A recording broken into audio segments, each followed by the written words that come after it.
Hey guys, what up? Back with a late as shit stream, but we're here. That's what matters. How we do it.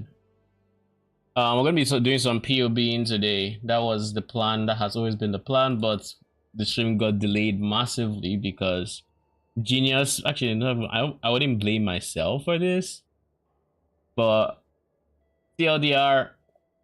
I'm late because I tried uploading a video that I was supposed to release today, but because I didn't post it yesterday into releasing this morning, I had to post it today. But I was busy during the day, so I had to like put it up, schedule it.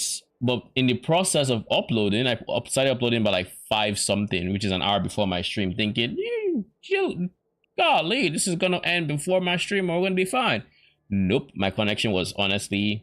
It must have been very bad because 45 minutes later we're still on like 20%. I'm like, bruh, what? Huh? Excuse you? By stream time we're at like 22%. I'm just like, okay, so this is just gonna take a while, isn't it? And shit stayed slow. So yeah, that was fun. But anyways, it's done. I don't have to worry about it. I do need to cross check to make sure that everything is fine, but ultimately I think all the information I need to put on the video is there already, so I think we're chilling on that front. Anyways, we're going to continue playing around with build ideas. The Heart of Purity idea, honestly, I'm not the biggest fan of it personally. Like, I don't think I'm going to roll that build, not because I think it is not a good build. It actually is pretty solid, and it uses a lot of the stuff I use in my current build. But the reason I am not going to be rolling it is because it will feel exactly like playing zombies except different minions. And I mean, I've been playing zombies for how long now? I don't think I want to continue that. Plus, I realized I wanted to play a build that had next level clear speed, like, and what is this supposed to be? And the biggest downside to melee minions is clear speed. Like, they have to walk up and then do damage, whereas a ranged minion could actually just shoot, kill everything on your screen. Projectiles could go off screen and hit it. I mean, depending on the minion, but they could go off screen and hit targets and stuff like that. So ultimately, I decided I wanted to play a ranged minion build. So then the question became, what ranged minion could we play? Oh, and by the way, I know I couldn't stream yesterday because my connection again was being shitty. I don't know why. Like, my connection seems like it's. I mean, I've been busy during the day, so I haven't been like watching it. I'm all true, but yesterday and today it's like I came in before my stream time. I was like, okay, let's start this up, and yesterday I actually started my stream. Then Arcane said I was lagging in Discord, and I'm like, what do you mean I'm lagging in Discord? Then I checked my stream and it's red, and all of a sudden it's like YouTube and Twitch are buffering. It was very annoying. So anyways, I'm digressing. That was yesterday. So that's why we couldn't stream yesterday. But anyways, once the frustration of my connection kind of faded, because I was pretty pissed. I was very pissed at that. But digressing. Once that whole debacle and whatever eased off, and I could focus on like what the game, because I wasn't actually playing. I couldn't play PoE. I would click, and then it would only move that character like 2 seconds after, like 8 seconds, 2 seconds after. So that's how bad the lag was. I couldn't even play PoE for a bit. Anyways, oh yeah, I should also add a note. But yeah, so I just started thinking about what I would like to play as a next build, and I thought about 2 different things. I haven't played Spectres this event. I kind of want to play Spectres, 1, and 2. I would really like to play Ancestral Commander, since there aren't going to be many more times that we get to play around with like 10 endurance charges on a minion build. So like I can make a giga tanky character. So we're going to be Ancestral Commander. I don't know if that's a spoiler, but like that's what we plan to do. And for tomorrow,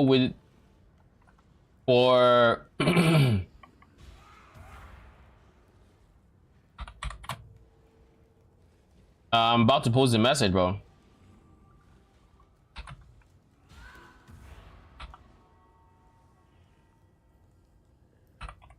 There. Fully typed. Pin. Jeez. And then do the same for Twitch. Pin. So anybody that comes in would see the plan for tomorrow. So it's gonna be early. Anyways, so it's going to be whatever my next build is going to be. It's going to be an Ancestral Commander because we can't get easy access to 10 charges otherwise, and it'd be a shame to let this entire event go by without testing out what 10 endurance charges feels like on a character. Jesus Christ, my throat. Anyways, what else did we? So then, knowing what I just said, i.e., I want a build that uses range minions and uses Ancestral Commander, it became, well, if I'm going to use Ancestral Commander that has no that has no offensive scaling for minions, it's all defense, because we'll be going like it's gonna be insane. We're going 3 endurance charges, going Ancestral Defiance, which is just Defiance of Destiny but with mid-roll and no quality, of course.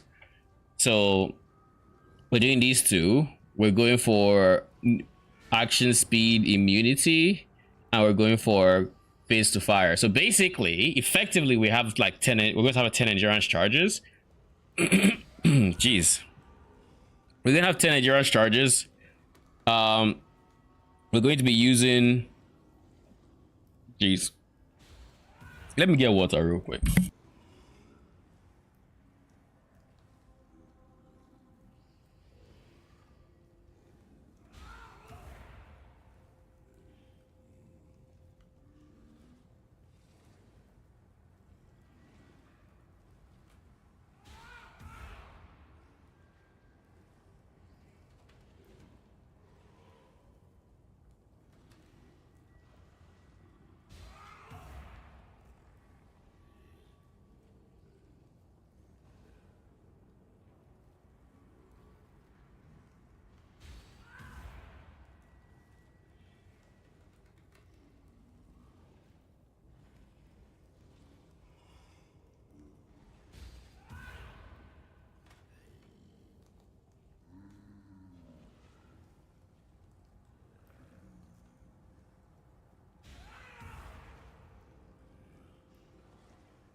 All right, where were we?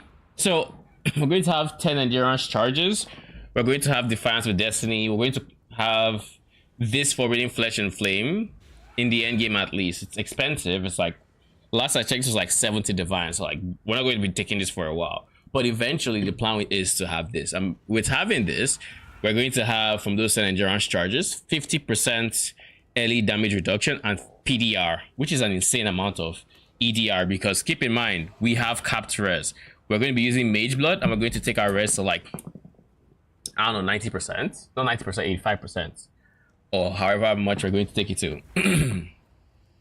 This gives us, well, we can do the math real quick actually, but it should give us effectively like a 7% effective elemental damage taken whenever we take damage, or 94, like 94ish percent PDR. We'll see, or EDR rather.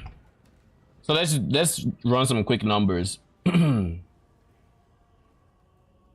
So naturally, we're going to get to like 85% max res, 84 for other reses with just Mage Blood, if we don't scale it any further. So 84.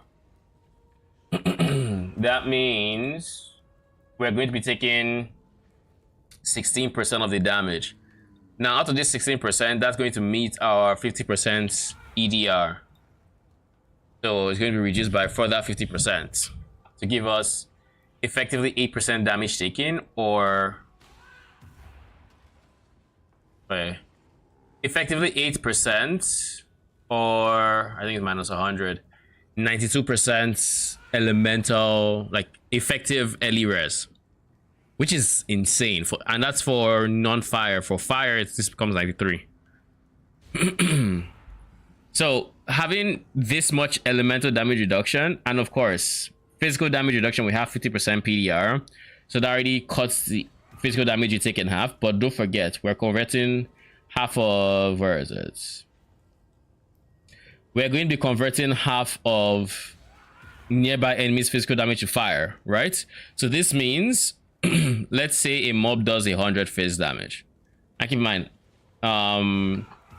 let's use this numbers for now. 100 phase damage, 50 is going to be converted to fire, so only 50 is left. Out of this 50 that's left, we're going to cut it in half because 50% PDR. Already, we haven't talked about any additional sources of PDR, no armor, nothing. This is just from ascendancy and scaling and flesh and flame and whatnot. 25. So we have effectively 75% PDR with baseline once we get to that point, which is insane.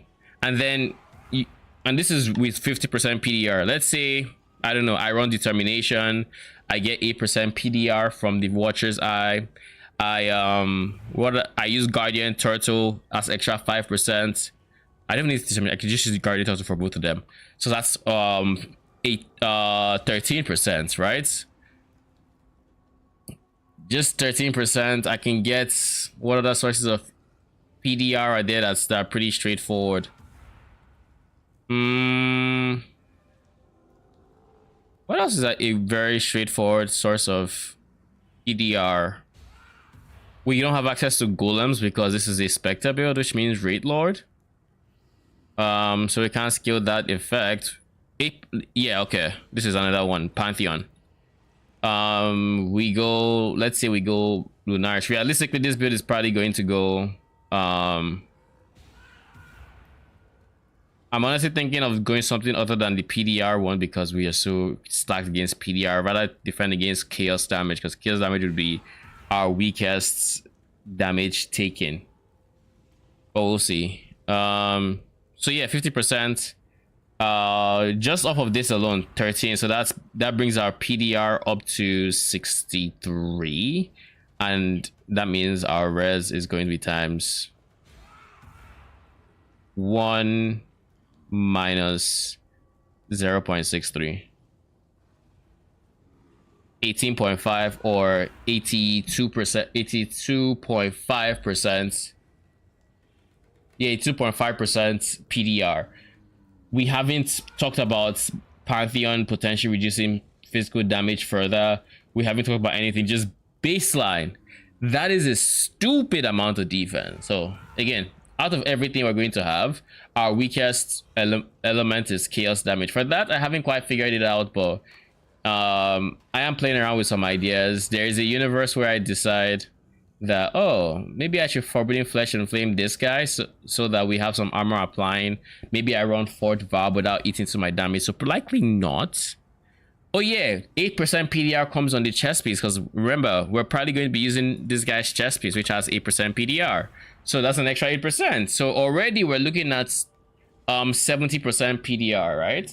That's how that math works. So that's 70% PDR. 63 plus 8 is 71. So 71% PDR, or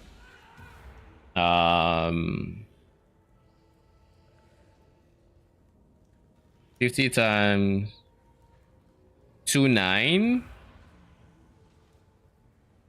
Yeah, 71 is 29. Over 85% PDR. And then keep in mind, whatever the damage value that gets through all of this will then meet your armor for hits at least. So then you would then meet armor, and you know what? You know how armor is against small hits.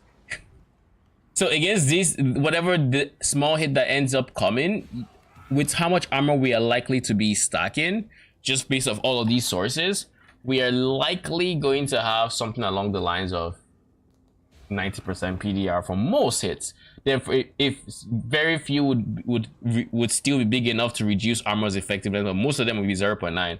So then this would then multiply 0.1, and then we have effectively almost 99% PDR for small hits, or not effectively for hits that are. What is the value to get 90% PDR? Is it like 10 times the value? What was it again? If we shoot for around like 25k, I'll do the math real quick. Well, armor to get 90% PDR is 45 times. Okay, so that means for damage to reduce, for us to take damage that reduces the effectiveness, it would have to be, let's say we have 25k armor. Nothing crazy, we're not doing anything fancy, just 25k armor. We can easily pass that, but let's say 25k armor. That would mean 25, it has to be 25k divided by 45. After all reductions, the value has to be above 555 damage. That means if for it to be this big, it would have to, what was the other one, times 0.29. So divided by 0.29. Was it? Yes, then divided by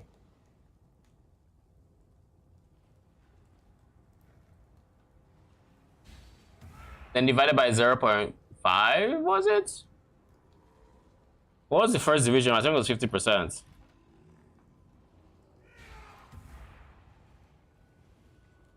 I think.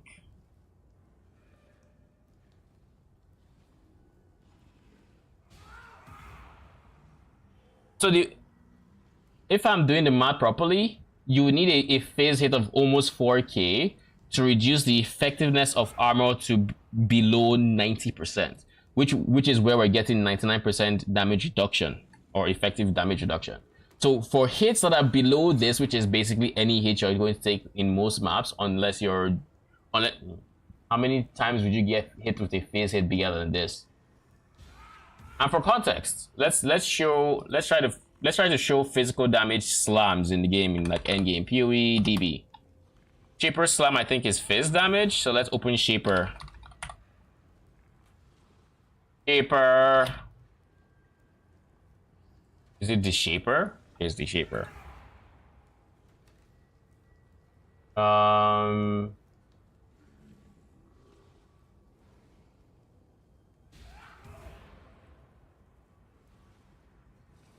Shaper boss. I think this should be it. Area level 83, I think. Shaper slam, non-Uber by the way, does 3,257 damage to 4,886 base phase damage. Just for context. This one is just effectiveness of added damage, so it doesn't really affect this. Elemental hits end up rolling higher, but just to put this in perspective, 3,257. So if this, let's say there are no extra modifiers affecting Shaper, and he low rolls this, no crit, nothing, he's going to still be within the range of 99% physical damage reduction. So when you're mapping, you're not just eating Shaper slams left, right, or center. This is not something you're eating all jolly, like it's not, right? So it's going to be a tanky. He's gonna be fucking tanky, that's for sure.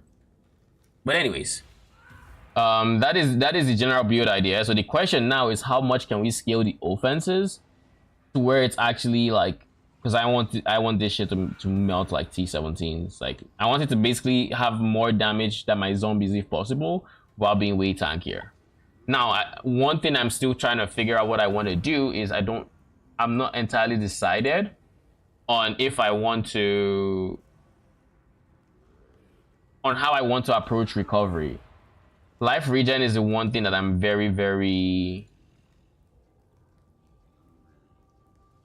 I don't know how I'm going to deal with it about, I guess is the best way to put it. So, I don't know. We'll see. We shall see. So getting that first, this second, this third, and this fourth. That's going to be other way ascend, because until we get a source of endurance charges, there's no point in taking this. We're gonna employ block, and like I said, I don't quite know exactly how I would like to deal with regen yet, but I would like to deal with it. Okay,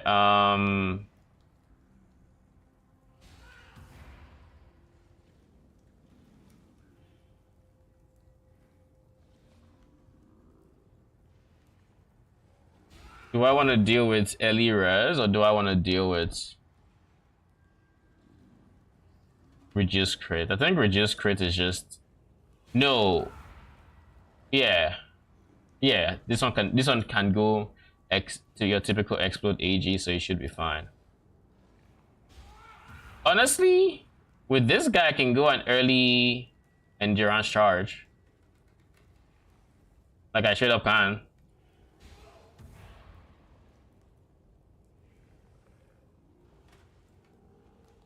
I don't want to plan for having this late game, but early on, it's not the worst idea. And honestly, we also don't have to cross here.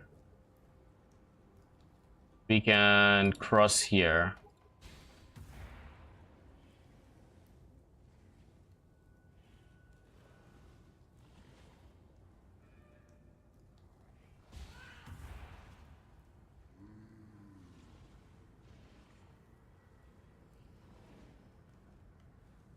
Why should we not cross here? This gives me regen. I really want that regen, but I don't need charge duration. I don't think I need charge duration, so I guess we could do this. Either way, we're going up, so it doesn't matter too much if we're not here, because I don't need to be there. This is the pathing I have been thinking about all day. We'll figure out if it's actually.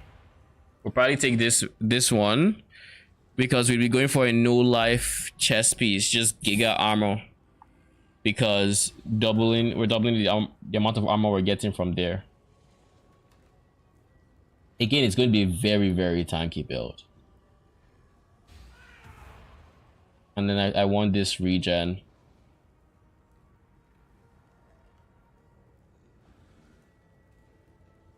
Maybe this guy. I haven't decided if I want recoup or not, but we're going to have progenesis, so you know, maybe it's a recoup angle, not a regen angle, seeing as we already have this guy. Progenesis is not 100% uptime, so I'm kind of, you know, on the fence about it. And regardless of that one or not, we're going to need to have a source of regen, because if I'm dealing with Katarina, even though I reduce the damage by quite a, I do have rational doctrine though.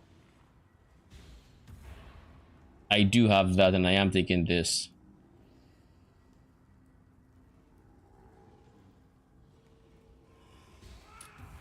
Where are the shield masteries?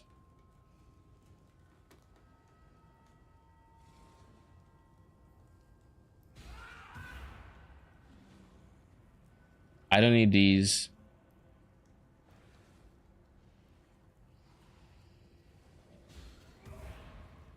Where can I get shield masteries? There's one here.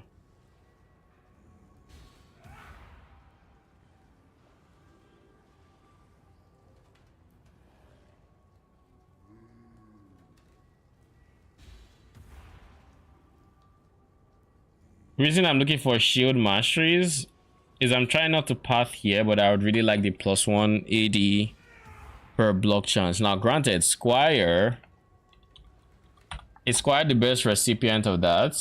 Probably not. But like, it's still 30%, which means that's like 6% extra attack block. Which, when you're down bad on block, that is pretty substantial.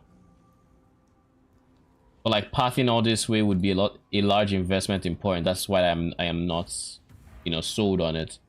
We're also going to be using this as our anoint, so we have to path into everything we want. We don't need to worry about AG, so we don't need to worry about this guy. But that said, I do think I need to worry about minion survivability quite a bit, because Syndicate operatives are not the tankiest either. So we'll see, I guess.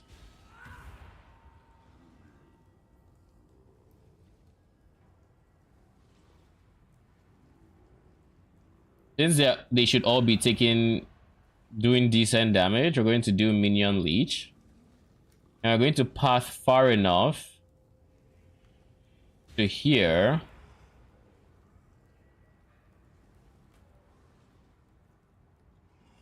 Where do I see avoid ailment chance in PoB? That's in config. That's in calc rather. Calc, other avoidances, actually other ailment defenses. And you see they're all in this area. So if you have like ailment avoidance, you'd see tier crit avoidance just there.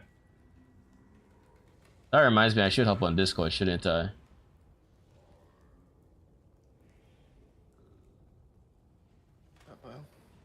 Up. Nothing much. Let's try a... What's the name of that thing? Thread of Hope. We're going to make a massive one, because I'm not exactly sure what size is required. This guy will allow me pick up Grave Intentions. Enduring Bond, I guess. I think that might be it for useful nodes, for me at least. So I think I'm leaning towards a size smaller. So very large. That'll give me this. It gives me this.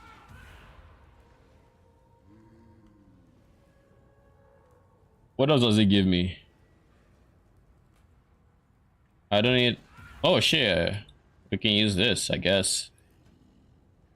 This is the only time I'd ever pick Ravenous Horde, if we were to go with this. Now the question I have is this worth it?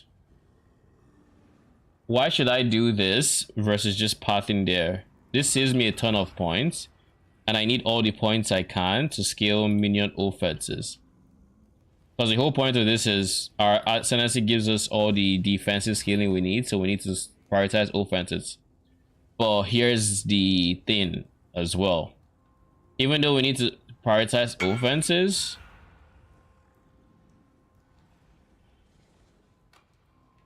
greetings, I switched build to this and got lucky.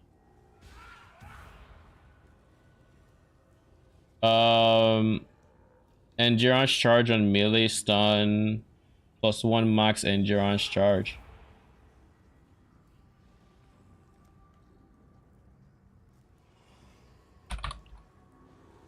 For what build? Also, who is this? Jump, bump, jump. Oh, my glory kids. Oh, it's Kali.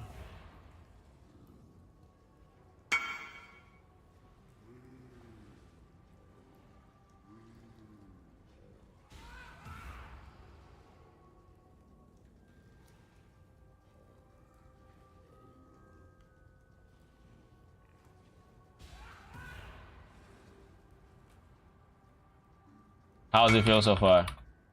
Oh, you hear me? All right. How does it feel so far playing Molten Strike? How are you liking it?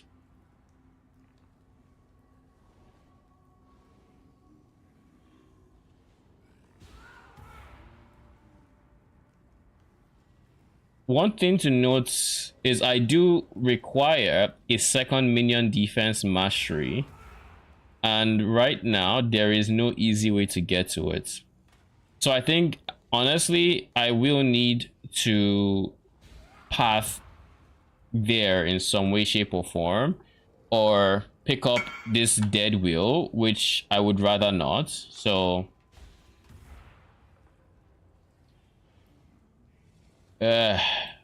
we could go convocation here and get minion leech from a ghastly eye jewel, but that means this is already a jewel intensive build. Straight up, it is.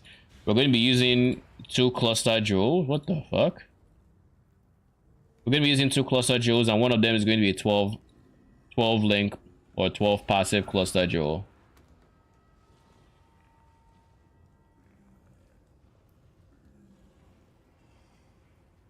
I did with 15 divine zenith what 40 zombies could handle. Like 40 divine on zombies? Yeah, zombies don't... My experience with zombies has been that they don't pick up until you've really invested in them, especially if you're going Phys. Phys is very rough on a budget with zombies. Very rough on a budget. Because the big thing about minions and how they work with Phys is they do many small hits, and that's how they DPS. But armor is very effective against said small hits. So long as you are doing those small hits, you are going to meet monsters who are reducing that by a large chunk based on how much armor they have, and you know, physical damage reduction the map gives you, and all of these different factors.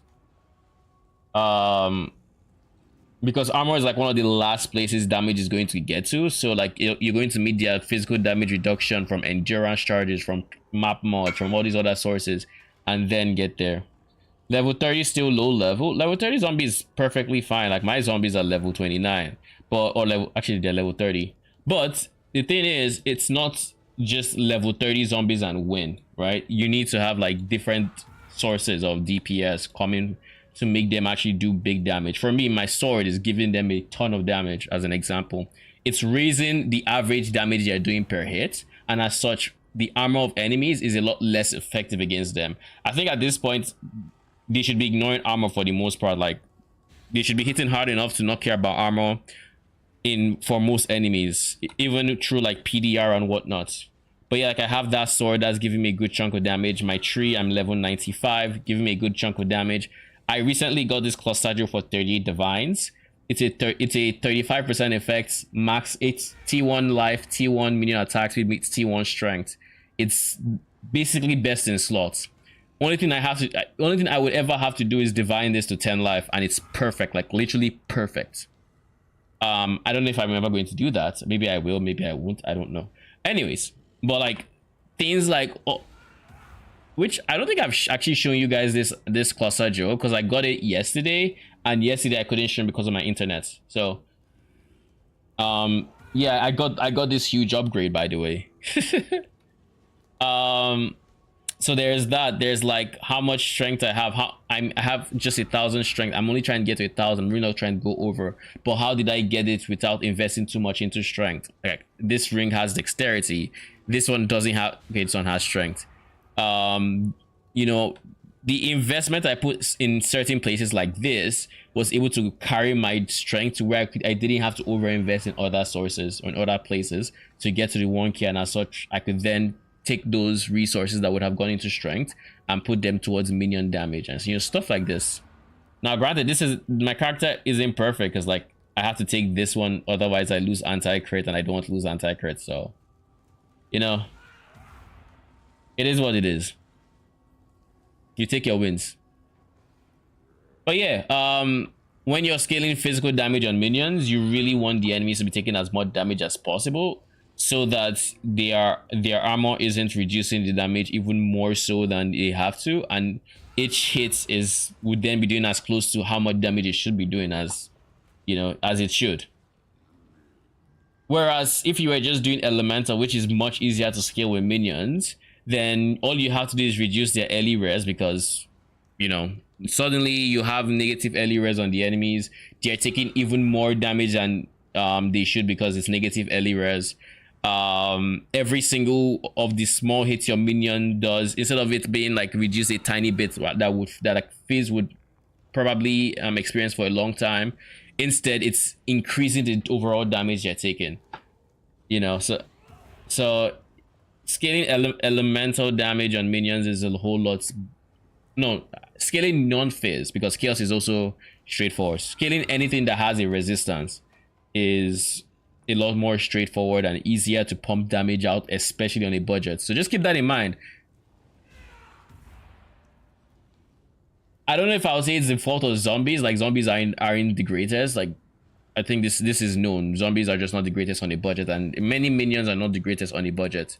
But there are also minions that are pretty decent on a budget. As an example, Frostbearers, you don't need any currency, you can clear a lot of content with them. Defilers, you don't need much currency, you can clear a lot of content with them. Val Absolution, you didn't need any currency, you could clear like a lot of content with it. It's like zombies are just phase zombies are just, that is their weakness. But once you start getting to higher DPS numbers, like I can easily run a single target test real quick. A quick eater. Let's do it, just to show what like the high end looks like. Now it will take a lot of investment. This character is worth easily 450 divines, maybe more. Like, actually most likely more. This character is easily worth like 600 to be like, in terms of words. But in terms of how much I've actually put into this character, I'd say it's maybe in the 300s, 400 something, I don't know.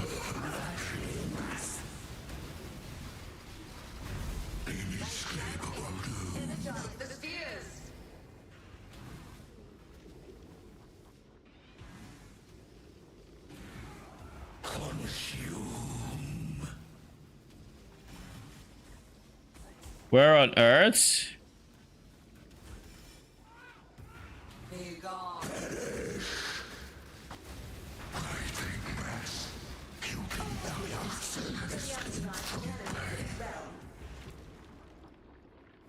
So yeah.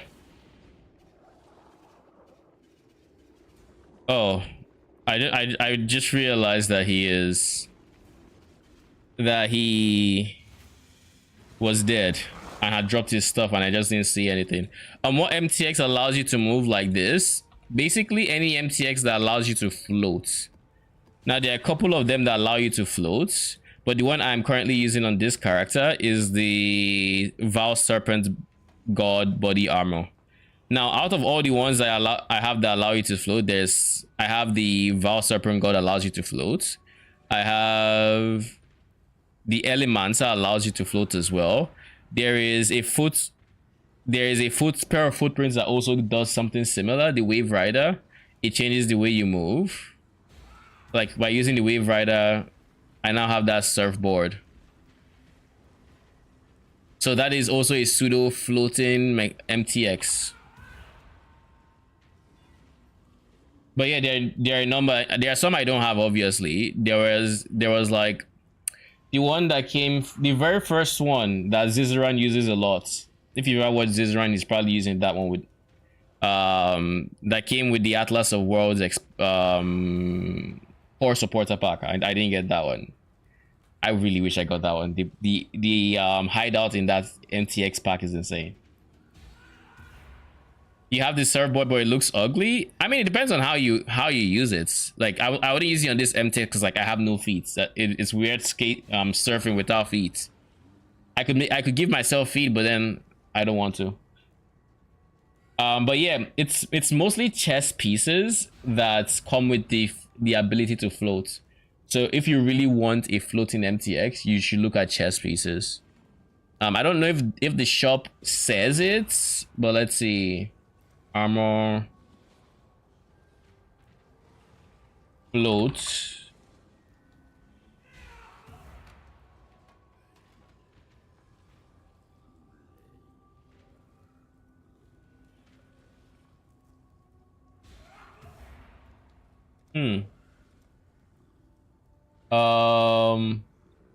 Hover.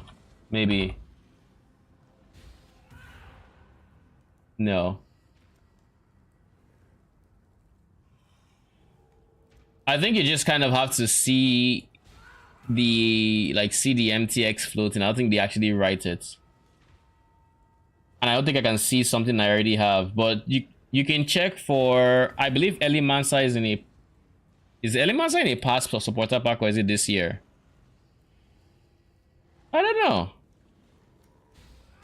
I know Serpent God and Elimansa were, I think, in the same core supporter pack, but I feel like that was last year's supporter pack. You're welcome. All right, so where were we? We were looking at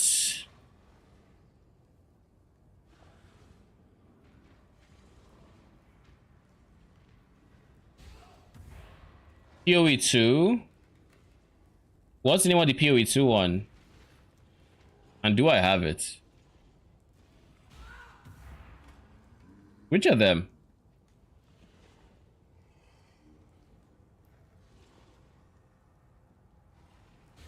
Is it Autumn Nights?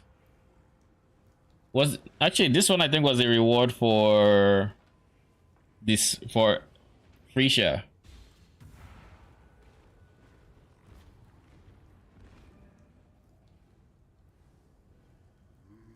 Ads are going on Twitch. Oh, the King of Faradon. Oh, the supporter pack, right? Yeah. So yeah, it was last year's supporter pack, Elimansa and the others. So they should be in the shop at this point, so you should be able to buy those ones. King of Faradon, yes, that one as well. I think that is in what, the $250 supporter pack? Or something like that, I forget. So let's just start off here real quick with a 12 minion cluster Joel. Let's just do that real quick. 100? I haven't, wait, why is Vicious Bite in there?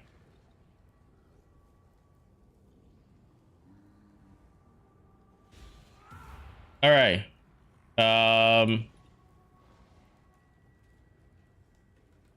This gives us how many levels we actually do have. We have like 23 points left. And out of these points,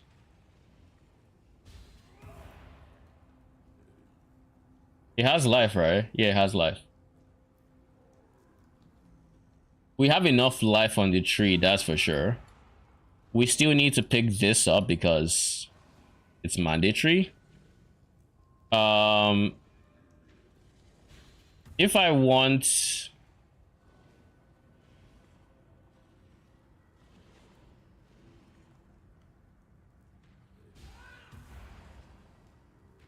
okay, let's see something. We're doing race specters. And realistically, we're going to get our race specters to what level? Now, for those of you that do not know how to check minion stats effectively on, okay, we could use this one on PoEDB. I can quickly show you something really useful. Race Spectre. So you see how these are all the minion gem levels and everything it provides. If you look at this line, the requires level, this effectively tells you the level of the Spectre that is being used. So a gem level 20 race Spectre will be using a level 70 Spectre. So then you go to the Spectre in question and you check them at level 70. And these are exactly the stats they'll have at that level. So in this case, I know with this setup, we easily get to level 30 gem level. We get 5 levels coming from our Empower, so that puts us at level 26. We get 3 from our Amulet, so that puts us at level 29. And then we get 2 from Wraith Lord, putting us at level 31. If we went for +2 Spectre boots, we get to level 33 on the boots, so that's level 33. Now, I am still undecided on race Spectre or not, or Spectre boots or not. But that effectively says this is going to be a level 93 Syndicate Operative, which we don't have the stats for, but we can check and see a level 90 Syndicate Operative has over 100k life, and honestly should not be in danger of dying. So I shouldn't have to worry as much because it is one of the squishier minions early on, but it looks like the life scaling really picks up later on when it comes to leveling up the Spectre. So because the level 78 has to be gem level 24 Spectre, but we've already said we're going to be at least 31, so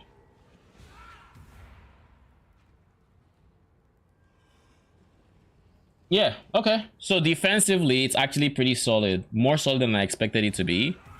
But that said, it's going to be more solid than I thought it would be. Which means we have less need for its defenses. But we still want to deal with its defenses, to be honest. Syndicate Operatives, add. Crush Claws, add, because we're going to go 4 green Triad's Grip. Save. And then we're going to go Triad's Grip. With green, green, green, green.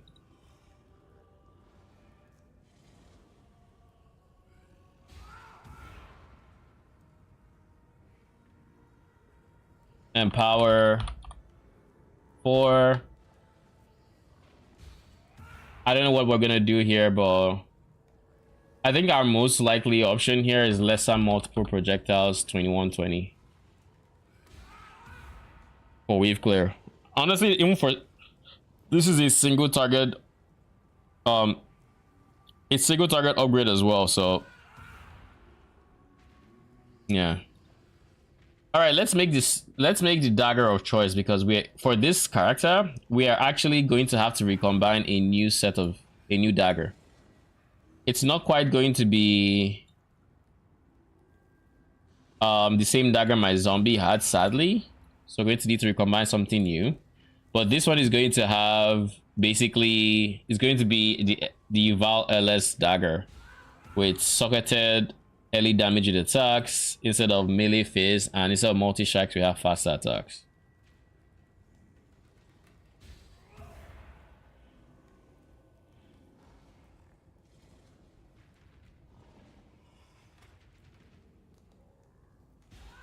And then level of socketed spells. So yeah.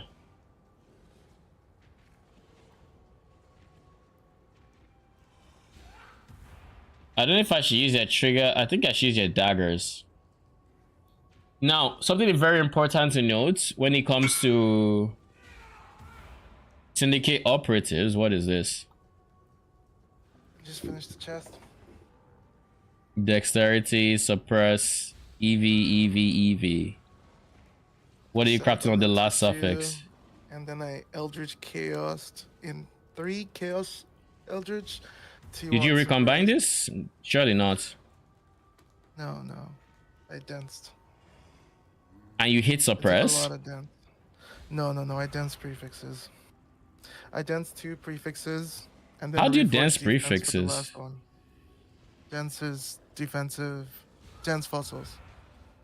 It's defensive modifiers on prefixes. So, like, I don't know, 1 in 100, you definitely get 2 T1s. So it doesn't touch your suffixes? There is energy shield recharge rate, but I mean that's just a dead mod. Can't use it. Oh, we don't use it. Anyway, dance fossils on the chest piece. How is it not touching your suffixes? Do you just put like suffix can be changed and then that does how? I'm confused.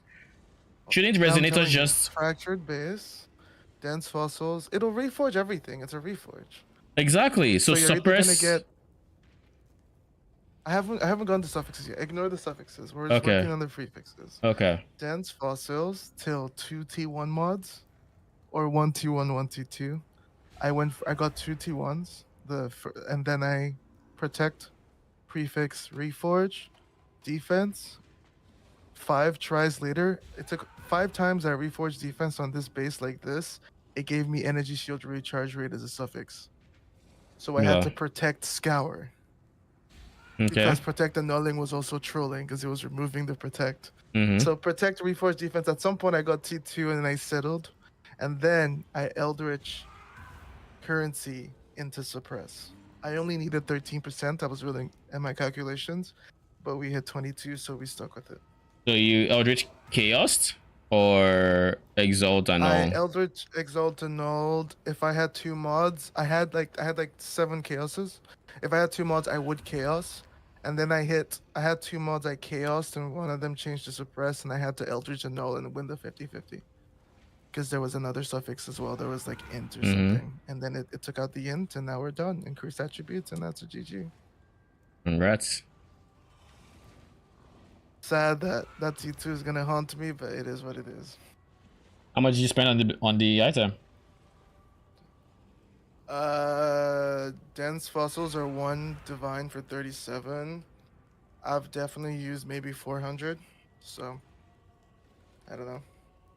So like over 10 And then divines. and a lot of protects. I probably protected maybe 12 times for the base. Okay. So it wasn't cheap, but I mean that's a good settle. It was worth it. GG. So what was I saying? Yeah, oh yeah. So one very important thing to note about Syndicate Operatives is that let me pull them up real quick.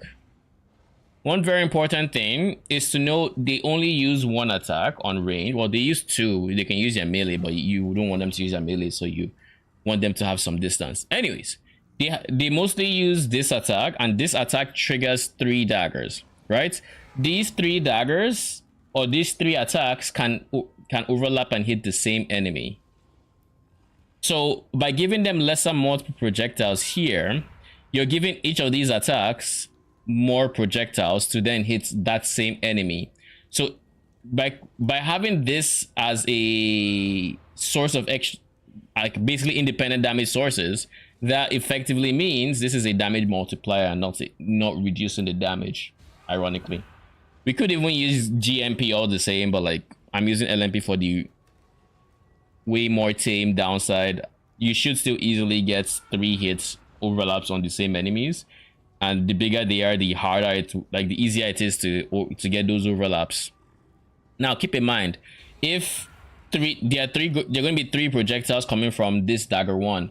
If like projectile 1 that's going straight hits, if projectile 2 that's going if projectile 2 from the same attack hits the same enemy, it's not going to do damage.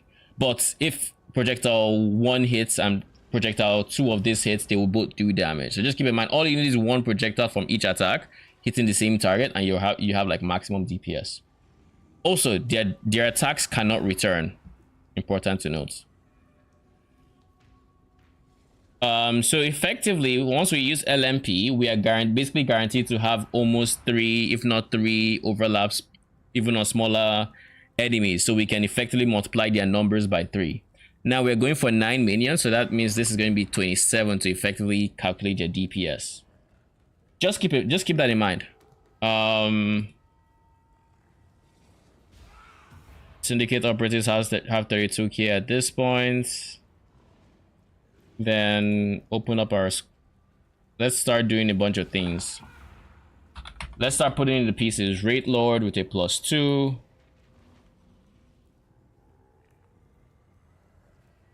You should be relatively cheap. That gives them even more levels. Where else are we getting levels from? We have Empower, we have the helmets. Awaken minion damage code, but I'm on the fence about it. With as much life as they currently have, I will consider Awaken minion damage, but for now. Then there's Replica Dragonfang's Flight. This one giving 3 levels to raise Spectre gems.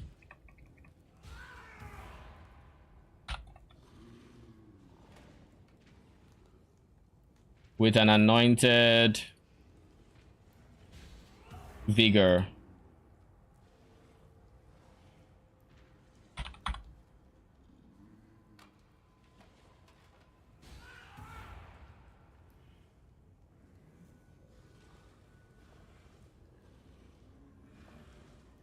That puts us at Spectre level 31. And so their life is nowhere near as big as it said it would be. What? Huh? Why?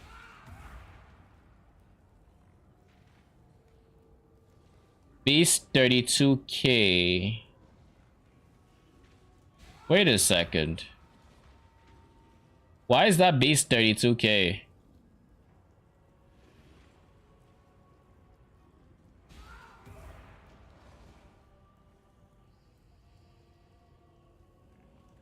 Something is not adding up. And I'm not exactly sure why it is not adding up. Between PoB and... Oh, there are multipliers in there. Map multiplier, monster multiplier. Oh, why?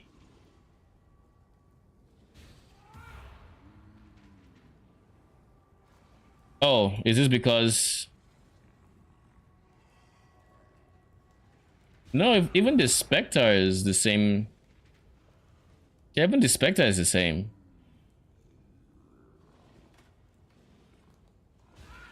Why is there a monster multiplier and monster? Why do these multipliers exist?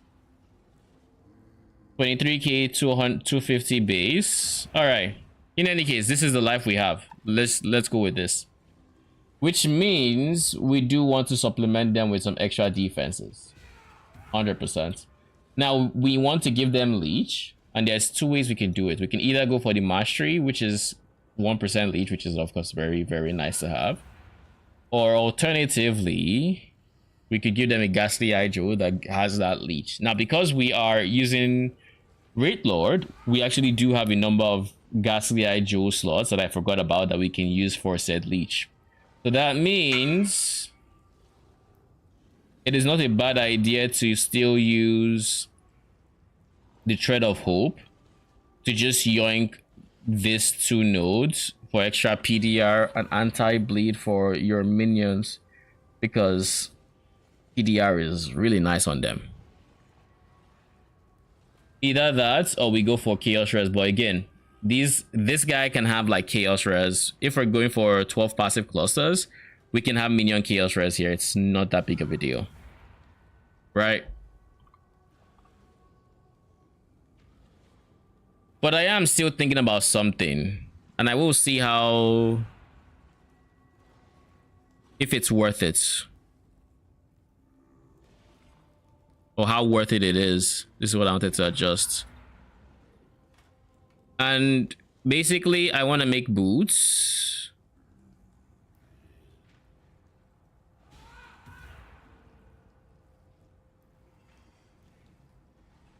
Do I want to go... Oh, this is for boots. I want to go pure armor or armor ES. Is there a point in going either or?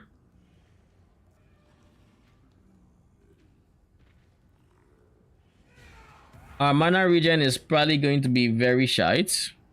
Like, just straight up. The easy solution for mana would be Eldritch Battery, which we are technically in range to get, but like I would rather just not do 1, 2, 3, 4. So this is one of those points where I'm just like, okay, let's test something out. Let's try Massive Ring, and let's see if that gives us Eldritch Battery. And if you didn't know, you can right click a Joe socket, and that would open where it was on in PoB. This does not give me what I want. It does not.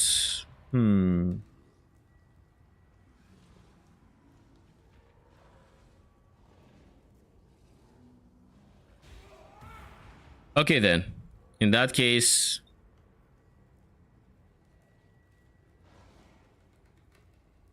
where were we? Thread of Hope, socket 7. We are going to replace this with a very large ring, and we should check out the message we got in game. Let's see. I want to farm a couple 8 more daily maps. This should be right setup. Escalation, corruption, random mod delirious, and then an 8 mod map that's delirious. So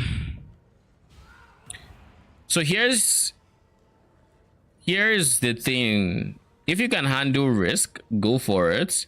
But you should understand you should understand that risk is, if your build doesn't like many modifiers, then risk has the tendency to make it so you have to toss certain maps away because it gives you a random modifier you cannot handle.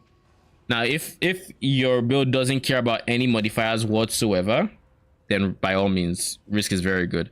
Otherwise, I would say you're probably better off replacing risk with something else. As an example, a very good cartography skill that can replace that if you're trying to farm 8 mod delirium maps, you can replace that with multitudes.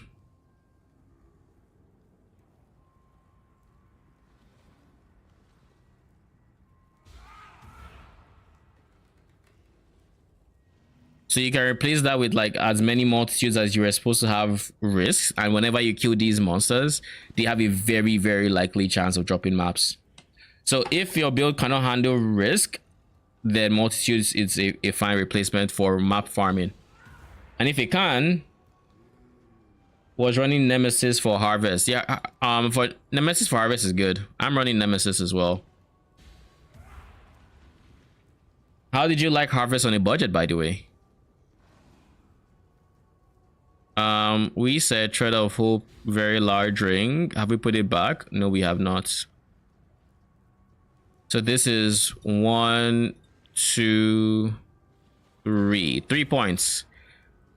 They get nice movement speed, like really nice movement speed. Like this is a node I typically wouldn't take unless I were doing this.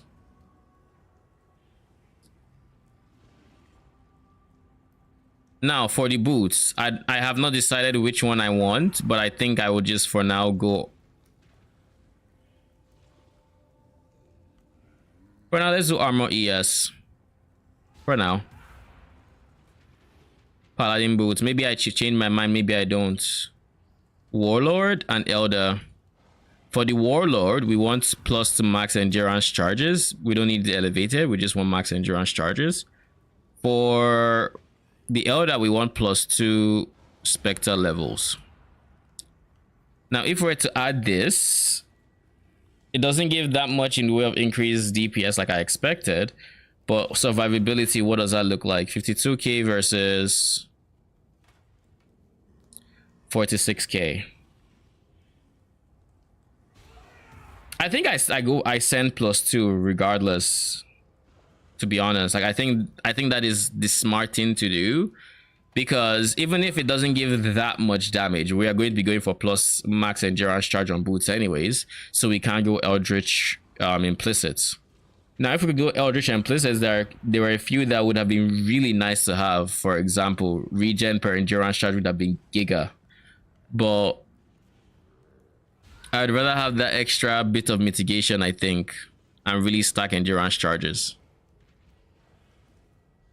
Now, as a direct, let's just compare this to Eldritch, Syrian Exarch, Eta Worlds. Let's just say, for these guys, there isn't much that's useful. Maybe a chance to avoid stun or shock. Could go for a Storm Shroud type setup for ailment immunity. We don't care about this, we don't care about that, we don't care about any of the golems. So yeah, it really would be looking like a shock immunity boot angle. Then for this would just be giga. 0.2 to 0.3% life per endurance charge. When you're able to get to 9 endurance charge, that's 2.7% of your life per second, ignoring other sources of increased life regen that you have.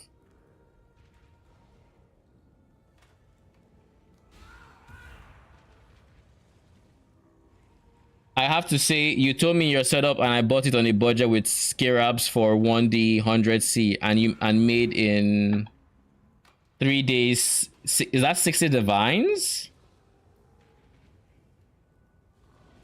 If that's 60 divines, that's huge. Congrats. Juice is always very, very good money. Very good. Like whenever I complete a set of 20 maps on the T17 setup, the amount of juice I'm getting. Like y'all have seen it. I've gotten like I get over like 300k juice, sell it all, make like 40 divines. And then and that's ignoring fragments, which I do still get some. Like these are these are like 1.8 divines, right? 1.8 divines a piece. So this is 18 divines right here, and this is probably cheaper. This is getting more expensive. This is 0.8 a piece. Before this used to be 3 to a divine. I guess it's still around there, right? Like maybe slightly more expensive. So that would be at least 6-ish plus divines here. I should sell that. I should liquidate them, but I haven't. I haven't gotten around to. 10k juice a map. Oh, that's big. That's big, especially without using crop rotation, which means your scarab investment is like dirt cheap, and then you just come out with so much juice that you can sell. And also this past weekend, yellow juice was insane. Like I looked at yellow juice, she was like 9k juice a piece. 9k juice a divine. That is so good. Like I didn't think during Phrecia we'd see such good numbers with juice, with how much we can juice. Unironic, no pun intended, but how much you can juice selling.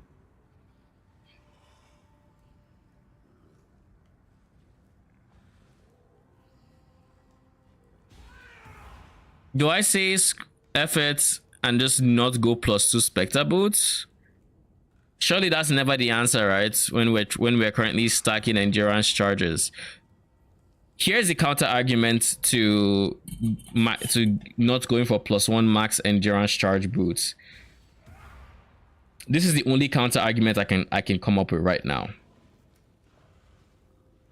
If I go for Searing Exarch Eta Worlds and I get 2.7% regen, life regen or recovery is really the weakest point of this build because mitigation is set. We're chilling on that front. But recovery, we have no leech, we have nothing fancy. We have maybe a rational doctrine helping us with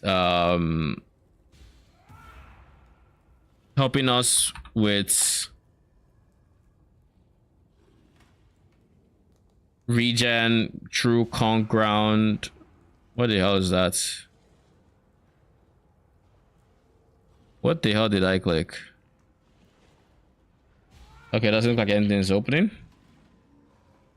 So where were we? Are you on conk ground? Yes. So like this is as good as it gets. We don't have stone golem. We have to get like vitality, stuff like this. But we can run auras in our chess piece because we don't really need supporting minions. So if we were to do something like that, we can do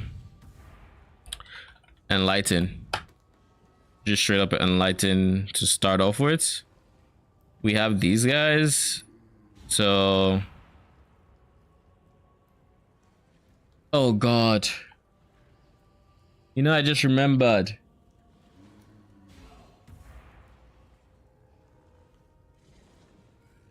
Our Triad grip exists. That's what I just remembered. I would like to just run all our auras in the chess piece. Ignore, but like, I can't run green auras here. And the green auras are like haste and hatred. And if I don't run those two auras,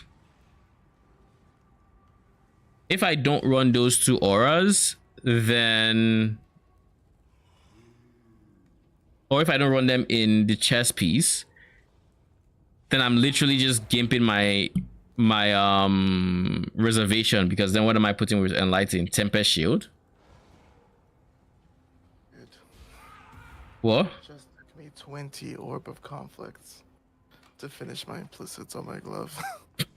They are 3 divines apiece. They've gone up? Yeah, I started buying 2.4 on trade. Man's They're man's divines man's apiece. raised it by himself. Why? Yeah, I probably shouldn't have crafted it this time, but you know what it is, man. I'm not waking up at 8 a.m. to craft cloves. But I needed 35%. You went because I perfect. convert to night. I needed 35% because I convert 99%.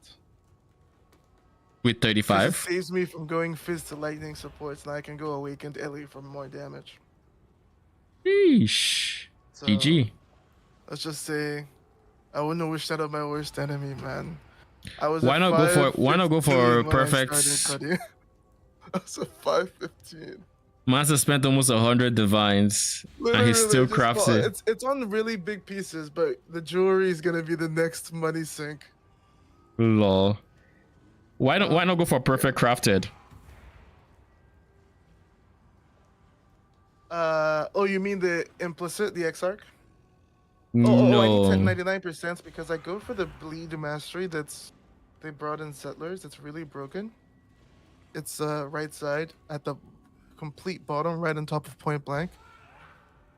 You If going to make me bleed check? mastery, you can check it if you want. I don't know if you know about it, but it's insane. Increase for attack crit builds. chance against bleeding enemies, but with 1% No, of fizz. You go right side on that. You go the right side. You get the extra crit chance. You get the chance to bleed, which is enough because you're 99% convert, right?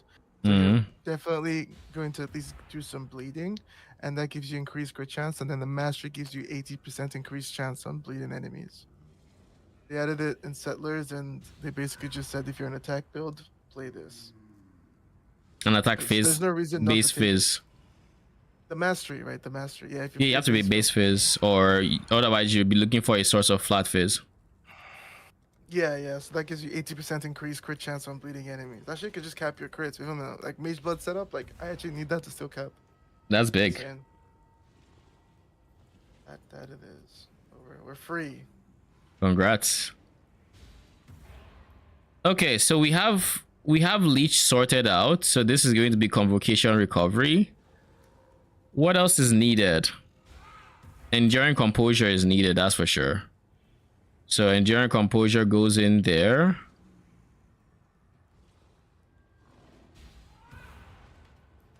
Slap that on. Okay, we don't have this guy. So that puts us at...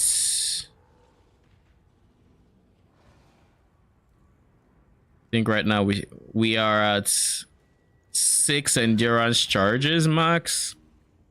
No, we're at 9 because it's 1, 2, 3, 6, and then base 3, 9.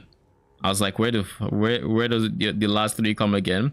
So this is 9 endurance charges. Boots could give us 1 more. Do we go for it? Or do we go for regen? I mean, for now, regen is okay, but let's just...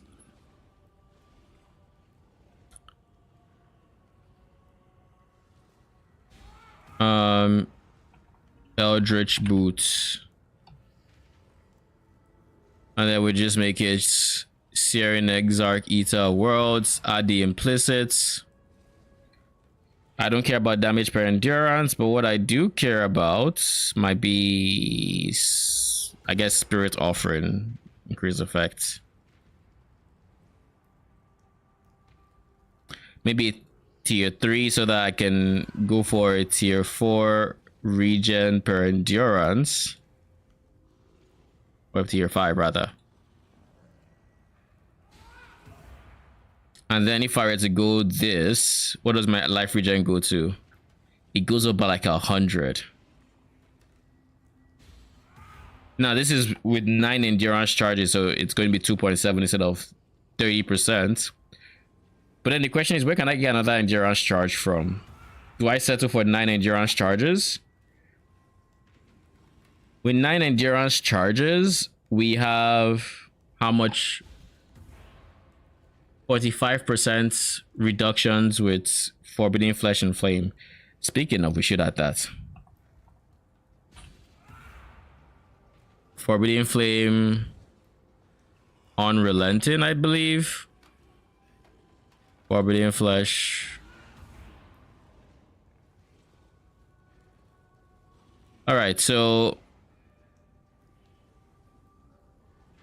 I don't know if we have the passive points for this.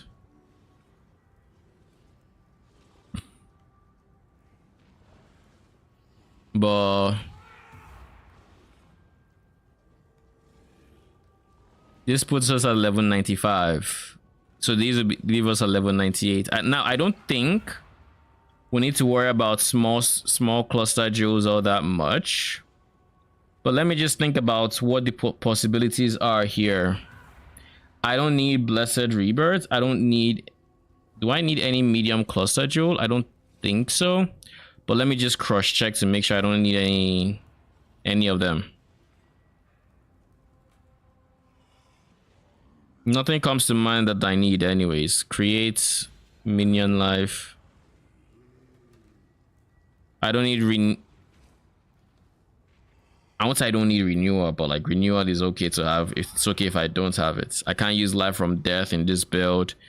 Hulking corpses is whatever. Feasting fiends. I mean, it's decent leech. We're getting enough leech from our helmets. Dread March is nice to have, but because you're not phase minions, the movement speed is not as necessary. Now, minions have increased max life, chance to knock back, meh. Blessed Rebirths, you know, whatever. One thing to note is we haven't figured out accuracy.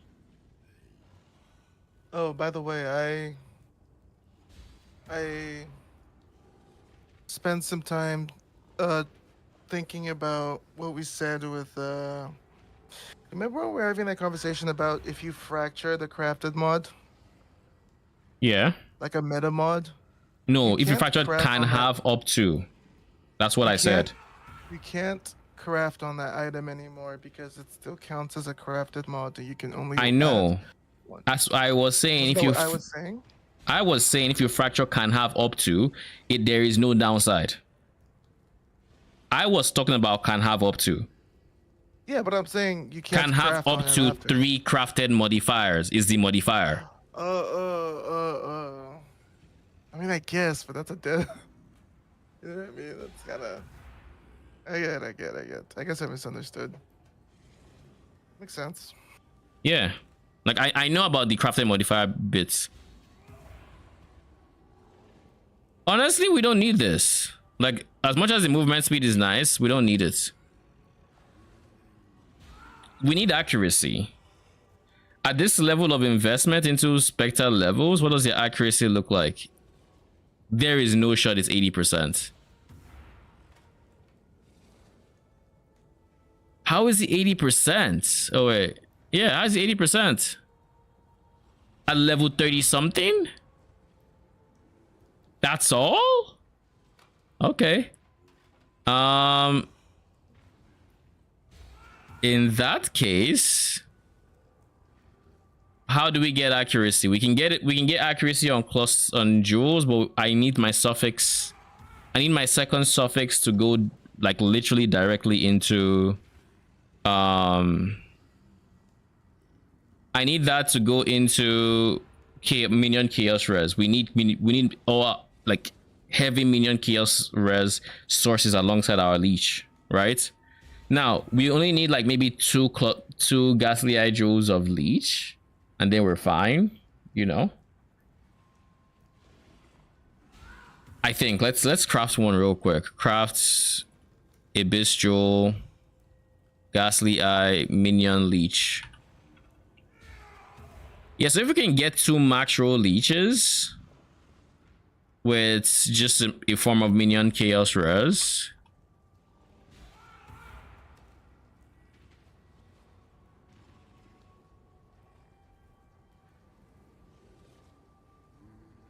Go life, go flat fizz.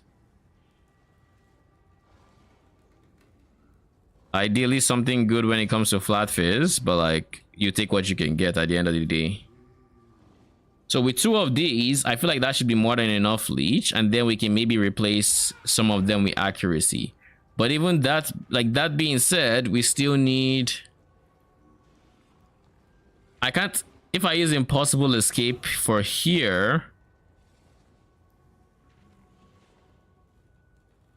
if I use it for here, maybe it's. I don't think Grave Pact would be within range.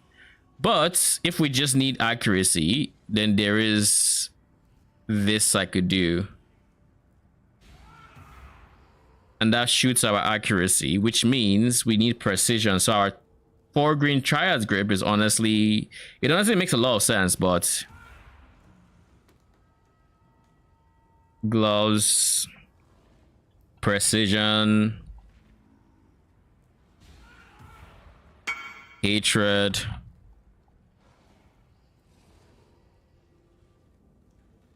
You mean like this? Yes, precisely like this. Leech, Chaos Res, and Fizz. Has 3 important modifiers.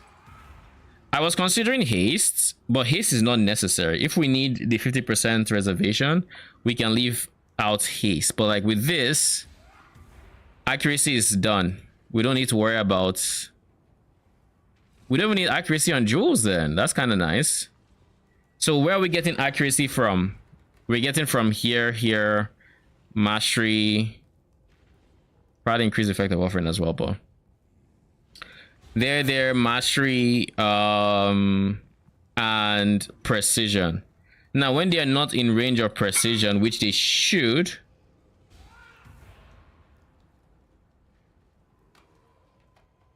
when they're not in range of precision, what happens? The accuracy drops to 92%, but when they are, it's capped. So just need to make sure they're always in range. Now, we are not scaling AO like aura effects or AoE. So there is a universe where we go increase AoE of aura skills, especially if we want to make them aggressive with Feeding Frenzy, and especially if. Speaking of, we should put Feeding Frenzy in here because I will want them to be aggressive. After tasting aggressive minions, I kind of just I want that.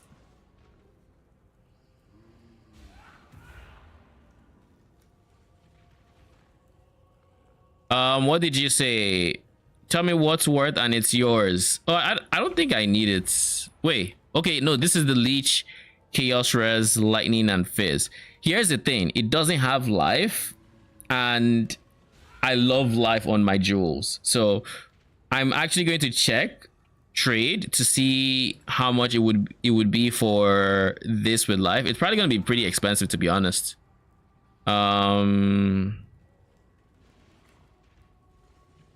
But with T1 Leech, it's actually pretty tempting now that I look at it. Give me a second. I will get back to you on that.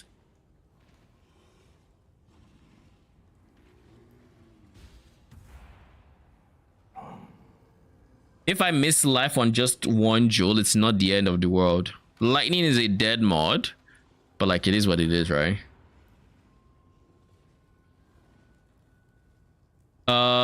Why is this not showing? Is it the Leech? Let's remove minimum range there. Let's remove, I mean, it doesn't need to be fractured, no. Corrupted, mirrored, fractured is fine. There are no weird restrictions.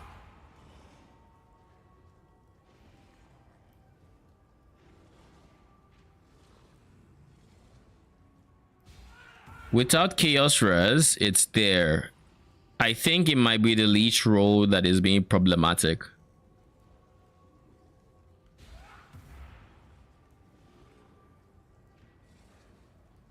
I think it is the Leech roll that is being problematic here. Low key.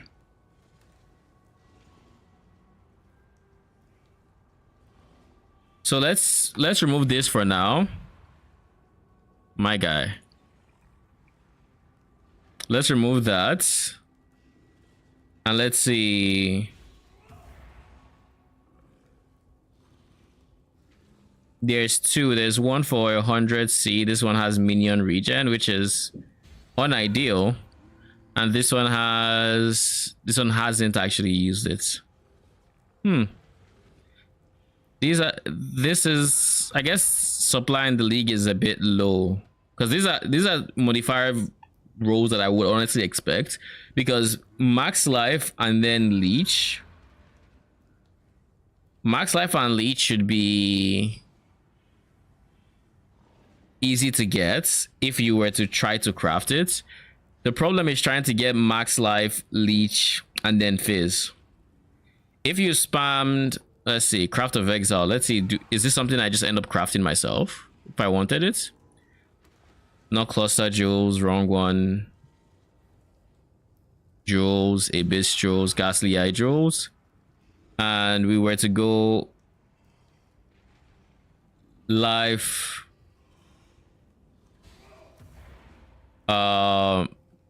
minion leech, which should have the life tag as well. Where is life on here?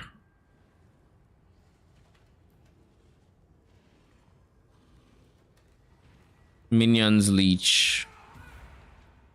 Getting this combo with fossils should be pretty straightforward, and then we'd probably have to throw in another fossil to get fizz.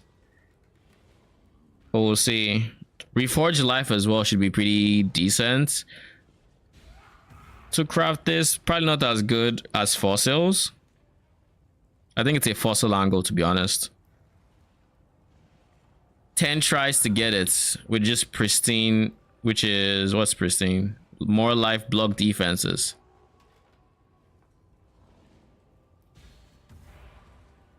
So yeah, getting that with fizz should not be problematic.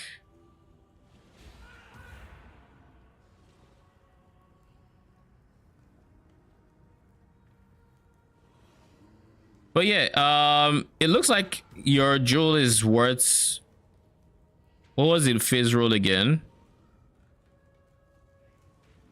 The leech is better than this guy, but the fizz is worse, and the chaos res is better. So I'd say it's probably worth around 150, like around like 120 to a divine, thereabouts. Do I want to buy it? Sure, I'll buy it. It doesn't have fizz, but it doesn't have life, but it's fine. I'll buy it for a divine. But I will buy for a divine if I actually come to a conclusion I like from my PoBing. I haven't decided that this is going to be my next bid, but if I do decide to, then I'll buy that. All right.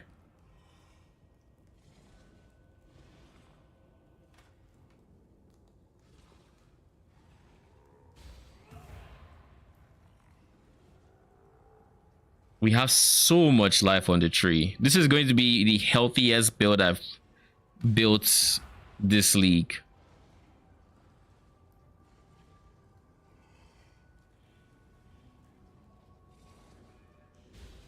I don't know that this mastery is worth a point. 50 life regen. Like, it's definitely nice at lower levels, but higher levels, it's eh.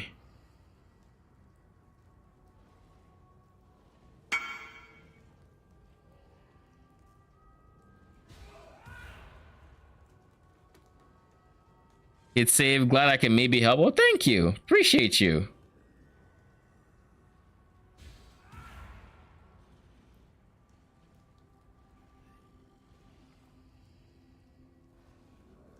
Saves me the hassle of trying to trade more than I have to. That's for sure.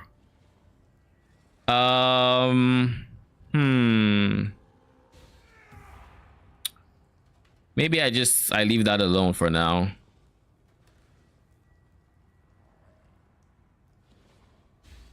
So we've said hatred, precision, and I think I'm hesitating on anything else.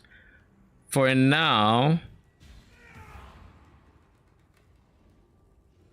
I'm going to need a 4-link for my Arcanist brand setup. And my Arcanist brand setup is going to need... What does it need?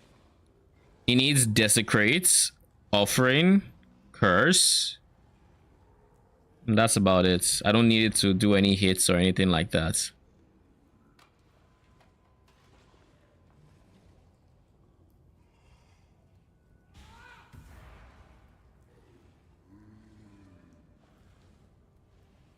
So let's do something cheeky. We do Tempest Shield.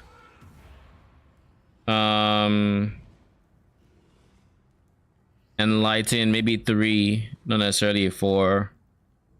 Clarity for, would you choose like a clarity 4 or something very low? We go vitality because vitality is actually important. We need all the regen we can get. Level 20 vitality, we get vitality as high as we can.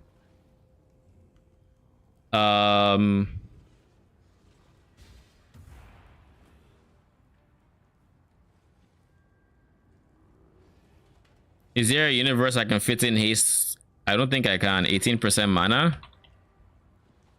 Yeah, I can't. Haste is too big right now. Clarity, vitality. We could go something defensive again. We could go something like Flesh and Stone. If we need to.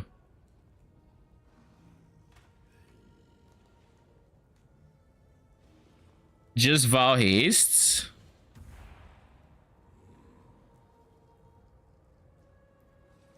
You are not wrong there. Vow Haste is still an option. If I need, turn it off, turn it off. Okay, it's off. If I need Vow Haste, it's here for me. And if I don't, that's fine.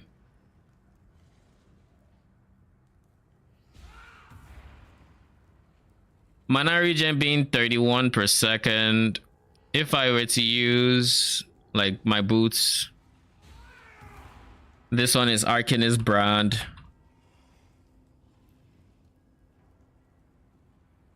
What is my curse? Frostbite. Arcanist brand, Frostbite.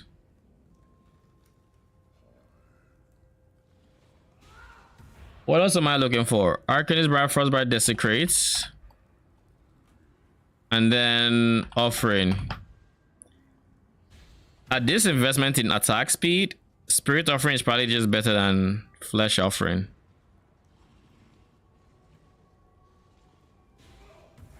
Okay, so let's reduce this by 3 because we're not going to go 9 DPS Spectres. Right now, I mean, I haven't thought too far ahead, but...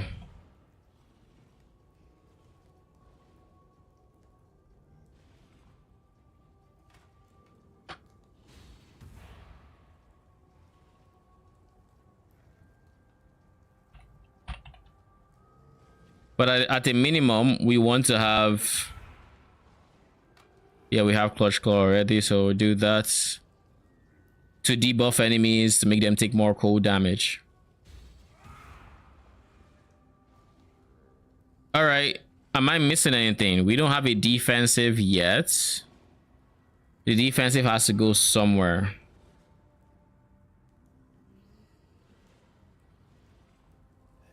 Now, if I were to go to the Arcanist brand setup, this is 40 mana a second. At this level,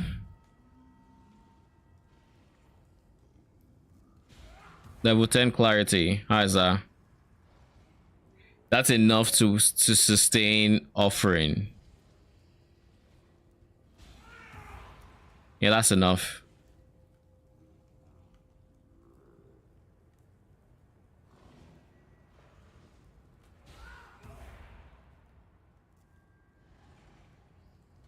Now, like I said, Feeding Frenzy, I don't want to pick minion damage because life isn't quite that great yet for them.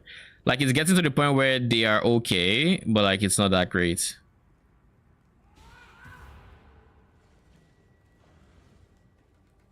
You know what? I don't know that the regen on regular Eldritch boots are worth it. I mean, granted, for boots, we can get, like, if we're not crafting the way we're currently crafting, then what we could do in theory, oh, this never finished. Okay, let's finish this.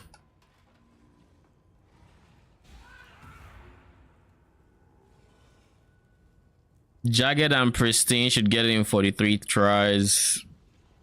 Okay, so we can get this in 43 tries, and the moment we decide we want chaos res, what does that look like? Please don't be anything crazy. Hoping it's not. Because if it isn't, then we can actually just craft some of them ourselves. Yeah, now it's crazy. 5,400 and whatever. All right. I think realistically,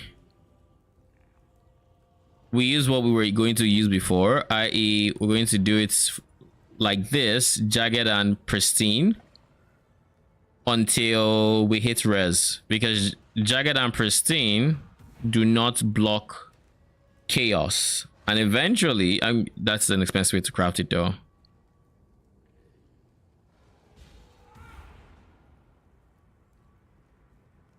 What are the odds of minion chaos res? 800. It doesn't really say. So if I say this guy, what does that look like? It blocks minion chaos res. God damn it. So that kind of explains why. So we'd have to do this and then exalt minion chaos res, which is it's a shot in the dark, to put it lightly.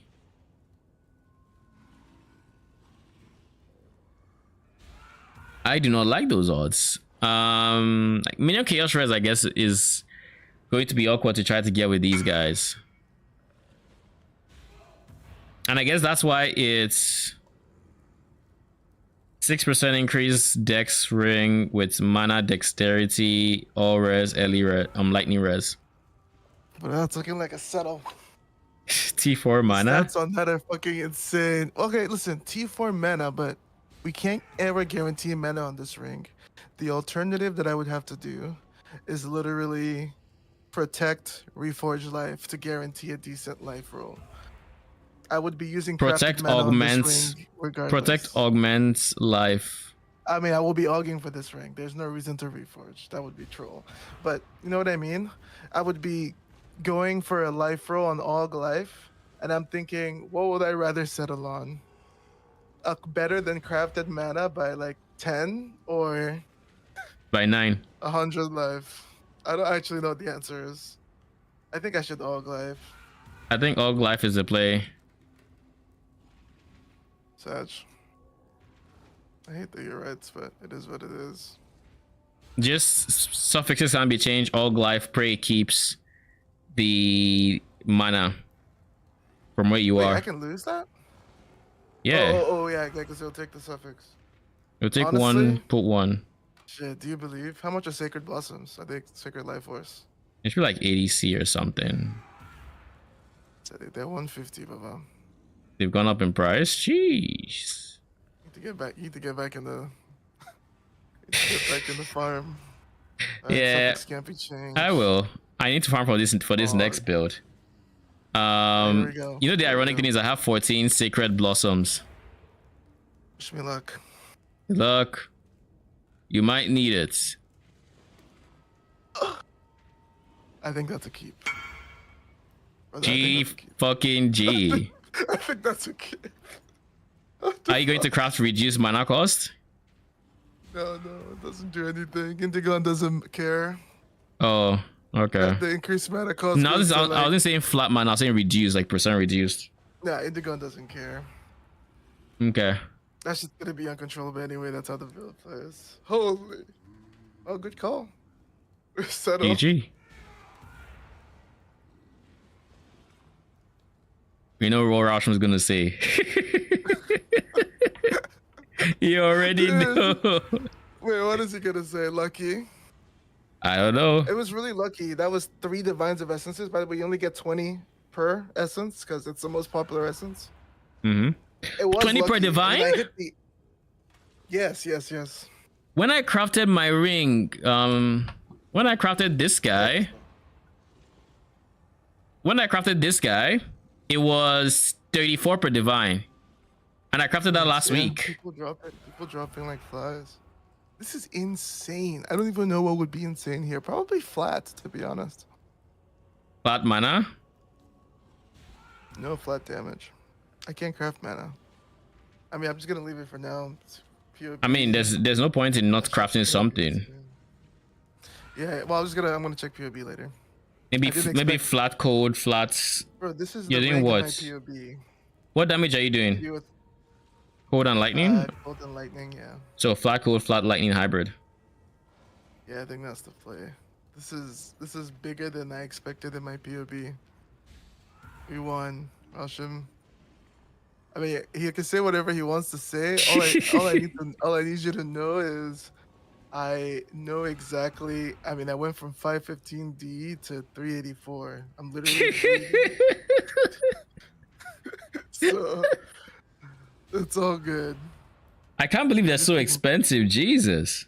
Does Rasham still have his essence farming sets? Maybe you could farm I it. was doing it today when I woke up. Oh, okay. No strong boxes? Oh, this is before you give him. On his setup. Yeah. Okay. I need that strong box to recoup after all of this. So you don't have the strong boxes.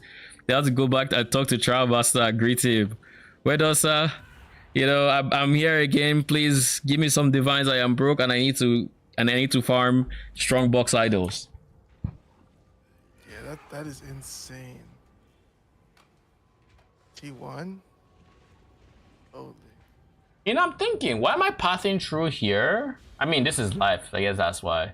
Because I was thinking I could just 1, 2, 3, 4 instead of 1, 2, 3, 4. But then again, I am getting life. I am getting anti-crits. Probably worth it. It's probably worth it. Am I missing anything? How many jewel sockets do we have empty? 1, 2, 3, 4. Just 4. Jeez, not many. And out of those 4, 2 are basically taken because yoink and yoink.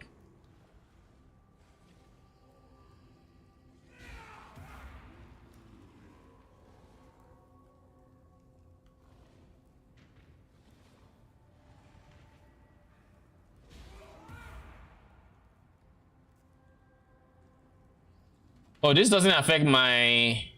Oh, that's funny.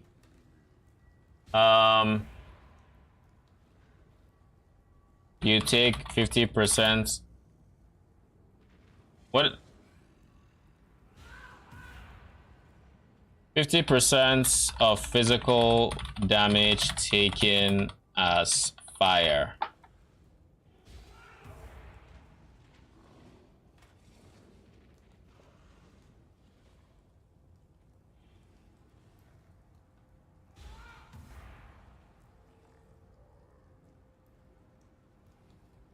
Okay.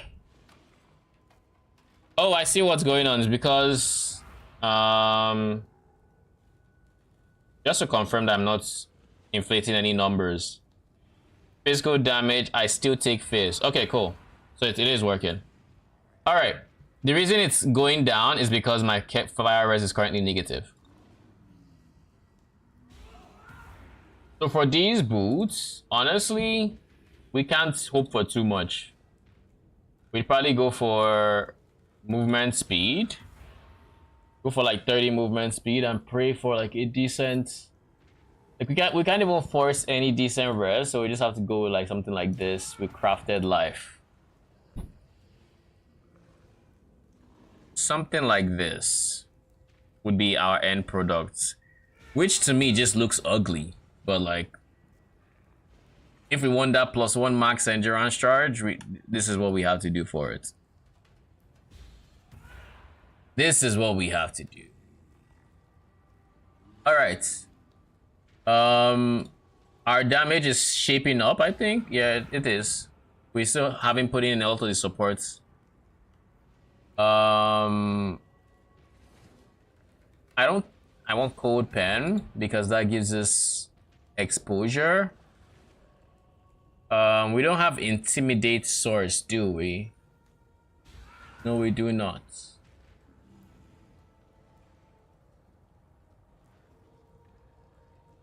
I'm trying my best to avoid minion damage. Please tell me there's a second support that is just almost just as good, but not quite, if possible.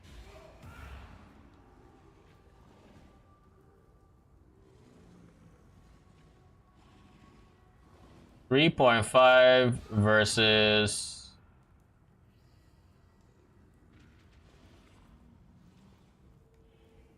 3.7. 3.7 leaves us at 42k, and I think at that point our minions are more prone to dying or something.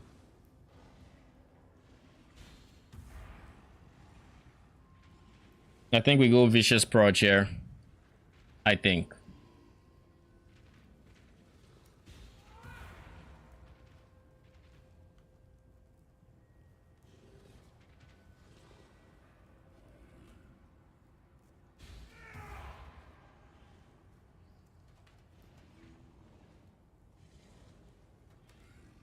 Wait a second. Do I not have hatred? I do. So why on earth? Wait. Okay, I think we need to hover on hatred. Okay, fizz. 45% gain as cold. Okay, cool.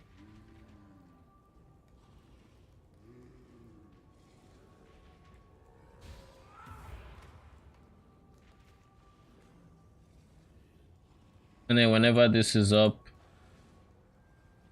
All right. We have precision. What else do we need to do? This is boots, gloves, chests. We have 2 spots open on the chest. On those 2 spots, we can go cast when damage taken. Steel skin. Actually, we do have. We'll go steel skin for now. We'll go steel skin. This goes in the chest. And let's craft our chest piece, shall we? Our chest piece, because we are doubling the armor, has no choice but to be a royal plate. The royal plates in the ideal universe would have increased armor, custom modifier, +1 to maximum number of specters.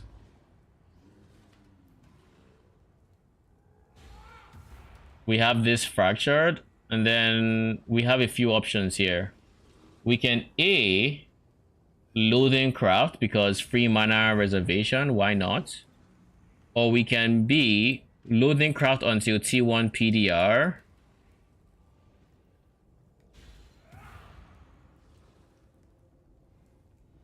But this would make it a whole lot harder to get T1 defenses.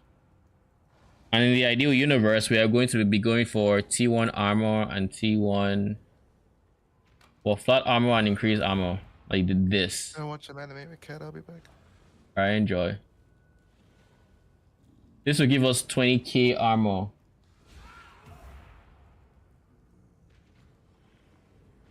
What's the best way to 4 green and armor, non-corrupt, just spam chromatics or 1 green bench?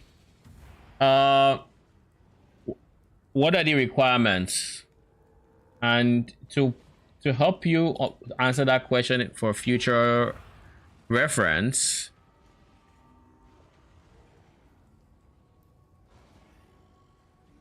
take this link.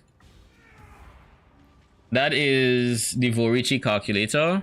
You put in the number of sockets you want. In your case, you want 4 green, so you want 4 green. If it's a chest piece, then you can put 6, and then you put like the requirements. If this is a dexterity base, as an example, and you would see all you have to do is spam a chromatic, and you should get that on average 1 try. On average, every 1 hit. You probably want to sort it by average cost in chromatics. But if you were going for, say, a chest, a strength-based chess piece, then that same thing would be the best way to get it in the most efficient way would be spamming 3 green on benchcraft until you hit it, which would take you on average 5 tries or 600 chromatics. So this is the go-to calculator to see the best way, or to confirm the best way to craft any socket combination on a gear piece. And if you see like something like this as this expensive in chromatics, then just keep in mind that you can maybe consider using the socket trick. But for chess pieces, they're a bit complicated because then you'd have to 6 link when you get to 6. You know what the socket trick is, right? So do I want to giga armor this chess piece, or do I just want to say, you know what? Because like, I think if I craft 3 green is the way. No. Helmet, don't do it. Don't do it. Hold up. Hold your horses. Helmet, you want to socket trick it. If it's not body armor, you socket trick it. Because on average, these guys are worth less than these guys. So like, this is worth 11 per chaos, this is worth 16 per chaos. So the way that would work, I'll just grab a random gear piece. Do I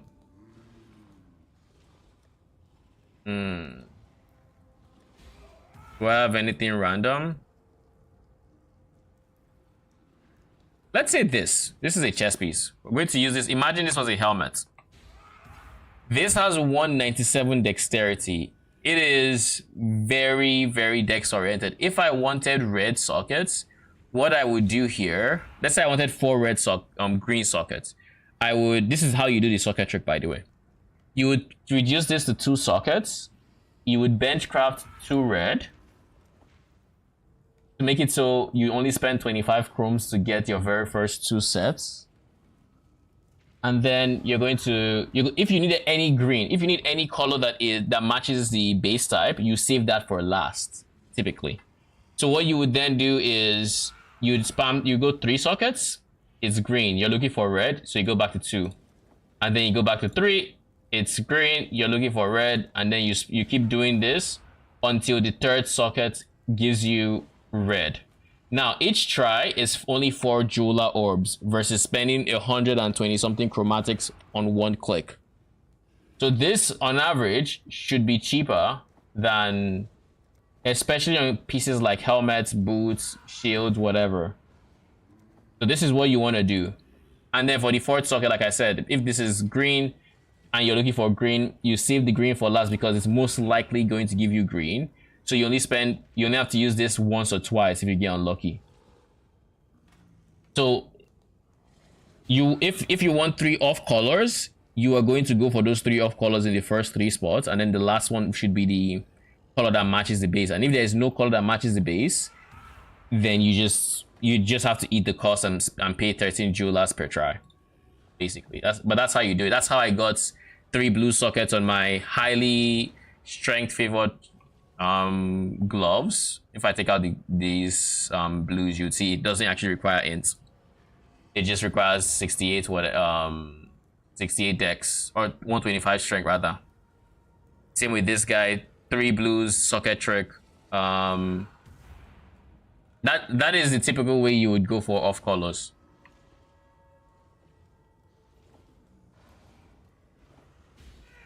Let's dump this here because nobody's buying that. All right, where were we? But the only exception to socket tricking an item, if you need like many off colors, is if the requirement is low. For example, a ghost rife, the int requirement is just 37, so there is still a decent chance you get reds and green sockets. So maybe in that case, you can spam 1 green and you have a decent chance at 3 greens on the bench, as an example. But like most of the time, you just socket trick it. If the requirement is high enough. Ooh.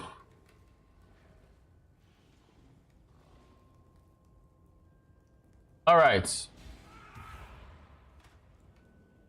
What am I doing here? Do I want to giga stack armor or do I not want to giga stack armor? That is the question. The fact that this is gonna give me 20k armor is insane. Like I'm pro armor at this point. Craft your. Actually, this is very straightforward if you don't need mana reservation. So let's try to not need mana reservation, shall we? If we can get mana reservation, then mana becomes more comfy because we can now level up clarity and do some other stuff. 94 of course makes it better, but we can also maybe drop enlighten. Yeah, we can. We can drop enlighten here, saving us a jewel socket. I don't know what I'm gonna do with that socket. Oh, I do. I actually know what I'm gonna do. Shield charge. No, Frostblink, Flame Dash. I almost forgot mobility. I still haven't put convocation. Fuck, I need sockets. So why Syndicate Operatives? I basically wanted I wanted a minion that clears very fast and could clear multiple screens, and after thinking about it, that gave me two options for Spectres. It's either I go Syndicate Operatives, who have really good off-screen clear, so to say, like they have really good let me find the video. Where is Velvet Sky there?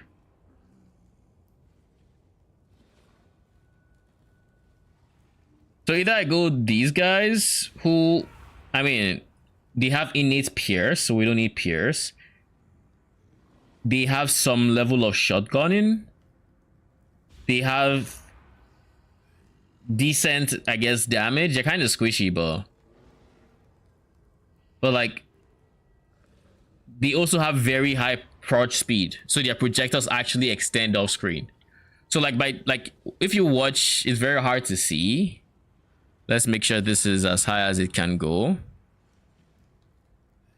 But like, if you watch the projectiles, oh, I have it slow. No, I don't. It shouldn't be slow. Why is it slow?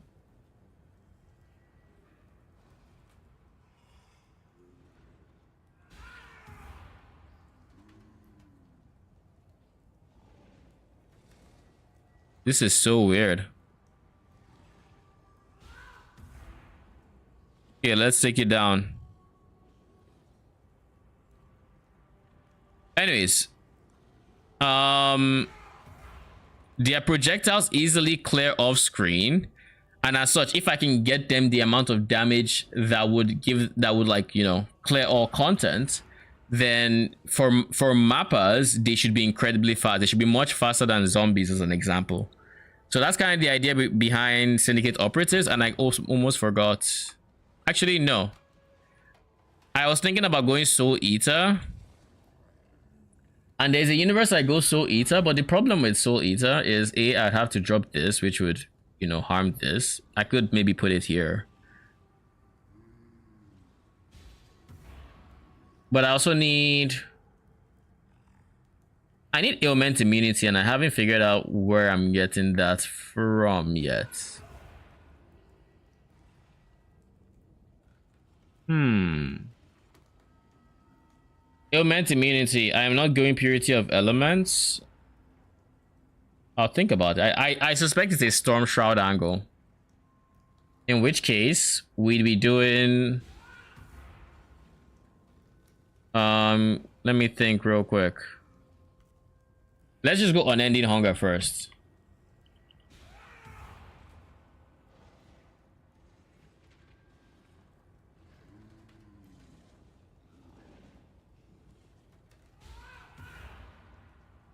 Let's just go Unending Hunger first. This should have 40 intelligence in the form of 1, 2, 3, 4. So it does have 40 intelligence.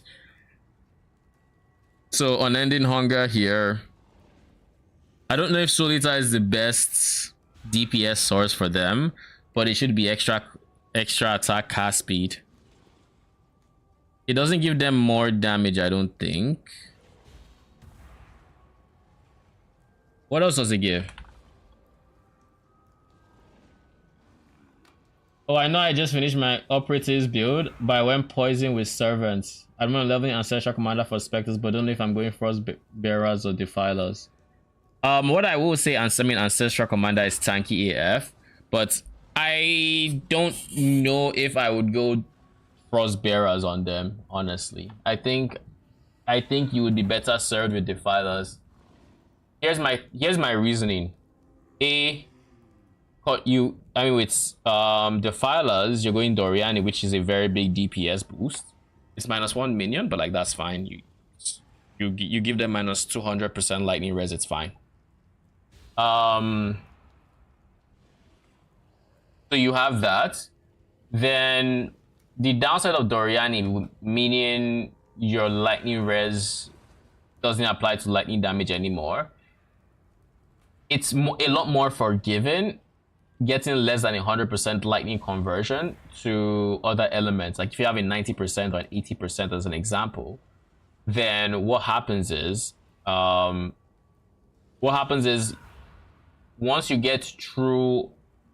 you take lightning damage, it's going to meet 0% res effectively.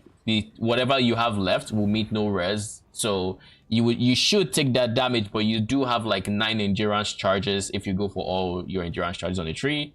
By going for 9 endurance charges, that will give you 36% elemental damage reduction. So that 20% that's left unconverted still gets reduced by 36%. So like, you still want to get to 100% because getting 100%, you know, it's still going to meet that same early damage reduction elsewhere, unless you're using like chaos damage, right? Unless you're doing divine flesh, in which case it's not gonna do that, right?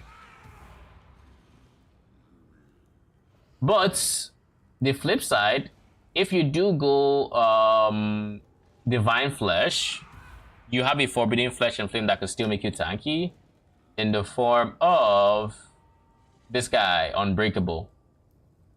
Armor from equipped body armor is doubled. That doesn't do much if you're taking the double effect from your current ascendancy. So I don't think that doesn't double again. But you do get the 15% of armor applies to chaos damage taken from it, and that would help you with the converted damage that goes to chaos. At least on a budget, then you can maybe go for whatever other F&F you might be looking for or whatever.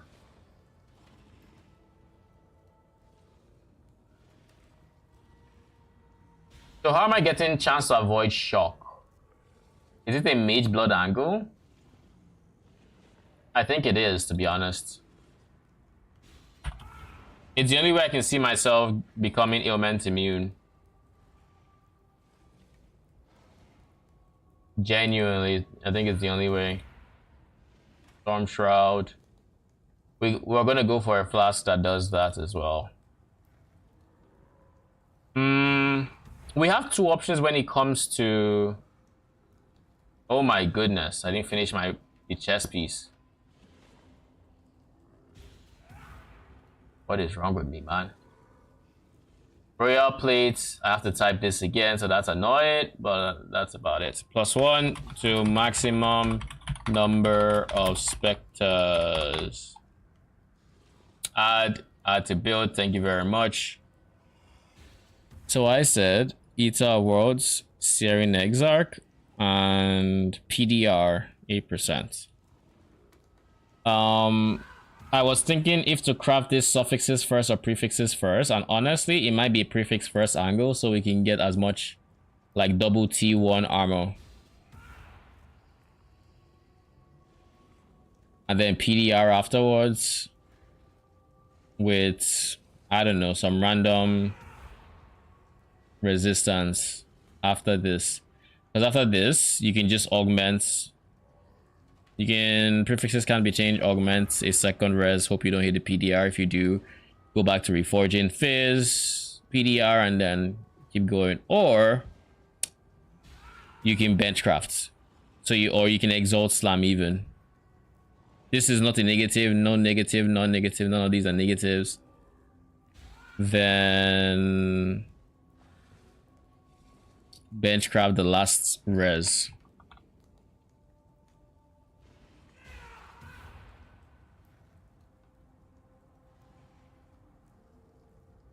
Let's do fire and lightning.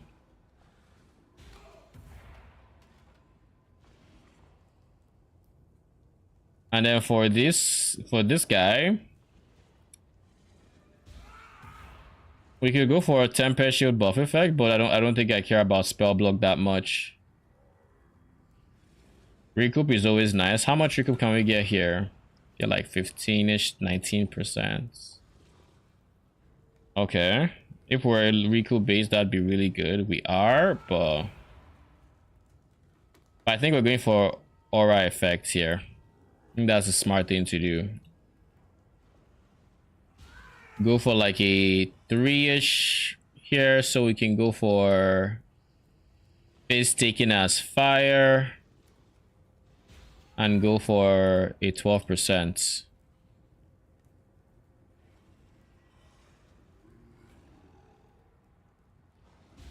So this converts 62% phase to other elements, as well as gives us an 8% PDR and Giga armor. So with this chest piece alone, we're now at 22k armor, which is insane, by the way, without determination.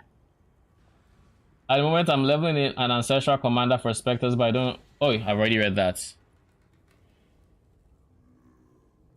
yeah, I think if I had to pick other specters, I would go for Defiler. Defiler also falls under the screen wide clear that I was looking for, but the big difference between Defilers and non-Defilers, I guess, if you will, is that I didn't want to go Doriani. I've already played a Doriani build, so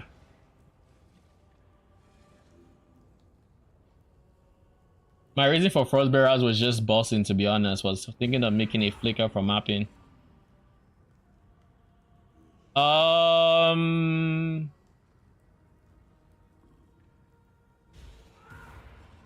Defilers are no slouches when it comes to bossing. And if you really want like big bossing damage, Ancestral Commander is probably not the best ascendancy for it. Like, realistically, it's probably Paladin for Defilers anyways. Because you get like nearby enemies take increased elemental damage. You probably don't go for this guy, but you go for this guy 100%.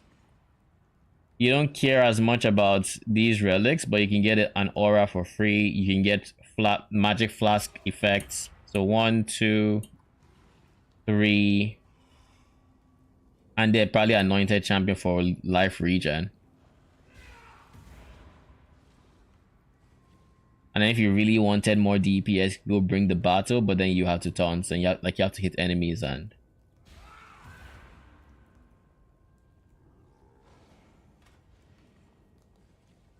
But anyways, where were we? Oh, Giga tank not one-shotting? Okay. Then yeah, Ancestral Commander is def to play. Syndicates, Operative, Pure Spec, Legacy of Phrecia.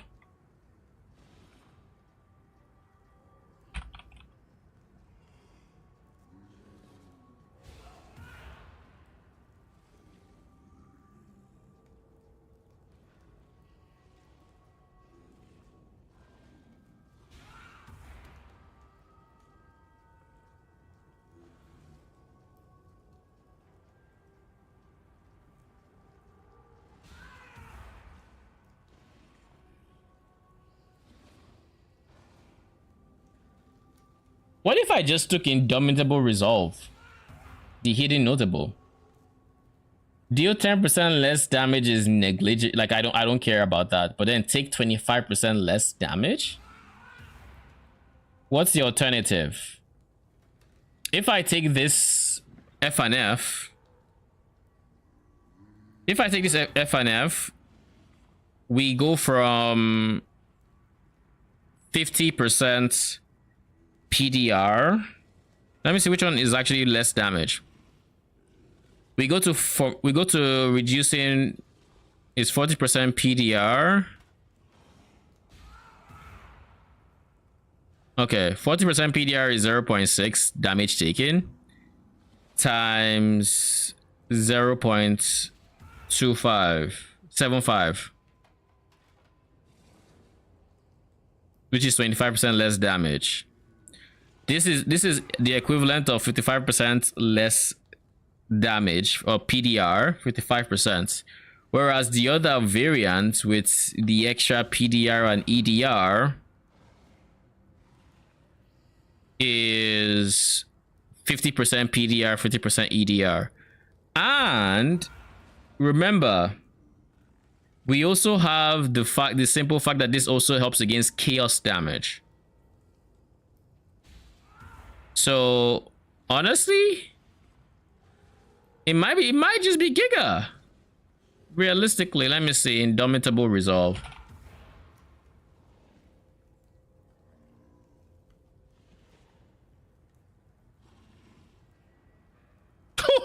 Never mind.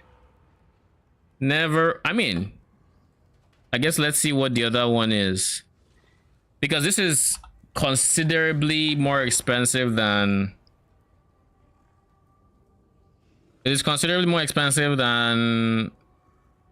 okay, so we're not doing that. That's what that means. All right. Thanks for the consideration. Yeah, we're not doing that.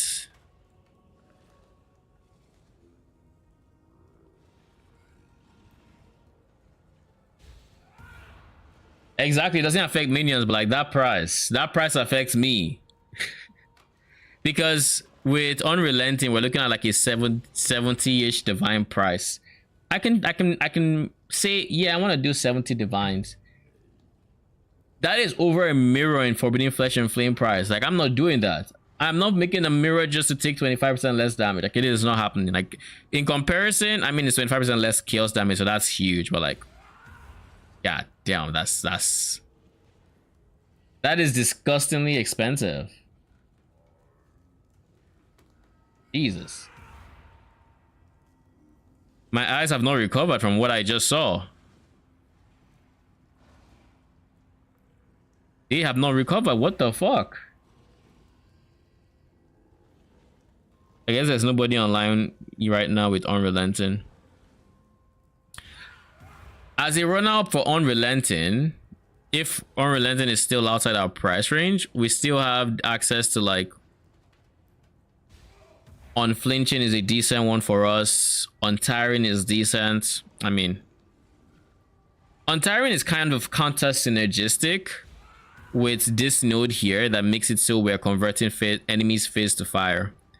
Because by taking less fizz, it means the amount of fizz prevented is less. But that said, that's a long amount of time to have the regen tick for. So, you know, it's probably very comfy. Very likely very comfy. Okay. So what are we doing? We still haven't filled out all the, I guess, different jewels. But for now, let's just use the same Ghastly Eye jewel to fill them out.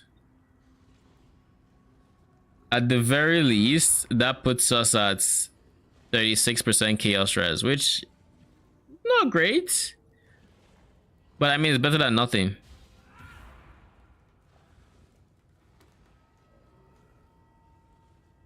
So I guess the question then would be, is this better?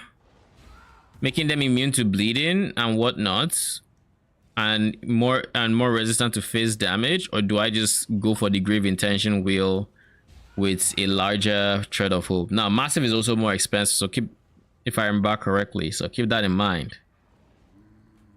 But like, what is the play here? Chaos Res makes them a whole lot more resistant to chaos damage. I def can't cap Chaos Res with just these guys, I probably need some other sources. And them just starting with 0% chaos res is so freaking rough, man. How else can I give them chaos res aside this? I don't have any shields I can put it on. Maybe a ring can have it, but I'm not about to recraft any of my rings to have minion chaos res.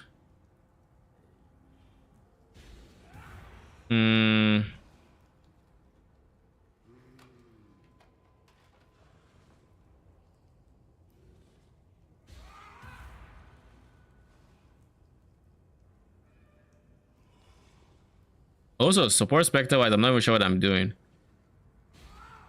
But anyways.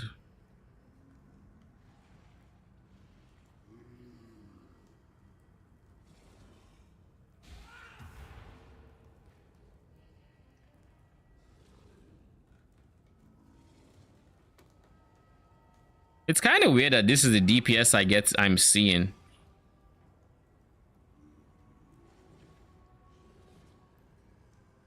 I find that pretty weird. With this level of investment,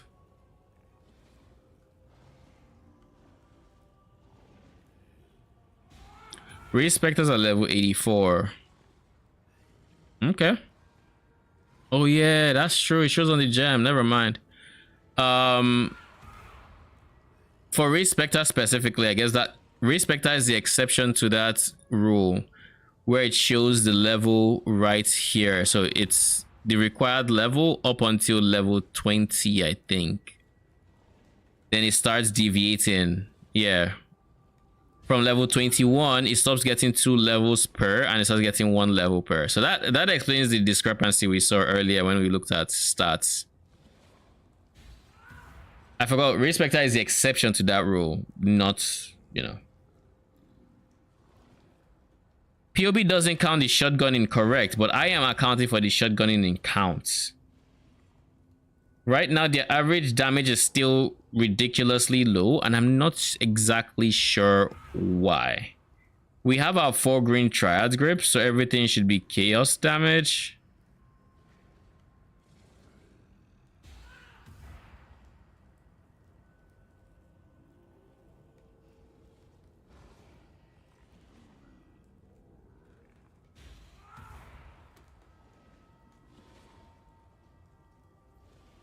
Like, why is it so low? White for chaos? No, right now we're doing green. I'm converting to cold. I wanted to run cold because if I go chaos, then I'm just better served going Servant of Arakali, because I get easy access to poison with can easily cap poison with this, you know, neurotoxin, because I'd be going 12 links, so the crits actually, the wither plus crits equal big. But then defensives will suffer because I'd be going squire, like I'll be going 12 link on this setup, which on that guy is, you know, yeah, that's what you did on operatives. I mean, it's pretty standard, to be honest. And of course, because of starting here, you get easy access to chaos res, so you don't have to worry about it. Probably also don't have to worry about minion PDR. But conversely, you're not going to get all this tankiness. What was your secret? Do you still have your POB, or what was your POB DPS for your, what do you call them, your syndicate operatives? I have to assume it's slightly wrong, but even if it's slightly wrong, 4 mil is just, that's not enough damage. So I'm assuming there's something I'm doing horribly wrong, and I just haven't figured it out yet. This is not uber damage. I have not really configured it, but there isn't too much to config yet. Also, reduce this to 21. The reason being, I can now copy, paste. This guy's on Crush Claw, so this guy goes to Carnage Chieftain. Carnage Chieftain gives them frenzy charges, which is a net increase in DPS. Did I hear something? No.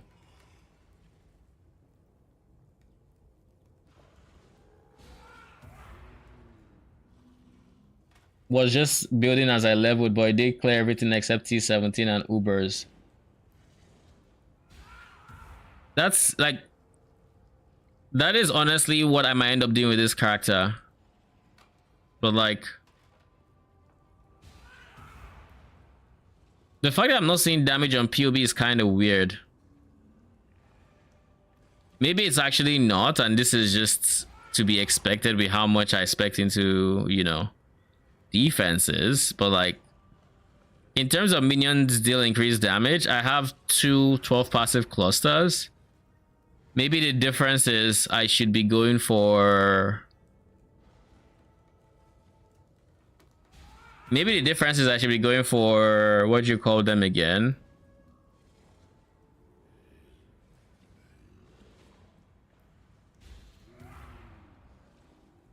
Cluster jewels. These guys. Timeless jewels. Is it... I think it's... Is elegant hubris supreme or like I don't care about the one in particular, but I'd be going for max slumlords.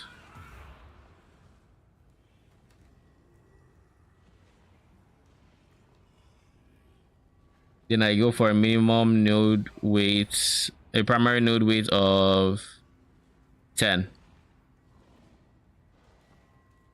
Then we go for Axiom Warden, node weight of 5. Actually a 4. And those are the only two I really care about. Maybe Mana Reservation could be a decent one as well. Also 4. And then Search. Oh yeah, I forgot. Filter nodes. I kind of want twos. There's triple minions that'll increase damage. So let's try that.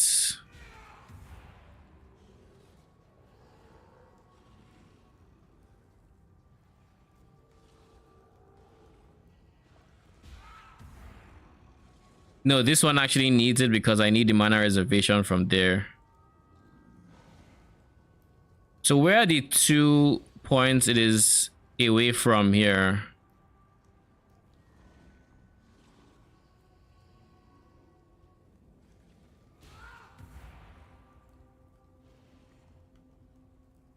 Huh?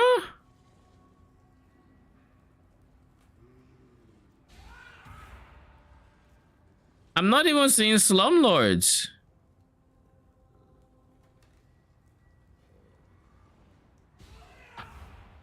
What the fuck was that? Where did you come from? Oh, you know what it is?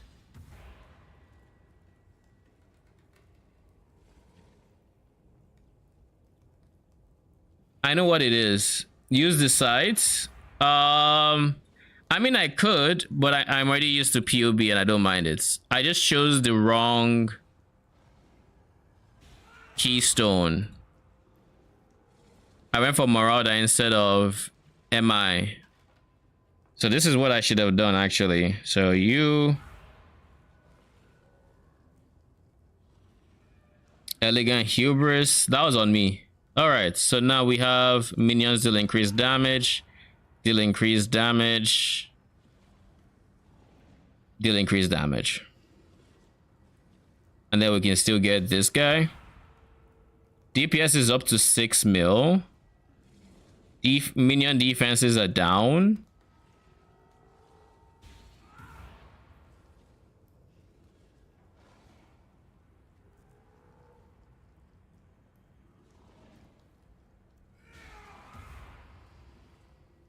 I don't know that I can justify unending hunger. Because when you think about this, when you realistically think about this, by the way, this should be included as well.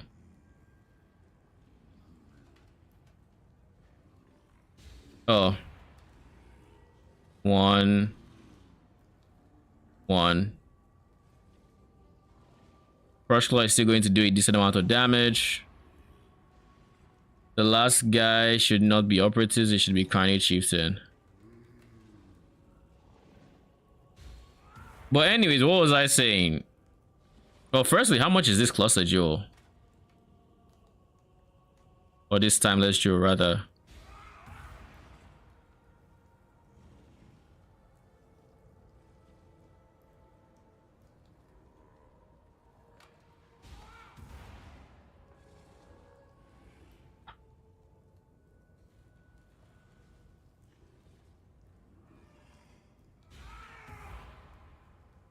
Yeah, had a good hubris where your threat is at 320% minion damage and like 3 chaos res nodes. This is 63,180. So 63,180 is not available. Alright, so this is what we're gonna do instead.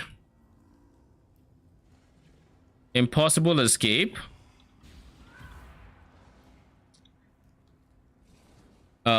Minion Instability. Add to build. Replace Unending Hunger. Then we're going to do this. And now we're going to recheck the Timeless Jewel for the exact same thing.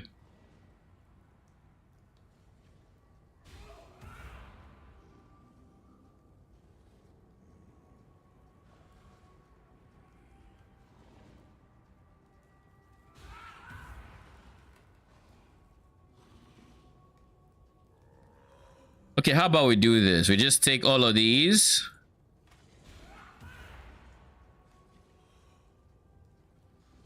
These are all the notables we have access to.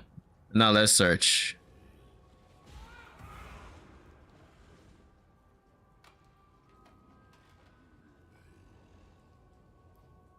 There's still none that have like other stuff. 138,700.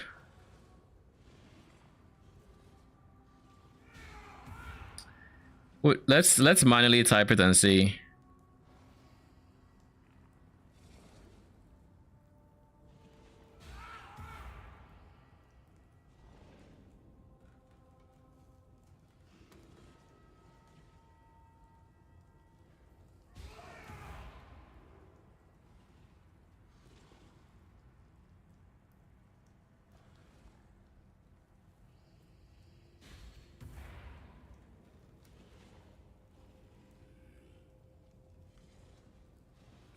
All right, so let's see. This has Axiom Warden, increased damage, Big Chaos Res here, which is pretty nice.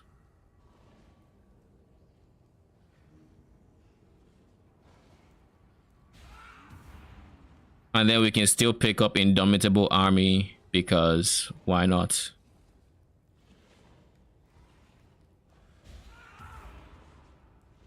I have a quick question about your level 95 Herald build. It's AY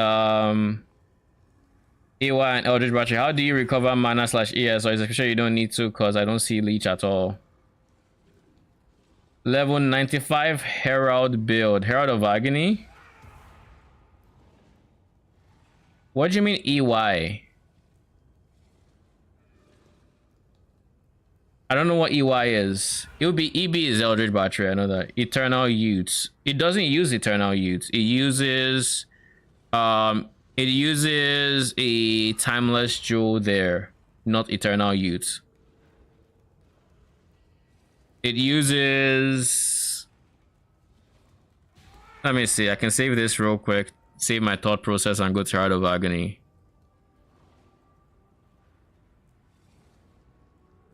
Well, the most updated version doesn't even use it, but previously it used a Timeless Jewel here that converted this into Divine Flesh. But that was the idea there. You should check the video guides. I updated I updated the builds or the POBs, so you should grab the newest one. And that said, I do have a video scheduled for tomorrow morning by my time, so like in less than 12 hours, going over the updates. Makes sense. Yeah, I didn't. You shouldn't have taken it. It's not eternal youth. Eternal youth is less life regen, and like ES recharge applies to life, which means your regen just goes to nothing, and that's not fun. It also means ES recharge doesn't happen, right? Which means I don't remember if the lower budgets do we use. Yeah, we use Eldritch battery, so your ES just wouldn't recharge. That would be mad awkward.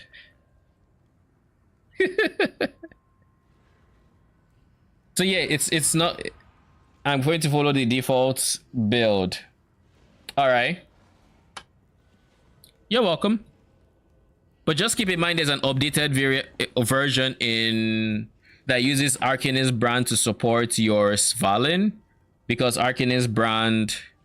I mean, we can do this as well because Arcanist brand is just more comfy, but it's comfy versus, you know.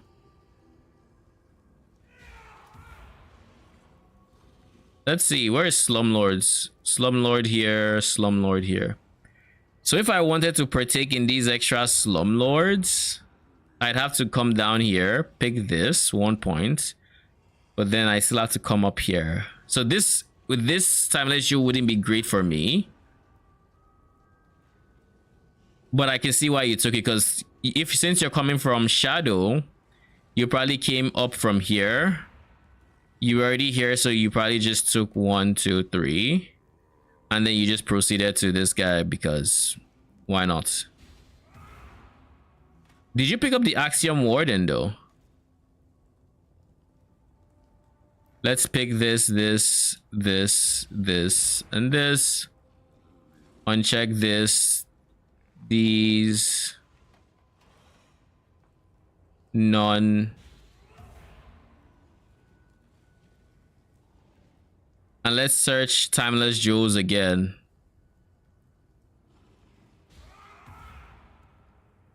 Your Herald build has been super helpful. First character ever in PoE. Oh, nice. I'm glad you're enjoying it. And if you have any other questions, do let me know. Regarding Timeless Jewels, a quick explanation on it, because I mean, I didn't talk about it in the video, but it's actually important to note, is that with a Timeless Jewel socketed into a Jewel socket, it typically affects the nodes in a large circle around it. So as an example, we're looking at at a certain Timeless Jewel right now that I can maximize my benefits on.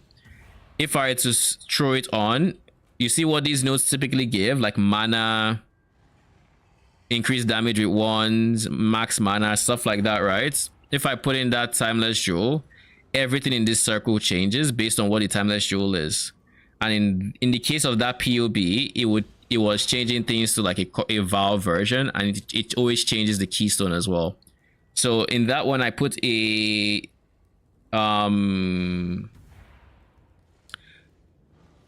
it was a Lethal Pride? It was something. Glorious Vanity. It was Glorious Vanity with Zibakwa as the Conqueror.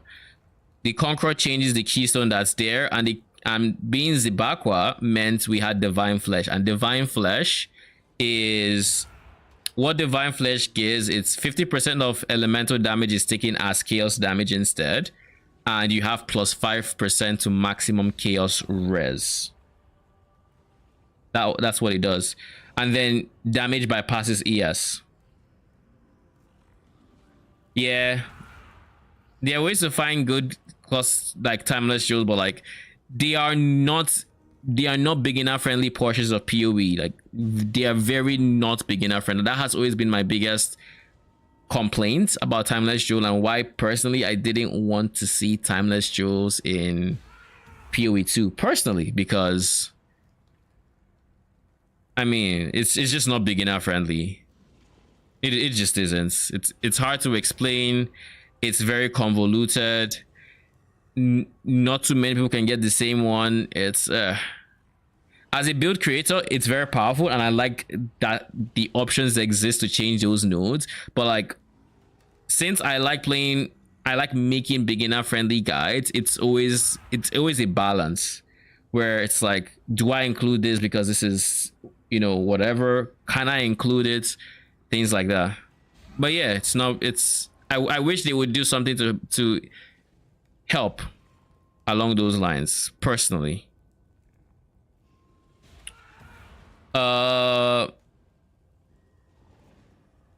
This says instability, crew prep, and deep thoughts.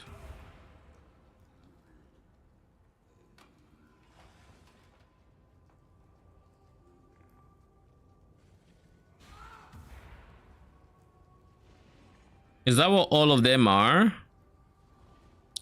Okay, this one is one slinger, so it is working. One slinger is there, and this is one slinger, so it is working. There just aren't any good I guess timeless jewels unless I combine all three, and even then they don't come with minion life. Or I guess let's check for something else. What else is a decent positive? You primary node weights. Yeah, I'll leave you at one, i.e. not really looking for you, but if I get it, then I get it.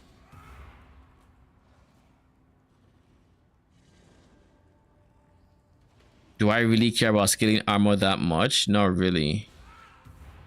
I guess resilience is fine.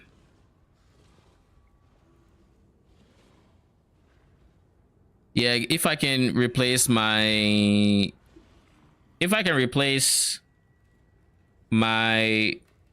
enduring composure with this, that'd be really nice. So maybe I give this a weight of like 2. I never want to see more than one of it.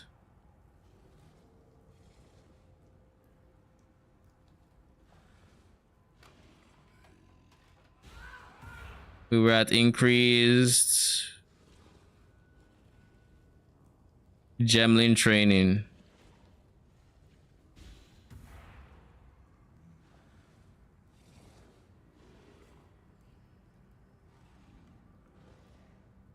Weight of 1. Chance to avoid shock. Weight of 1.5 ish.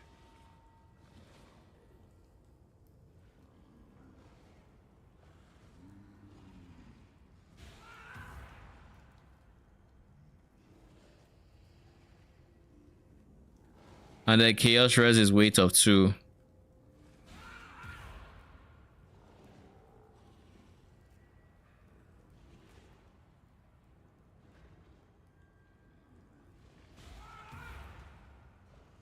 So this guy has 2 minion damage, 1 minion life, reservation, and increased life.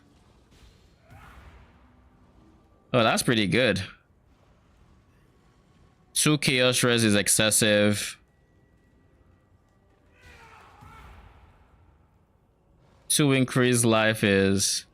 Honestly, I have enough increased life. Like, we're 131 already. Low key. But like, let's look at 74k. Where are the nodes? Slumlords, avoid being chilled, Slumlords, Axiom Warden. I need this to be something good as well. Reservation efficiency. Why is my reservation efficiency shite? Oh, because you... That's why it's shite. Wait, that's not...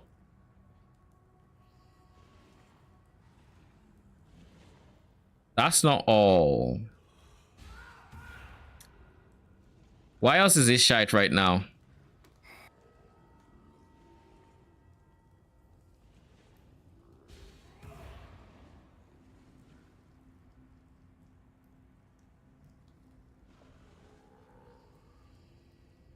I think I understand why.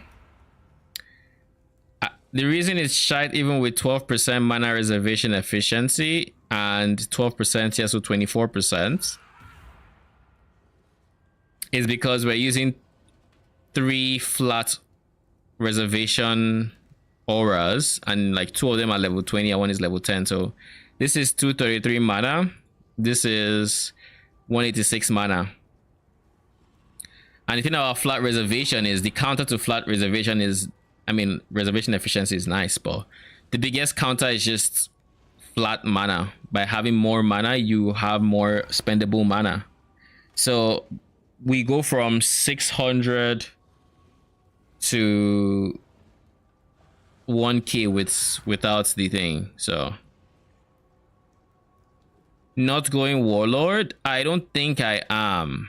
No, I'm probably not going warlord.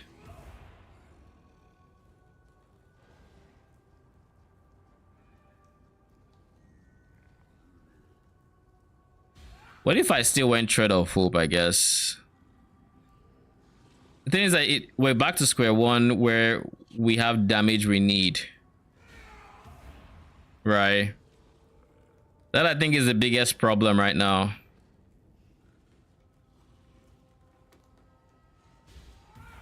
Where on earth is my Thread of Hope?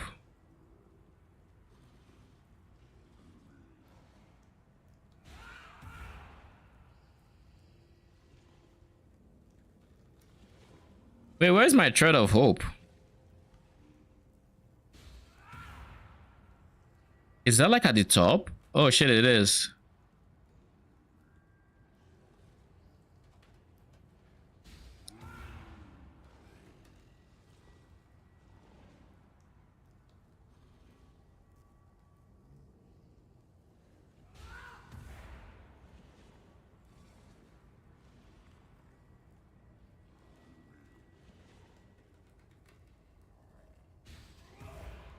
This kind of helps us solve our minion chaos rest problem, as well as like this. That combination of two,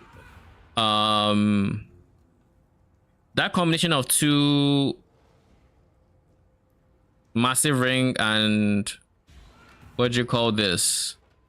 Impossible escape solves all problems we had. But I don't think I think it's overkill. I think with this we still drop. Maybe it's not so overkill, because face damage can still be problematic and bleeds on minions are spicy. But here's the other aspect of it. I mean, this captures chaos res rather nicely. So honestly, I think this is the play. But then the question is, Indomitable Army or no? There is nothing in this range. Maybe you, I guess.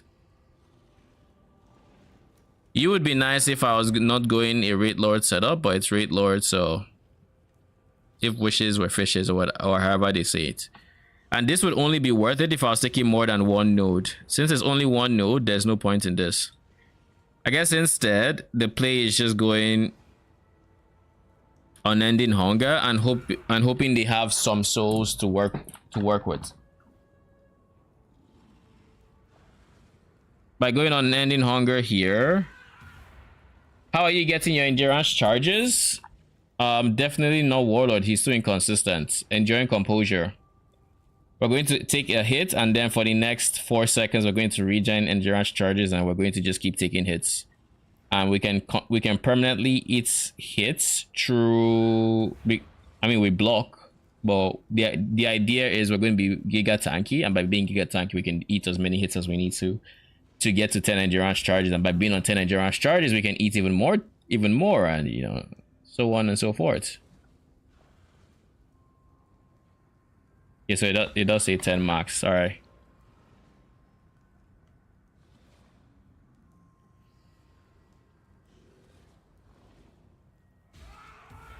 But yeah, that's the current plan. Well, back to ultimatum, I guess. How much did you spend? I spent a lot, but I mean, I'm fine with the amount of money I spent. I didn't spend on, because I've been crafting the chest for 2 days. Like I bought like 150 dense fossils and I didn't hit, and then I did it again, and now I'm actually doing good. I actually went a different route that everyone else is going, which is really nice. Everyone else goes Mage Bane. Yeah. I don't go Mage Bane. Why? Because I could just get suppress on gear, which, as you saw on the chest, and that lets me actually have evasion. I have like 40k evasion without grace, which to That's me is pretty. just insane. That's pretty good. Because I'm also now I can go Mage Blood, get some more evasion, cap my crits, and the damage and the defenses, and I still have Mom with 7k mana, by the way, unreserved. So, like, Okay. the numbers look really good. I'm at 11k mana. I don't know if you know how kinetic blast of clustering works, but it doesn't need the mana to be. Oh my god!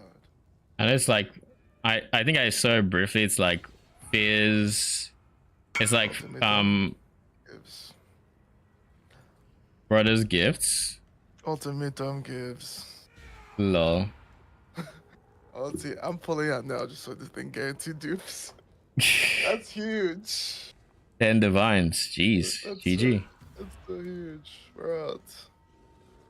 All right. So what was I saying? Right now, I'm still not. I'm not exactly sure how accurate POB DPS is for Syndicate Operatives, but like at this level of investment, this should not be 4 mil. I'll tell you that much. So I wonder if it's just very off, or if there's something. Am I trolling somewhere? What are the things here? More AD. Surely POB sees this as an attack, right? Yeah, POB sees them all as attacks, thank goodness.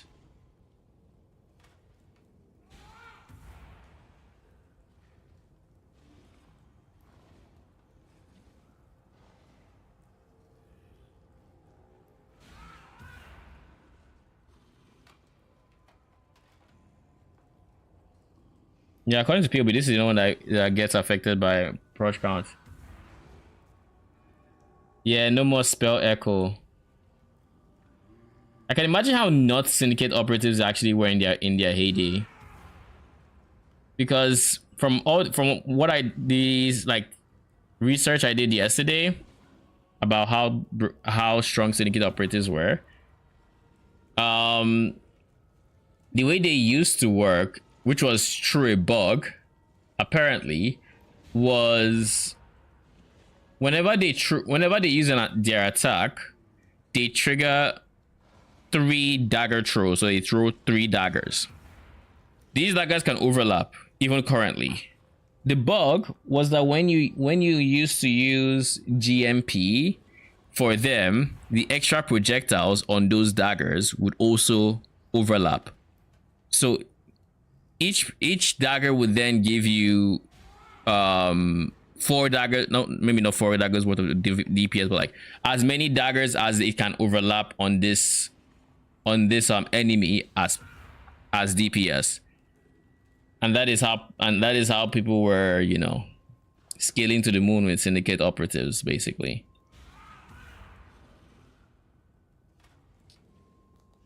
But alas, they were ended. Put out of that misery. So here we are, struggling with Formula POB DPS. Surely this can't be accurate for Syndicate Operatives, right? Let's look at other POBs. Velvet Sky, 23 mil with Chaos.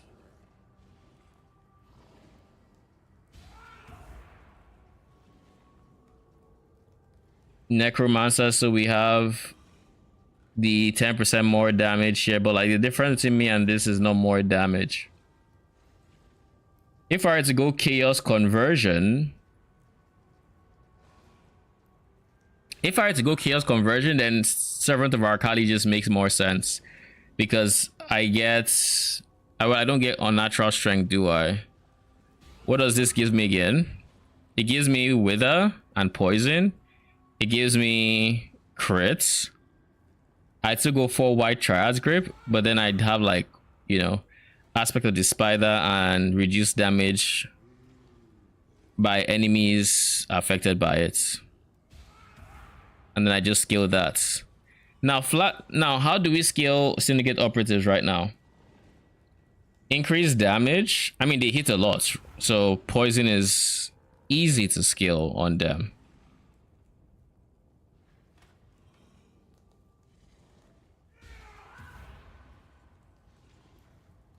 Syndicate Operatives. They had 600% increased minion damage. 35%, 2% attack speed cluster. United in Dream not given increased. Oh shit, this Abyss Jewels are kind of nasty. They are pretty strong. So stacking a whole lot of increased damage. Flat physical where possible. Flat chaos. Flat chaos was the priority. If any flat damage.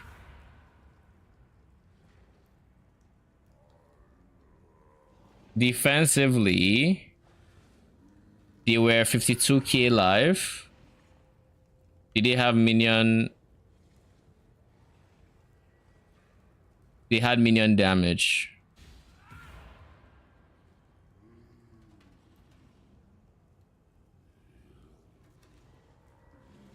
She used greater volley. If I were to use this setup, like I wouldn't even switch out greater volley because why?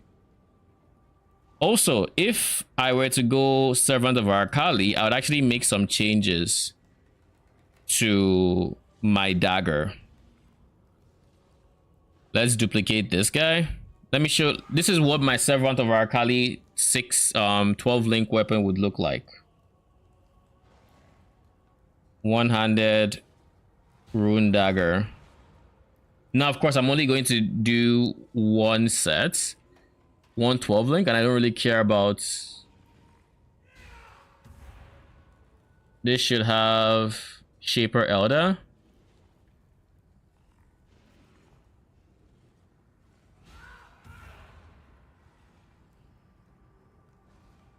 Elder Shaper. Okay, cool. So I would probably want to go increase crit strikes and increased and faster attacks. And then here I'd go critical strike affliction.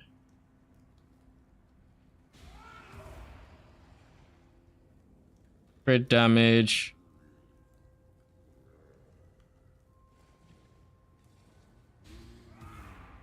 Wait, is that a shaper mod?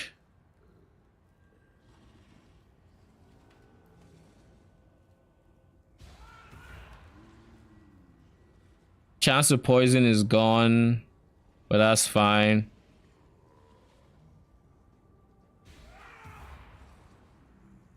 We can go efficacy to replace rootless or whatever. One of these has critical strikes affliction.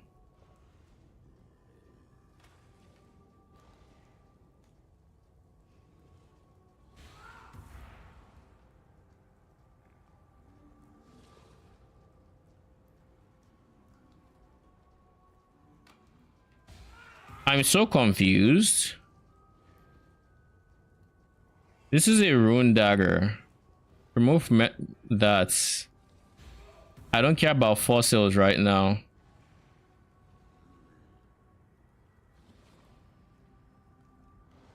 Remove that. Can we clear?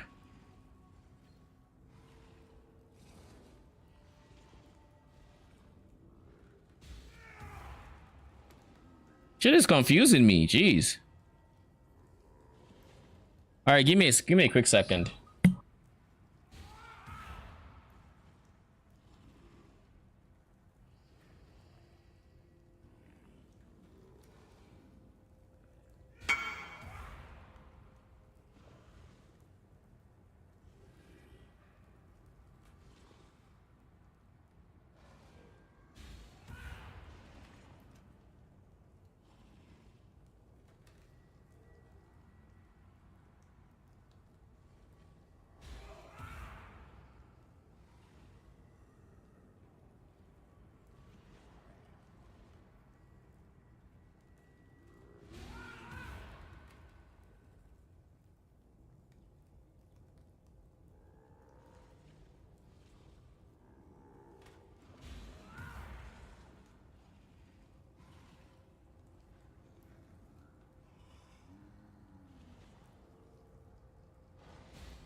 All right, I am back. So where were we? The reason I changed from servant to commander was servant was squishy. Yeah, that is my worry as well with servant of Arakali.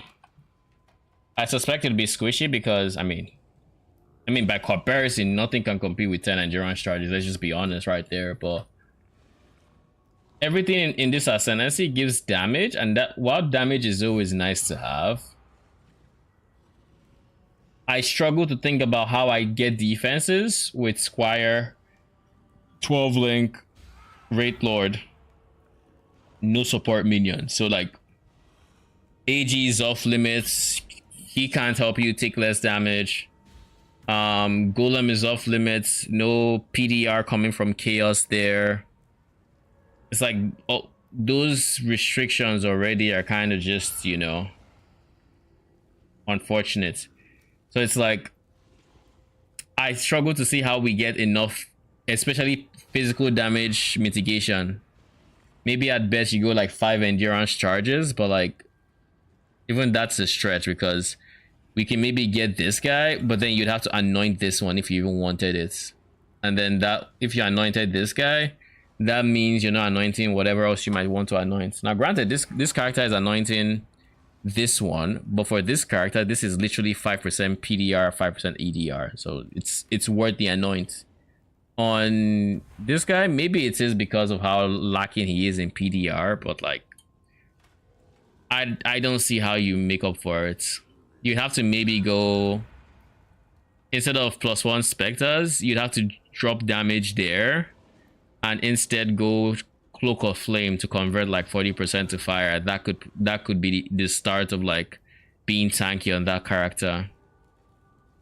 Whereas with Ancestral Commander, everything, like if I just do +200 to all resistances,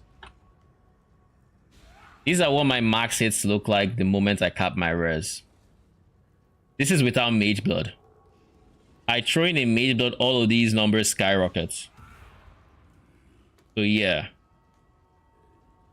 this character is going to be nuts. Let's comment that. Defensively at least. Offensively, let's figure that out. That is what we need to figure out, because let's see, it's a level 84, right? Oh yeah, and I remember what we're doing. We're going to find what my 12 link would look like on Servant of Arakali, right? That's what it was. Elder, Shaper, and I said it was going to be a critical strikes. No, not this guy. This one. Faster attacks.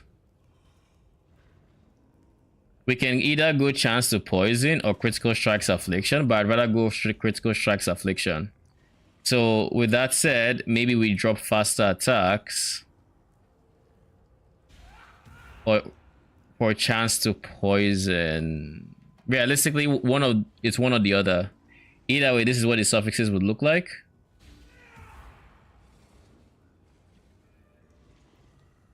Critical strikes, chance, critical strike, affliction, and then of course base crit of 10.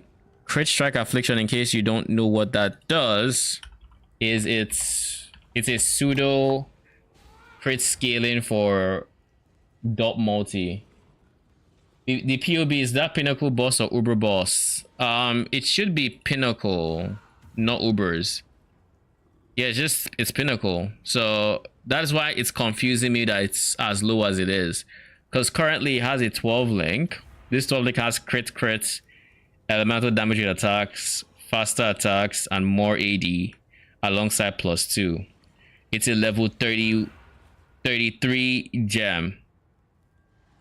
It has awakened gems. Now granted it has Feeding Frenzy, but like Feeding Frenzy is not the make or break. There's curse in here, there's hatred for Phrezia's extra.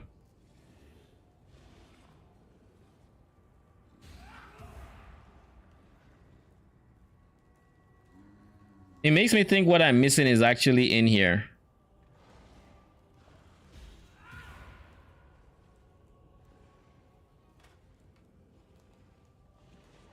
It makes me think this is I'm missing something in here. It deals 5% less damage. Level 84. So 1293, but 8% less damage. I guess it does scale with levels, so another reason to go levels.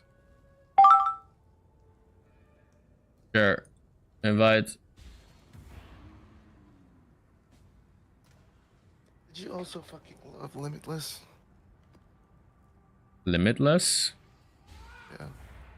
What's Limitless? Don't. The movie. Please don't. Oh, the movie. I don't think I've watched it.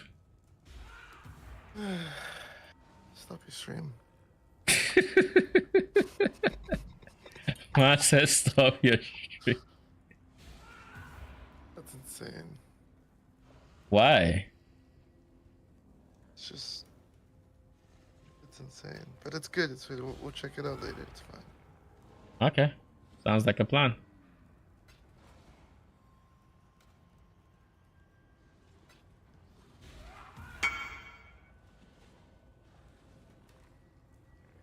Okay.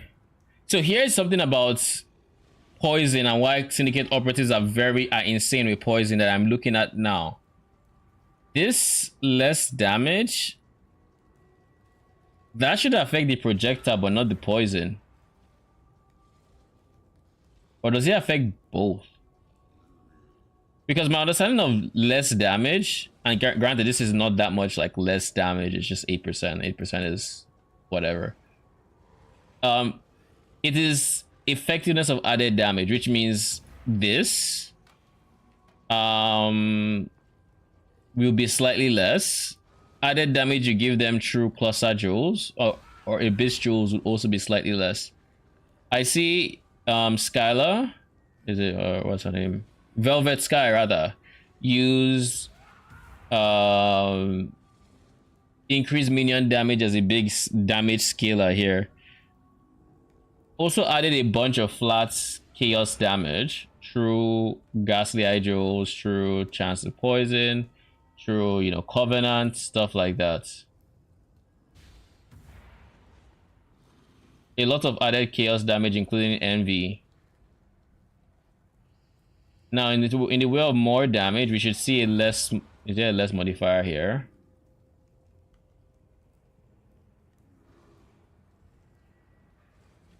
Oh, this is their default attack, that's why. Secret police daggers.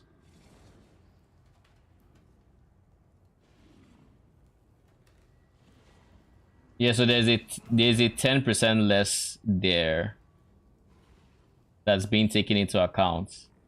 I mean, this is actually a ton of flats, but a lot of the flat is from covenants. We don't have access to this level of flats to add to their damage. But do I try to spam like flat damage? Is that the way because of their overlaps? I mean, it makes sense, but 600% increased minion damage is also very, very high. I'm currently at, I think, half that, 300 and something percent. And if I wanted to get even more increased, what could I do to get even more increased? Like, I'm already using these two. I just have to use a timeless jewel for that. Timeless jewel helps a lot, but even with the timeless jewel I tried, that put me at 6 mil deep, 6 mil, and that was like 3 slumlords or so. 3 or so slumlords, which is 240% increased minion damage, which would have put me at 588.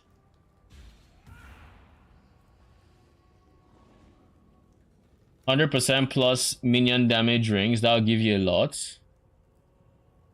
Yes, it will, but I plan on using my current rings because I mean, I could check the price of mirrored rings. I could check the price of mirrored rings, to be honest. But my current ring looks something like T1 minion damage, T1 minion ASCS, T2 high T2 chaos res, and essence strength dex.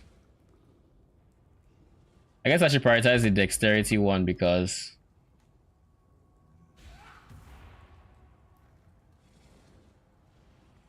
and then really good life.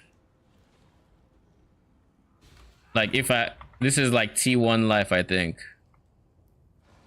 Yeah, T1 life.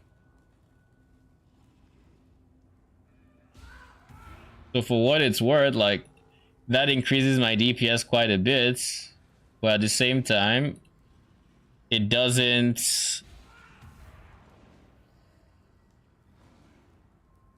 I mean, if you have a spare mirror, the question is, do I have a spare divine to begin with? I am currently flat broke. I haven't played the game in quite a bit actually. I've been busy the past few days, so I haven't gotten around to like actually sitting down and playing. And I don't think that busyness is going to ease off until like maybe the weekend. Like tomorrow I'm also pretty busy. But I will be streaming the reveal tomorrow. We're going to be reacting live. I think I'm going to try to be live about 30-ish minutes beforehand. Before the PoE2 reveal, at least. I should make I need to make a thumbnail for that because YouTube likes thumbnails. So I will work on that probably once I'm done with stream. That is, or in the morning. But I have stuff to do tomorrow, so like I don't know. We'll see. I'll either work on it tonight or tomorrow. Either way. So where are we losing damage? Awakened Vicious Purge might be losing me more damage than I expect with that less projectile attack speed.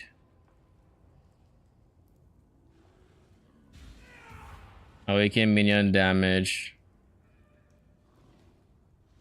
That puts me at 6.3.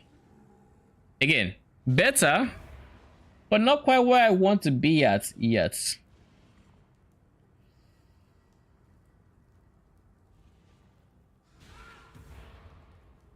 So now, when I go to the Ghastly Hydro, is it better to have the Fizz or Cold? So we're at 6.3. It goes down to 6.2. So I was right. Fizz is better. But I guess since I'm looking for as much damage as possible, this should just become Cold.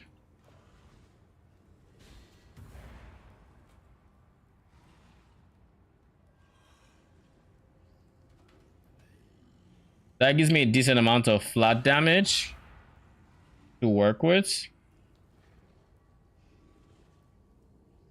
I still need more increased damage, to be honest. I can't drop this guy at this point because this is too important. I'm using Unending Hunger here. Do you use GG 20% minion damage Abystrals? No, I do not. Right now, I am getting some stats that are less than necessary. I'm getting Leech, which is important on at least 2 of them. But I do need increased damage. That I need. And I need to take this as well. During Bond is free. So what we're going to do is we're going to copy and paste this. I still want to be capped on minion chaos res, but we can go attack cast speed for one of them. And honestly, I don't think we need more. I don't think we need more leech than this. So minions will increase damage. But then I have to drop something. I don't think this is feasible. This would be insanely expensive. But I guess if I just took down the tier of this, took down the tier of this to like mid tiers, tier 3, yeah, that's fine, I guess. And I add it to the build, and I say these two should be using the second one. Or the last one should be the second one. It's still not that crazy. Have you used a minion skill recently? Yes, I have. 7.5. Buy the base and craft yourself. What would the base be? Fractured attack, no, fractured minion damage, because that's the attackless one. Fractured minion damage, craft phase until reforge phase until attack speed, or reforge speed until, or reforge caster until phase. Yeah, you can do that. That's actually a pretty straightforward craft. I would go for reforge caster until a phase until prefix you like, because then you can exalt and hope you get something good, and there are a lot less prefixes than there are suffixes, so I think that's the play, or that would be the play. But like, even after all of this, we're up to 400%. And we're still at 7.5 mil. Like, granted, we're actually now at least seeing, we're actually now seeing the DPS. But like, as of this moment, it is not free. Tell you that much. Like, the budget on this character is very high, and I'm asking myself if it's worth it.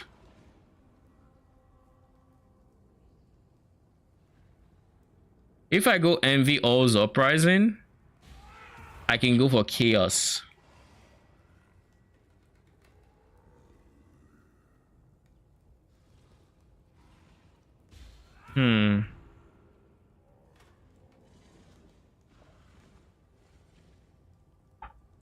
Envy, how much flat? Envy All's Uprising is a level 1 kit, is like, I think it's level 15, but it's this one. Oh, level, okay, no, it's this one actually. All the same, really. 101 to 145 to 141 flat chaos, and then it meets your aura scaling, right? If I go anger, what does that look like?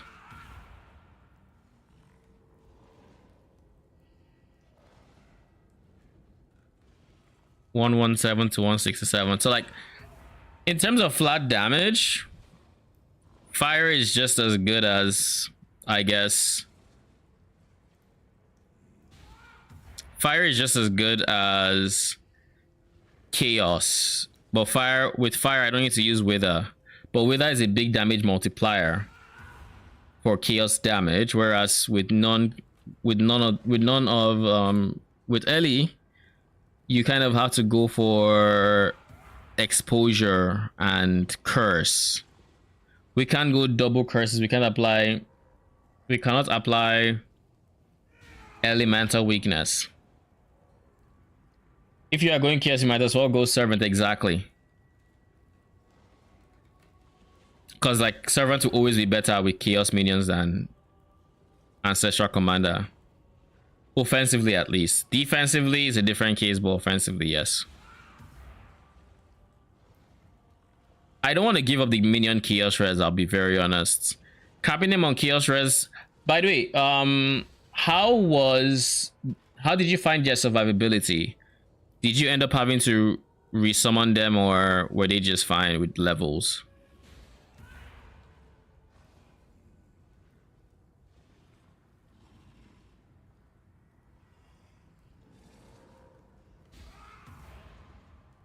Resummon them a lot. Do you know if you capped did you cap their chaos res? Like, this isn't capped chaos res, so if they run a poison map, they will die here, 100%.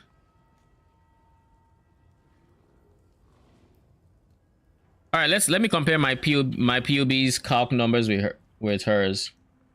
You didn't cap chaos res. I run a lot of like monsters poison on hit maps, so I can't even skip. I can't joke with the idea of, you know, not capping their chaos res. I think that would be true for the content I want to farm. All right, let's see. Obviously, way more flat, and as such,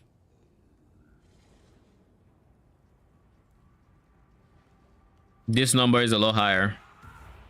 So in terms of increased, she has like 150% higher than me. In terms of more, I have like 50% higher than her because, you know, 7 link.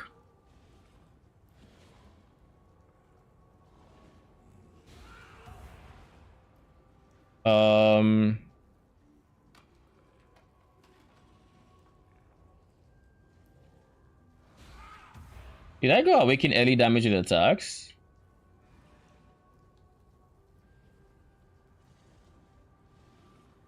Oh yeah, I did on my weapon. Never mind. So yeah, more in terms of more, I have a lot higher, right? I have early damage attacks. I have this. I have big more multipliers.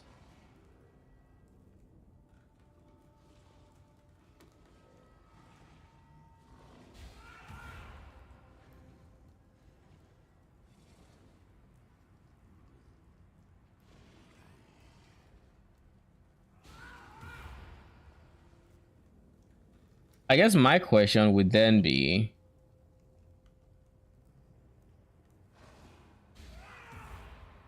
I can't make this an adorned build. I require too many jewels for this to be an adorned build. Like FNF seems no-brainer. Rational Doctrine is a no-brainer for regen. Like this regen should feel comfortable to not have a flask, but like I don't want to, I don't sacrifice any of that.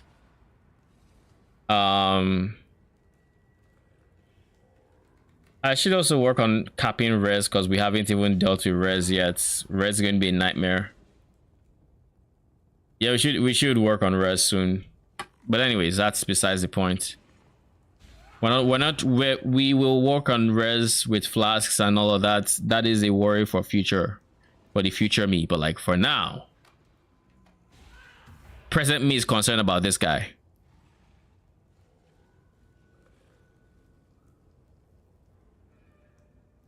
How can I get more flats?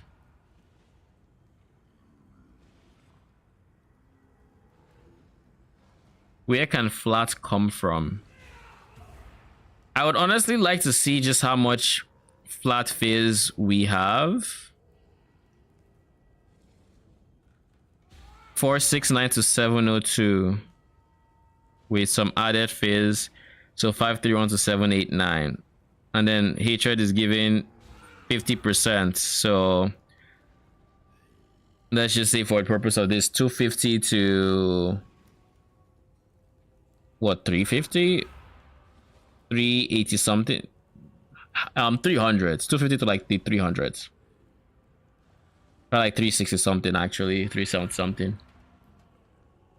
So that's the range that hatred is giving me in terms of phase gain as code.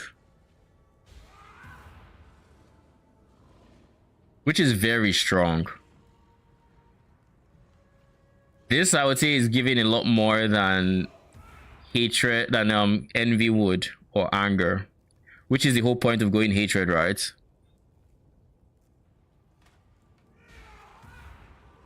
So then what gives actually? It's like what gives? Oh, we don't need flame dash, we have dash, I forgot. So yeah, this can be shield dash.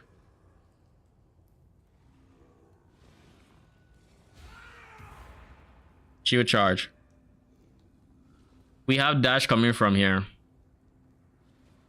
So this is 2 blue, 4 red.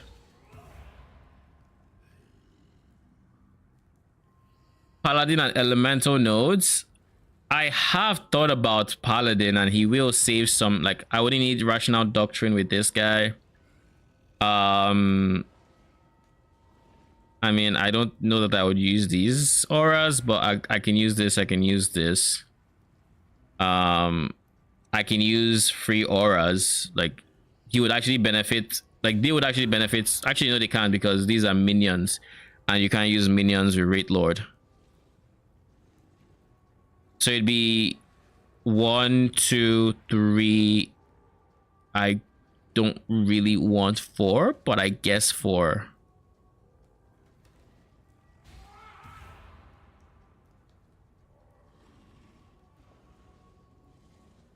Yeah, basically I wouldn't have a 4th ascendancy. It's like 1, 2, 3. There's no 4th. Forgot about Reed Lord. It's very easy to forget. I don't even blame you. Very easy.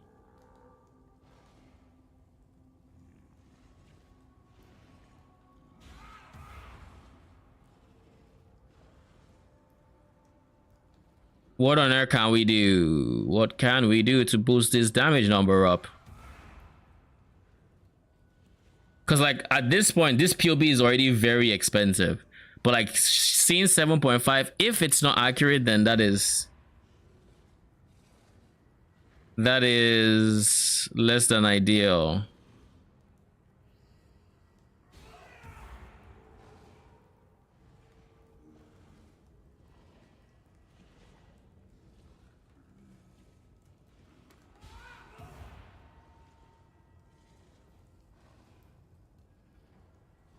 All right, you know what? Let's play around with the idea of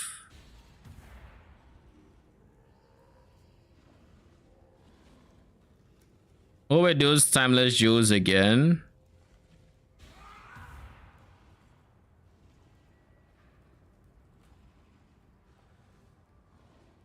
Let's just play around with the idea of this guy. Let's remove all the other elegant hubrises.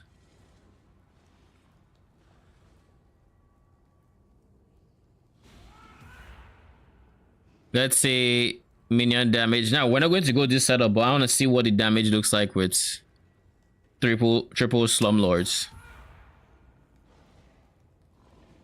10.2 mil. I gotta buy Rational Doctrine, my poor 30 divines. Oh, don't I know it? Don't I freaking know it? Rational Doctrine is so expensive, but it is so worth it. It is actually so nice to have.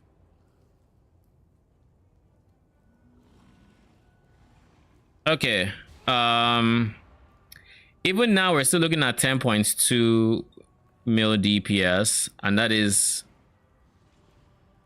with minions that are not chaos res capped.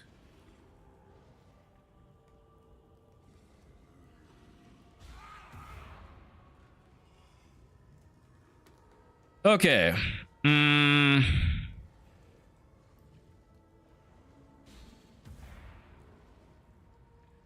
Are the base numbers really just that bad? Like, this is a giga tanky character, but 7 mil DPS, if that is accurate, is woeful. It is terrible.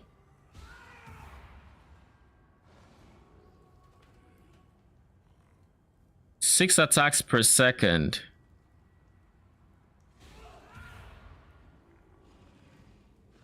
It's not an attack speed problem because like they have giga attack speed.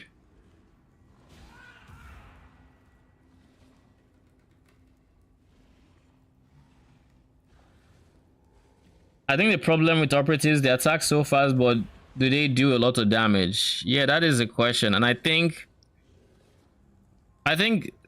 maybe these nodes are what I need for offensive scaling. Because at this point, I don't know what else to do to get the damage up. We have flats. We have increased. We could get more increase, but like stretching any more increase out of this is very difficult. Like I'd have to like fill this out, and even then it's just 8.4. Hey, what time is the thing tomorrow? I believe it's 2 p.m. our time. I should see you an hour before then head to bed for class in the morning. All right, good night. Hey.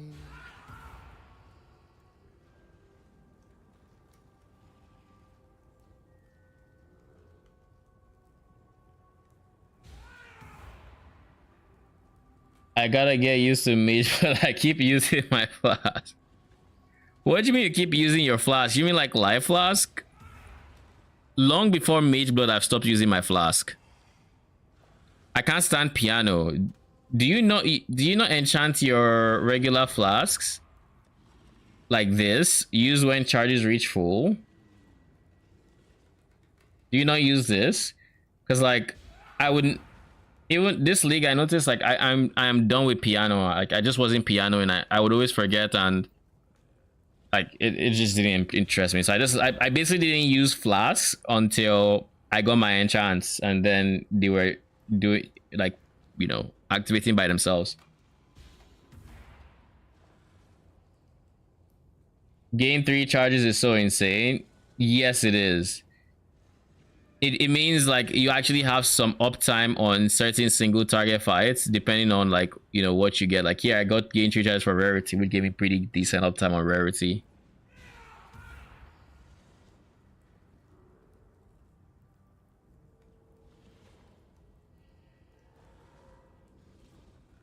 I enchant them all except my Quicksilver, and I keep using it. On the bright side, I mean, Mage Blood literally stops you from using it because it says cannot use. Magic Utility Flask cannot be used. So, I mean, you can press the button, but it's not going to do anything. So it's not like you're losing anything by pressing the button. If that's any consolation.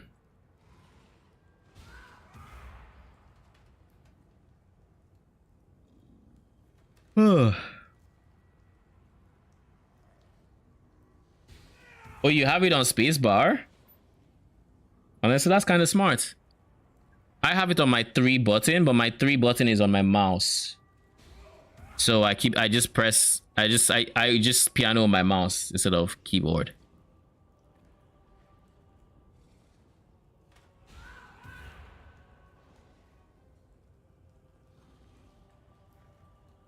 How on earth do we fix this freaking damage?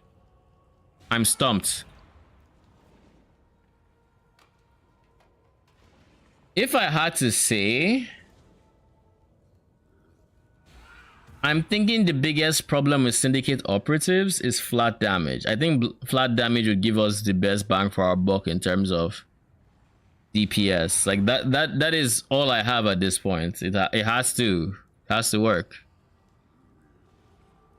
Cause like I've gotten them to be, I would say they are probably going to survive well enough in this setup. Their resistances are fine. Resistances are fine and whatnot. They have leech, decent leech. They do good damage. They have good attack speed. They have all of that stuff. But like the damage, yo. Oh, rip. Big rip. Right now, I sent 17.1 mil shipments because that is supposed to be more efficient in getting mirrors than 50 mil shipments. Yo, to be fair, right now my shipment is kind of off because I haven't been playing that much. So there's also that angle as well. So I'm getting literally no crops. All right, you guys will have to give me like literally a couple minutes. I'll be right back.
All right, where will we?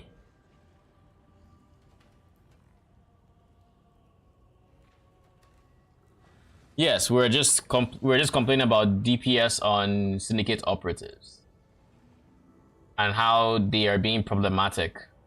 Scale.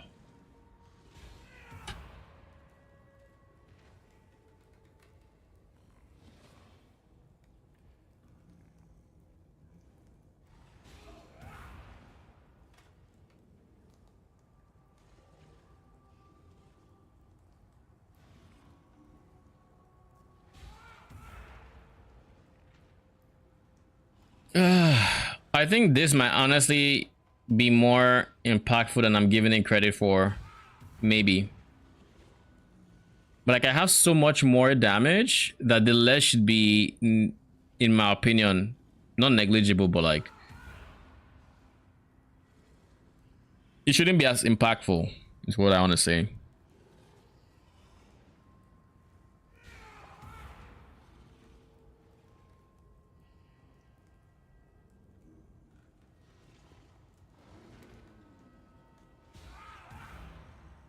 If I go for chaos,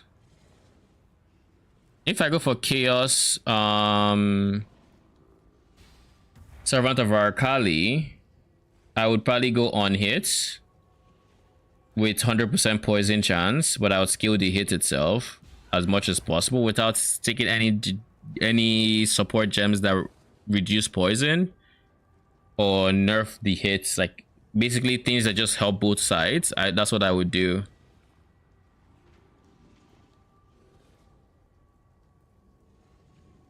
Try to pick minion crit nodes. I mean, they should help quite a bit, but at the same time, it's like, do I even have the points for that? Like, it's so many points for a slight bump. And minion crits is not the best thing to scale when you're not giving them your base crit chance. Like, if I was Servant of Arkali, I'm giving them my base crit chance with this guy, so I would actually take those nodes. But without that, less ideal. Definitely less ideal. If I were to take points out of like my defenses to fill out these guys, it still wouldn't be enough. If I had, maybe if I had like, what's the name of that jewel again? Like one passive voices, that would still suck because then I lose all this minion damage and attack cast speed. So like the extra jewel sockets doesn't even make up for that, because I was thinking maybe we just go for Fortress Covenant, Quickening Covenant, but like it does not make up for it at all. Now Unending Hunger is negotiable, and we can maybe move Storm Shroud there and go Quickening. You also lose all your yes, you do in fact lose all your currency. All right, let's do this. Fortress Covenants.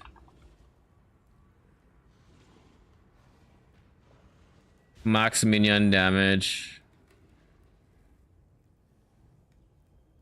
The reason I'm not a big fan of Unending Hunger is because odds are the person that's going to end up eating the most souls is going to be my Crush Claw, or yeah, my Crush Claw is going to eat the most souls, while my actual DPS minions are not really going to eat that many souls themselves. So that is why I'm not that keen on it, basically. Okay, so this gives us 8.1 mil DPS at all times, but like now we have 500% increased. So realistically, the main thing we are lacking in comparison to like getting 23 mil DPS is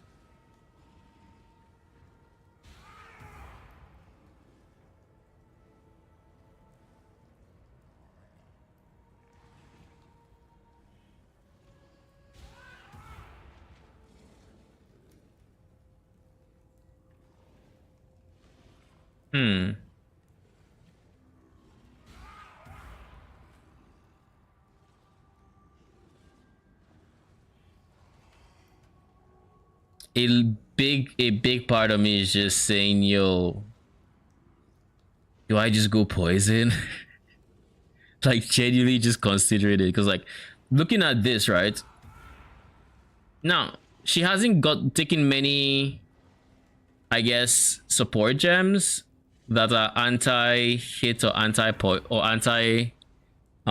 poison, but the only ones that I can see that only affect the poison is Unbound Ailments. This gives flat chaos, which would affect the poison damage as well, and chance to poison and all of that. This is vicious projectile, it affects the attack. It affects the dots and the attack. Like if you take this off, attack drops to 6.9. Unbound Ailments is the only thing here that doesn't affect the attack. And like, look at that. Her actual like hit DPS is 7.4 mil. So maybe just scaling hit build on this is like a lost cause.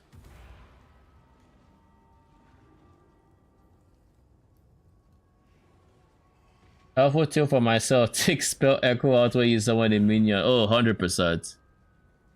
That was a very annoying thing I had to deal with in Settlers, dealing with Frostbearers, because they use spell echo.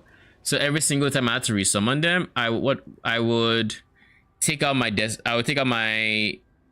offering, put switch where my desecrate was. I would then remove spell echo before I would then raise, and then start putting everything back to where they're supposed to be. It was annoying.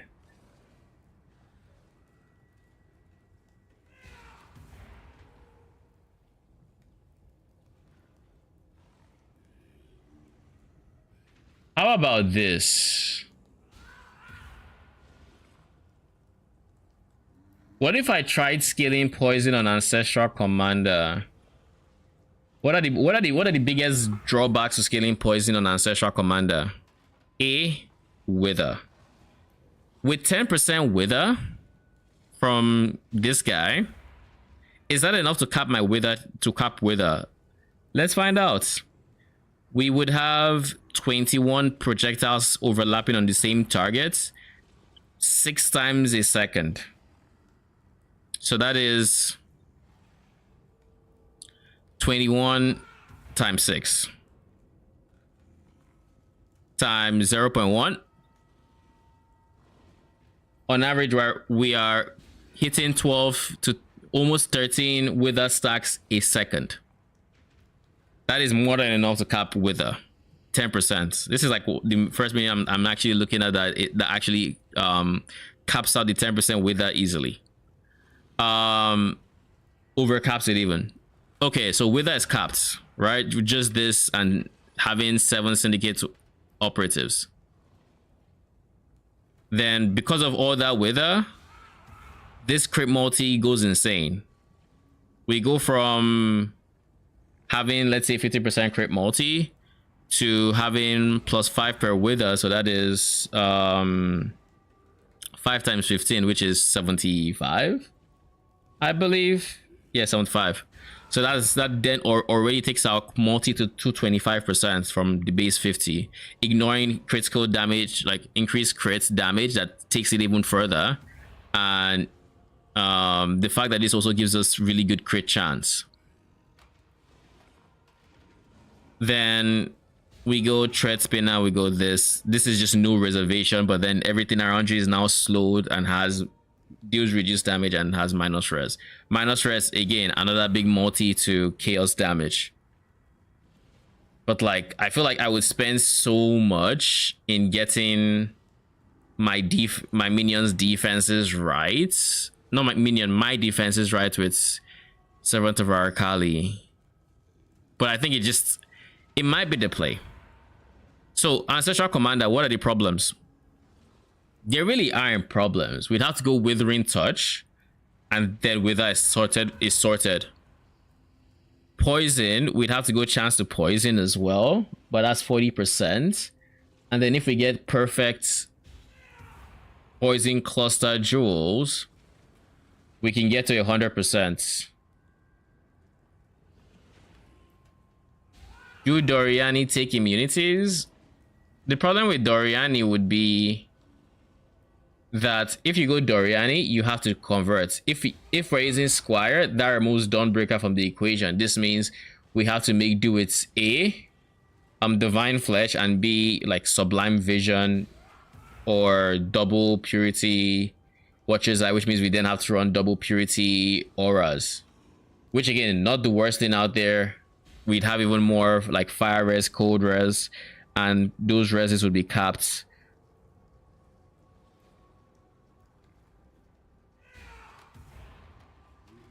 No, I mean enemy immunity. Oh, you're asking a question? Do Dorianis take away immunities like what? I don't believe so. If they're you can, I don't think you can do immune to an element even with Dorianis. It doesn't give you like, it just makes it so they don't take that element of damage. So you still want to avoid immune to lightning. The only exception to immunity is it doesn't stop calling strike, which is why there's a strat right now for expedition where you get 90% reserved life on like monsters from your idols, and then you just run calling strike, so the moment they spawn you just call everybody. Then you don't care about modifiers, you don't care about anything, you just spawn, die, and of course if you had to go a step further and you went puppeteer, then you just reserve, then you only need 80%, then you reserve the remaining 20% and you're chilling. They're all the same, you don't need to care about modifiers.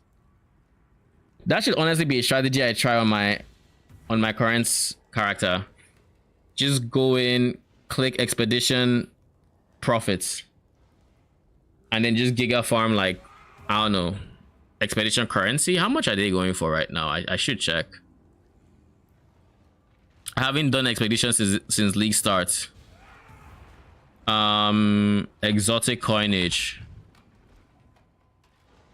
It's about 4 chaoses. Not bad. Not as low as I thought it would have been. Especially considering I have 27 of them.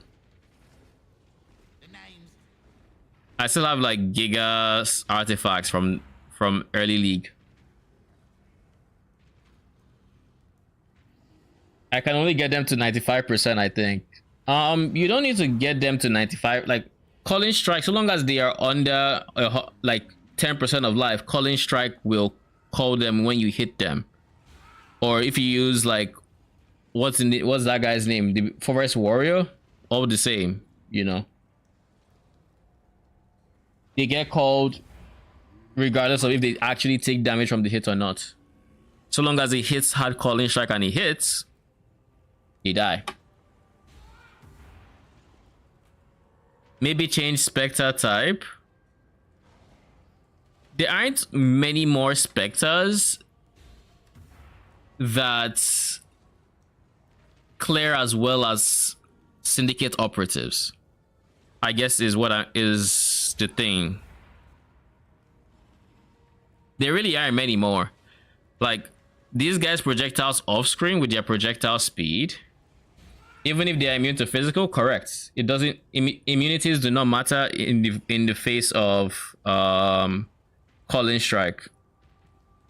Even if they take no damage, so long as it was a calling strike that hit them, they die if they are below the threshold.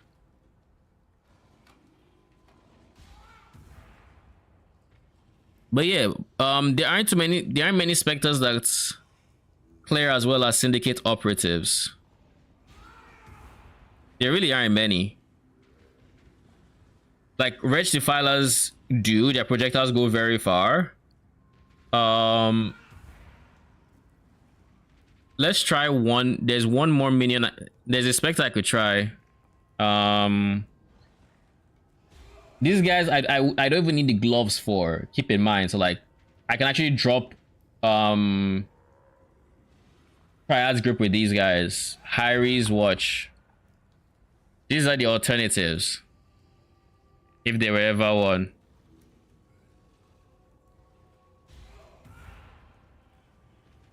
But then we'd have 7 of them.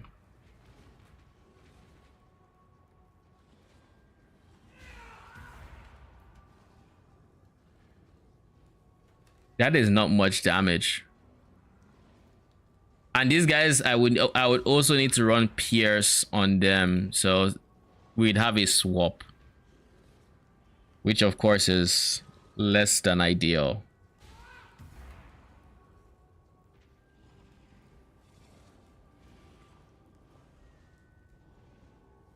All right. Other than them, only other thing I can think about is like spell-based specters. And I'm trying to avoid spell-based specters because they typically don't clear as well. Like this, if there any spell-based specter I was considering, this would be the specter in question.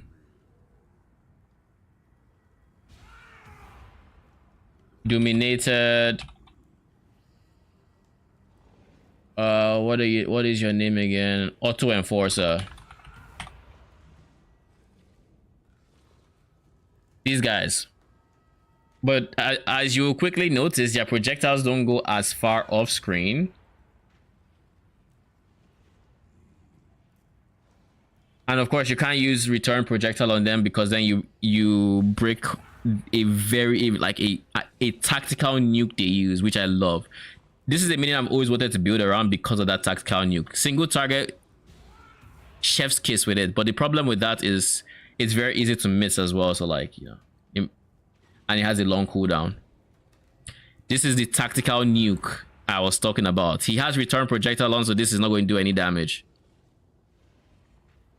So it's very easy to miss. And as you may notice, like the projectiles don't go as far like off screen as with Syndicate Operatives. Prod speed is also, you know, much slower as well.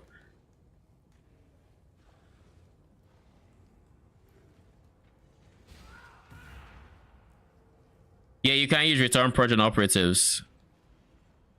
It just wouldn't work. On these guys, it would work, but like you just break their mortar. So this big, like that circle does a stupid amount of damage. Like base damage wise, it is insane.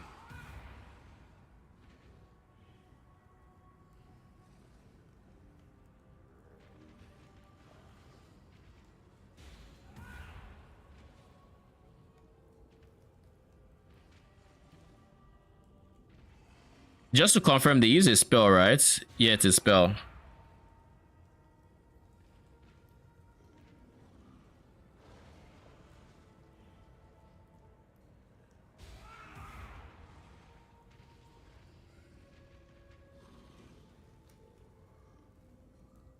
But yeah, if there are, you've never seen the Spectre before, yeah, it's a pretty cool Spectre. I love them. Like I haven't actually played with them, but I like their concepts.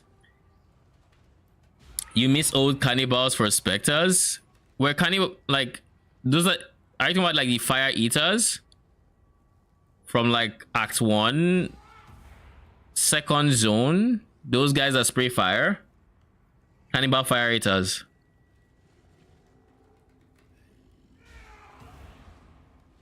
So like realistically, I could maybe go this guy, but like compare this to Syndicate's Operative.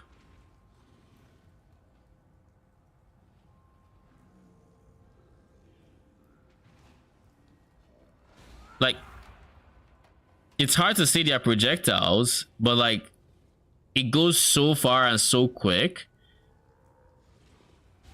that it's like, not to mention it hits so frequently. So this is the best example I can give with just how far it actually hits. So like in my head for wave clear, this is what I have in mind, where it's like going insanely far. With auto enforcers, I feel like I would be better served with like an explode AG, because explode AG would actually increase its clear speed, because I mean any minion that shoots attacks in one general direction and like doesn't spread as much, explode AG is really good for.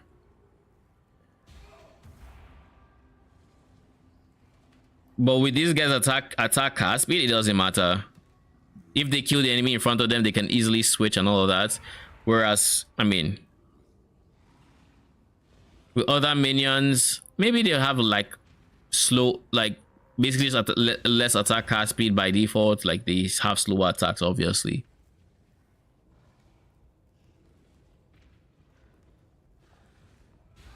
Anyways, is there anything we can do to pull out even more DPS from this? We're still looking at 7.6 mil DPS.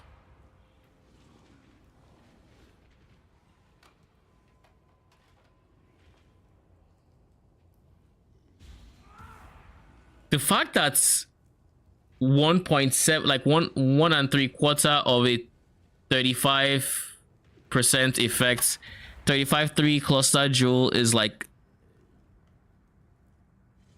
and they wouldn't tire eyes like the file as correct. This is true. I like how quiet their projectiles are. Literally, that's also a big appeal for them, because like, I don't remember the last minion I played with that I said, yes, I can see, or you know, whatever else. I guess I could also do this. This would be less block chance, but I could do this and go intimidate on block, and that would be intimidate, which should be a decent amount of DPS increase. Making enemies take more damage might be a decent choice, but there aren't many ways to do it. I can't use skitterbots for shock. They can't shock because we're not lightning. Increased cold damage taking would be bone chill. We don't have bone chill on a separate minion. Maybe we should. Maybe we should have a permanent like Raise Spectre somewhere else that's applying, I don't know, Feeding Frenzy and Bone Chill. That wouldn't be a bad idea. No, you can't use Skitterbots, but you can use Raise Spectre, like Transient Spectres, or a separate Raise Spectre gem for your side Spectres. All depends on you. But that is typically how you would go about getting Feeding Frenzy if you didn't care about aggressive. But the reason I have Feeding Frenzy here is because I do care about aggressive. I do like aggressive. So that is what I'm thinking. If I go like these Raise Spectres, put them in my chest piece, give them Feeding Frenzy, and now you have me looking at Dominated YouTube at all the different Spectres. You're welcome. Trust me, I've been there, done that. I've looked at many Spectres. I know what a lot of them look like. I know, you know, big props to Dominated for actually tracking all of these things and making videos. Like I don't know where the minion community would be without him. So big shout out to him.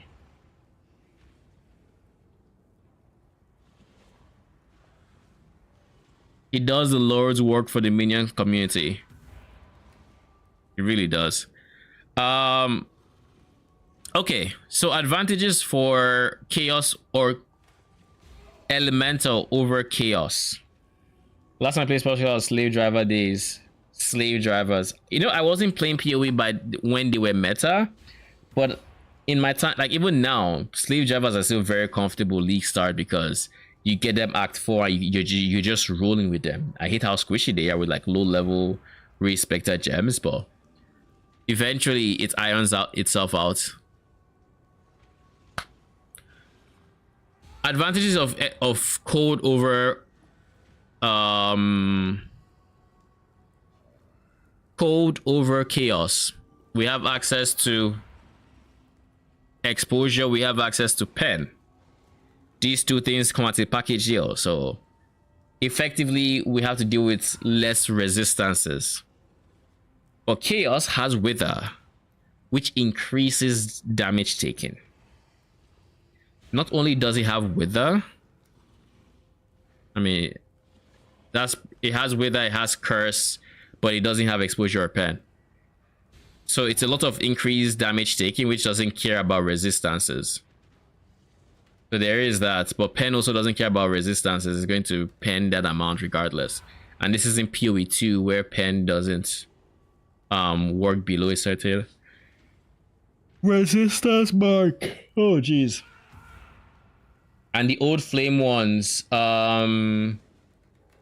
solar guards, I think is what they're called. Every single time I hear about OG minions, their name comes up.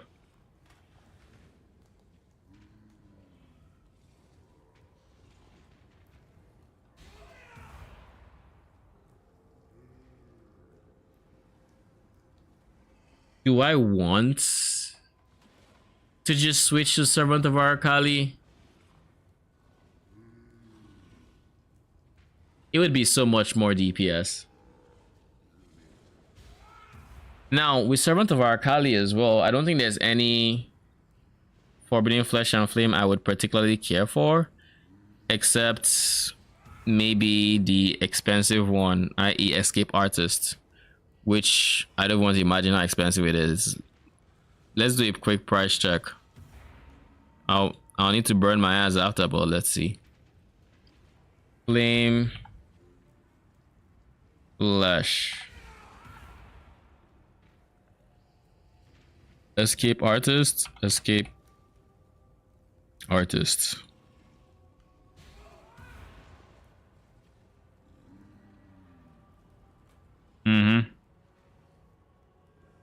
Even worse than the expensive Juggernaut one.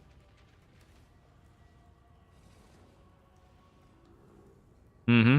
3.5 divine just for that. So that is the one Forbidden Flesh and Flame I think I would like on this guy. Maybe Spellbreaker for suppress.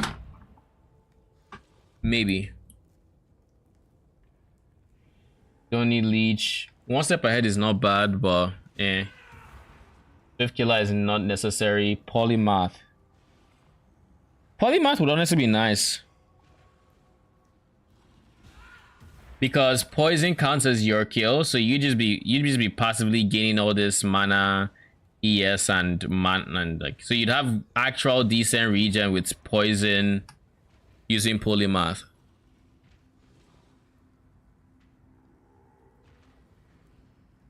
Only a few mirrors, not much at all. Go by 5.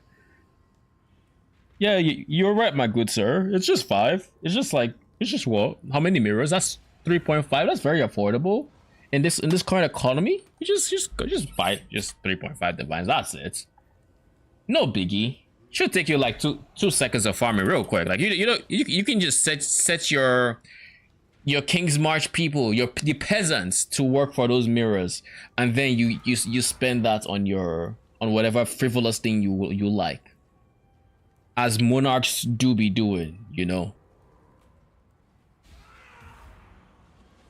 Honestly, Polymath is actually kind of appealing on our setup, on like minions. Get Polymath. That gives you as much regen while you are clearing as you need to for any reason.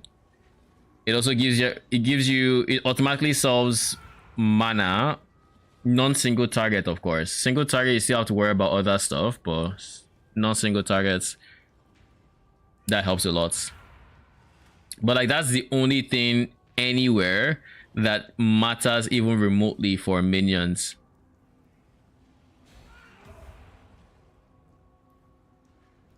Noxious Strike is also pretty decent, just because you'd be recovering a lot of life when you kill enemies.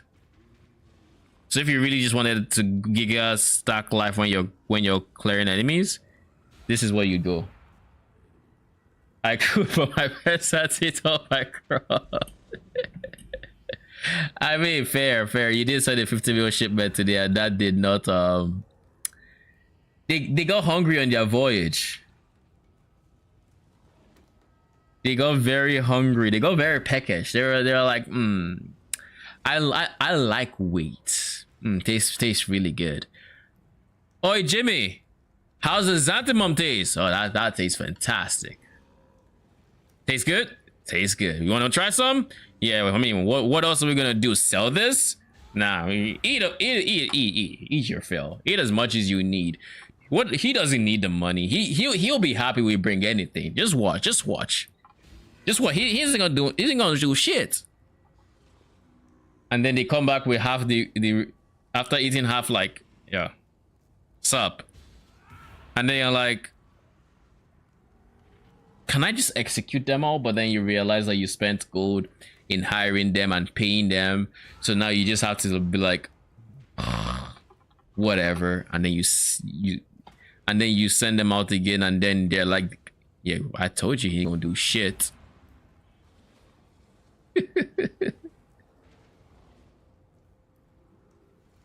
I mean, you could go meme build and go puppeteer strength stack runic skeletons. You know, one thing I would like on runic skeletons don't have that great of like wave clear. That is one thing. Their wave clear is not that great. But you know, one thing I do kind of want to do now. I kind of want to use one of my idle slots for expedition just to experience because I reserve 20% life, right? What does my ascendancy read like again? No. It doesn't say reserves 20% of life. It says they have at least 20% of life reserved. So if they're already pre-reserved, I suspect this is not going to work.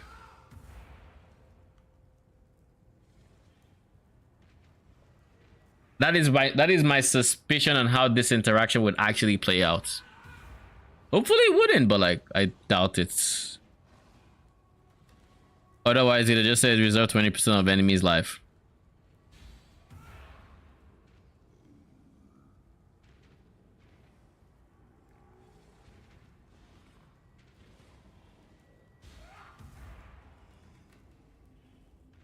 But it's so funny watching them. I mean, they get huge with Soul Eater, and then they just start whacking and repeating the same attacks. But honestly, it kind of irks me when they go this stab attack, because like I'm like, this doesn't do much for wave clear. Like, sure, stab the enemy boss, but like I need you to do your swipe. I need you to clear everything on my screen. But like, nope, you're like too busy stabbing to swipe.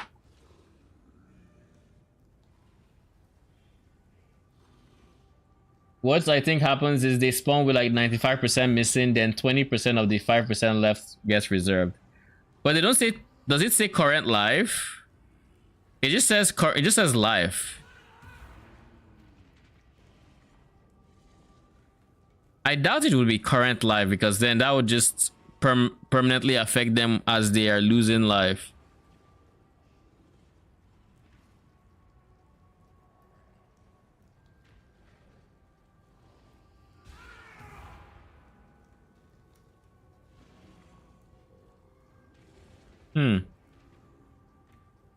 I'm kind of curious to see how that actually interacts.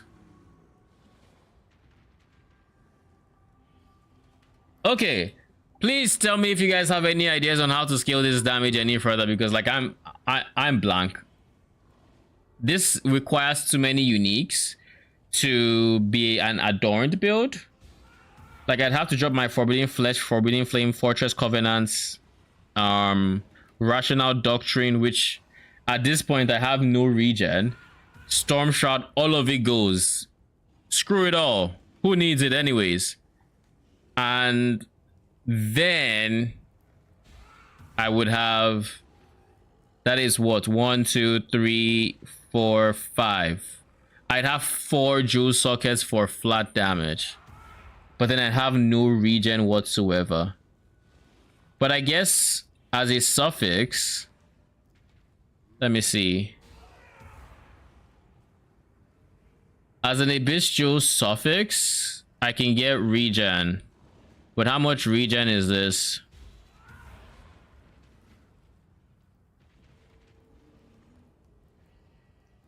%1 of life per second while moving. So I have to perma move, which is fine.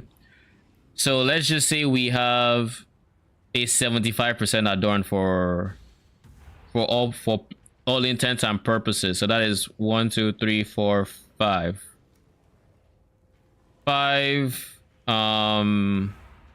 That's 4 gems. So then we'd effectively have three pseudo extra jewels. Each one would have T1 flat fizz as an example. Honestly, let's do this. Manage, copy, adorned, save. Switch to adorned. None. We don't look at that left panel. The left panel for defenses does not exist. It does not. Adorned with 80%. Let's do that.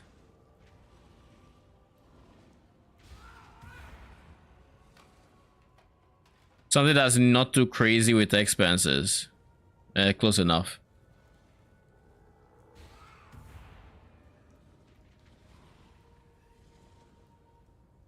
Magic. They have to be corrupted, right? Yeah, they do. So minions deal fizz T1.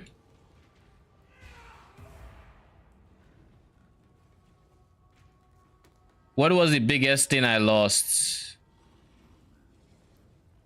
I lost endurance char. I lost the big PDR node. I lose Kong ground. I lose Forbidden Flesh and Flame.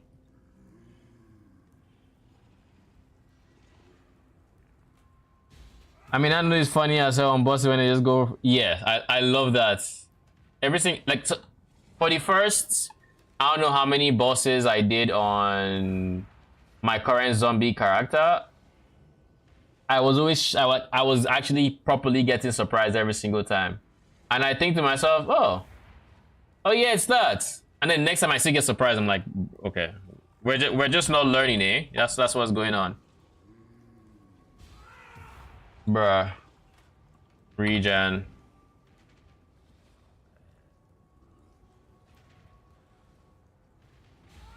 Then we corrupt this. If we say screw price, then we're going to do like chance to avoid shock, I guess. And stun. Easy shock and stun immunity, but then I go flaring, flaring, flaring, flaring. I guess this is also just not the best use of my suffixes. But let's see, how much regen would I have while I am moving?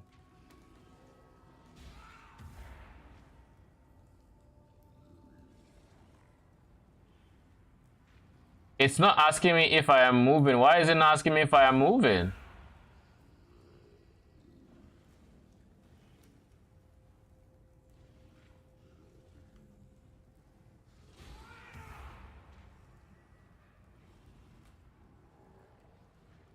Are you always moving there? Okay.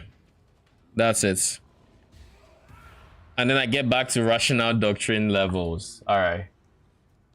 Duly noted. Alright. Now we switch this to actual, like, minions deal increased damage, right? That should be more DPS, I wager, than the alternative. So now we're up to 11.2 mil.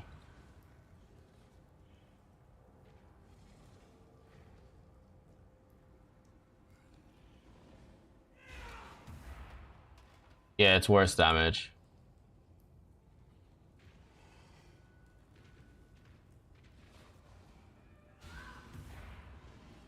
Which is this is an expensive craft, by the way. So like all of this is just like, it's fucking expensive, yo.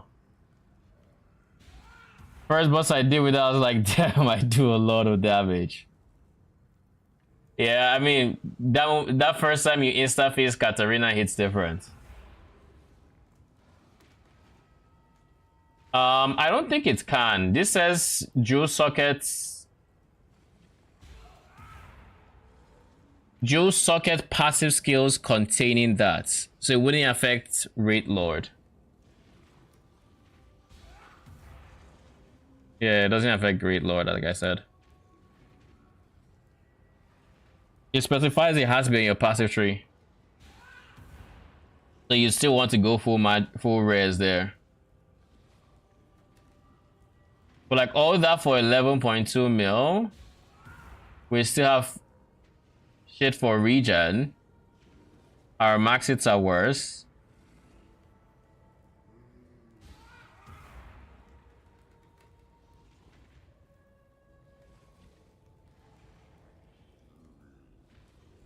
I don't know how to save the DPS of this.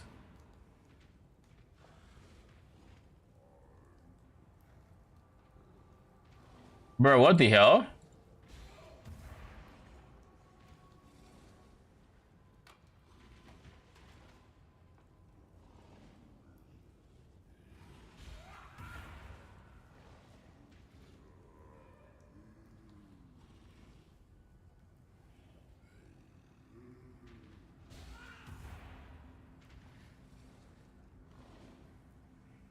Oh god. So you don't... So you are different from you. Please don't overwrite anything I would miss. 7.5 seems about right for where I was before I made that switch. Also keep in mind, in terms of gear right now, we still haven't figured out res. Like, this guy is kind of rough on res. We might have to drop PDR for res. Might be an angle where we actually craft suffixes first and then try to go for armor instead. This guy is basically impossible to craft with, not impossible, but like you'd have to spend a lot to get like guaranteed like T1 res and movement speed. The movement speed is like the biggest pain on the planets on this setup. Mage blood with sword res, this is correct. That I like where your mind is at. It's in the right space. Mage blood will fix everything. Like res, mage blood, like it's there. We haven't done that, which is true to be honest, but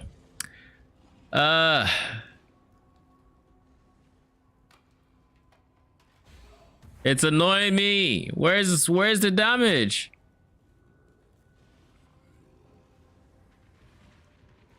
So flats isn't doing too crazy. Is it just like the minion doesn't scale that well with levels? Because like just based off of levels alone, it should be doing a ton of damage. Let me ask a question to someone real quick. I don't know if they are online. Probably are not, but if they are, then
what is 118%?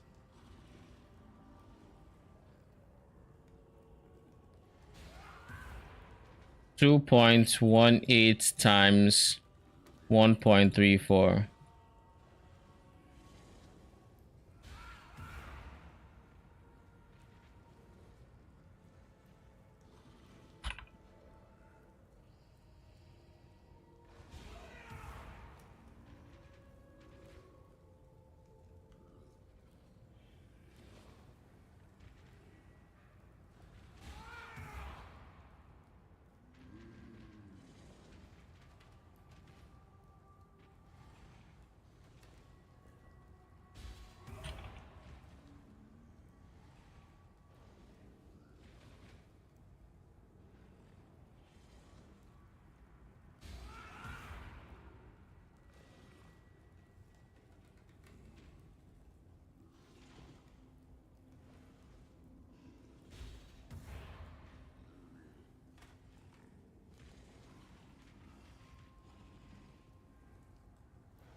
Because, like, at this point, I don't know what else we could do. I don't. I really don't. These clusters are expensive. Like, granted, some of them are cheaper than others, but, like, on average, let's just say they're like 25D, 30 divine, they're expensive clusters to have. You have 2 of them, and this should giga charge your damage.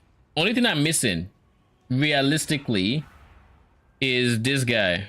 Before I do anything along those lines to, okay, it's already saved. Elegant Hubris. This is like the only thing I could do. And even then, we just threw in 240% increased minion damage, ignoring all the downsides to doing that, to making that switch, ignoring this, ignoring everything, and it's still just 10 mil DPS. Like, it doesn't make sense to me. At this point, they're at, this is 700% increased damage. This is still almost 3% or 300% more. Yeah, this is almost 300% more.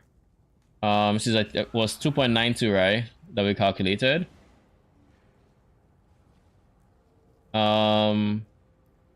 We have curses. We have Crush Claws also applying. What do you call it? Also applying their debuffs. I think it might be an angle where. I think it might honestly be an angle where we do something like this. Now we're ignoring gem limit for now, just to test what the DPS would look like. Raise Spectre. This is where the Crush Claw would be. This one would have Feeding Frenzy, free source of Feeding Frenzy, and then it would have Bone Chill.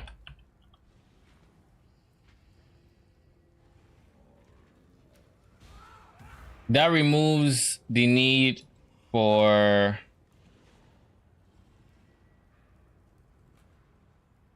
Feeding Frenzy here. We ain't going early focus, we'd be going like Vicious Projectile, sure.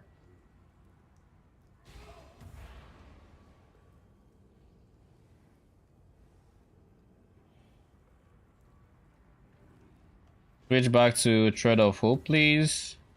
Because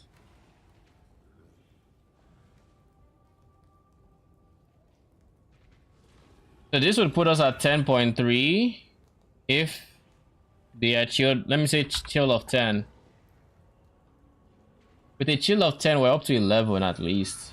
Like, that's a step in the right direction. We're not removing LMP because LMP is a big damage multiplier for their shotgunning. So we might have to, if we find space for this, it honestly is.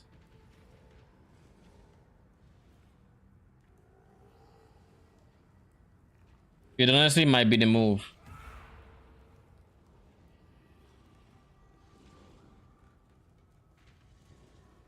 Also, let me just confirm real quick that this is still better than Flesh Offering. Yeah, it is. Just confirming real quick.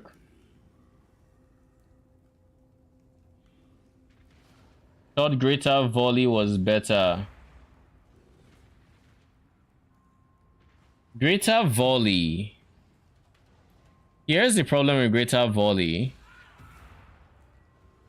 For a mapping build, it's more projectiles, which means everybody in, let's say, the direction they are facing gets hits. So if they throw in this direction, everybody here is getting hits. But the people here are not getting hits. Whereas with LMP, every projectile is shooting 3 in, like, at an angle. So by that logic, everybody's, like, it's spreading a bit more to give us more deep, like, more wave clear if their targets, if their damage is high enough. The question is, would their damage be high enough for that to matter? And if not, then volley would be just as good because the attack's so quick anyways, it doesn't matter.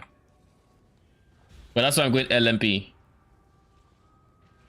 One is more projectiles, but it's going in one direction, whereas the other is less projectiles, but it spreads a bit more.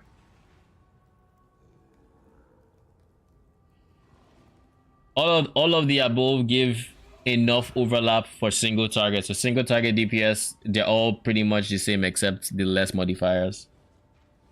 According to testing that was done during, I think it was Necropolis, the person tested it. Yeah, I believe it was Necropolis actually.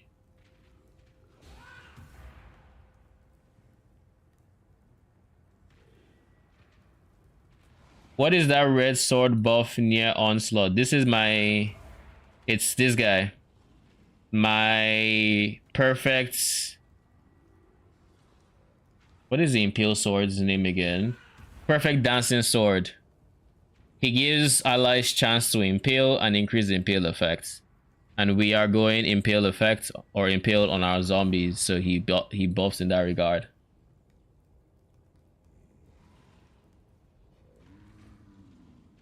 Dancing sword, yep, the perfect dancing sword.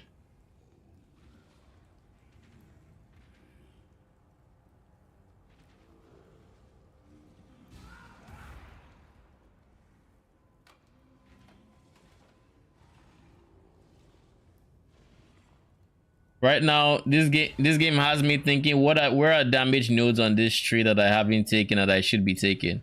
Because like this guy is already there. Increase effect of offering, sure. Let's do that. Nothing else here really matters.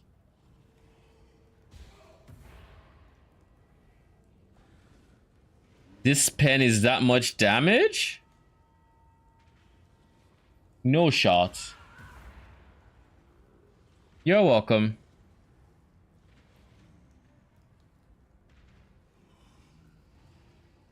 Where did my extra 2 points go?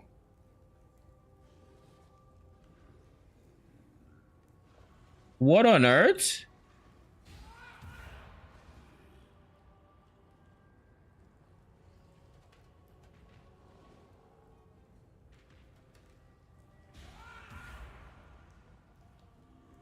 I think I was saying, oh, they went here. That's where they went.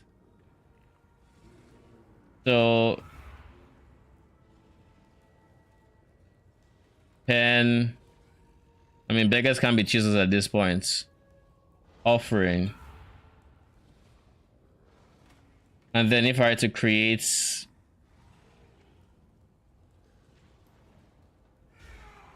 Ray Spectre, Feeding Frenzy,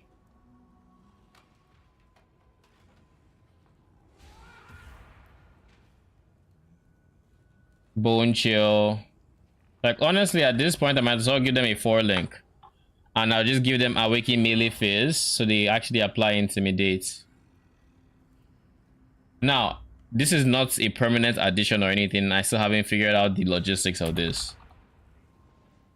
But it's just me throwing this hypothetical out there, because if I were to sacrifice one of my rings for a hungry loop, that would be an easy source of all of these different things, right?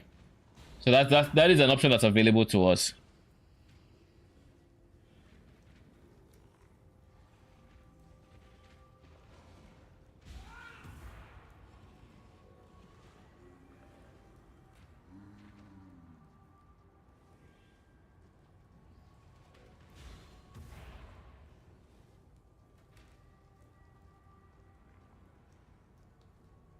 $10.9 mil DPS.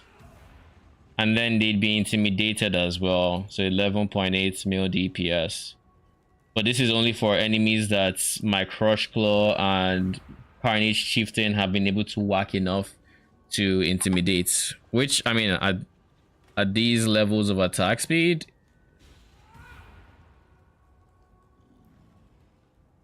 I mean, even Crush Claw is 2.4 seconds, and that's ignoring his Geyser, which he should be using. The Geyser doesn't show? Huh.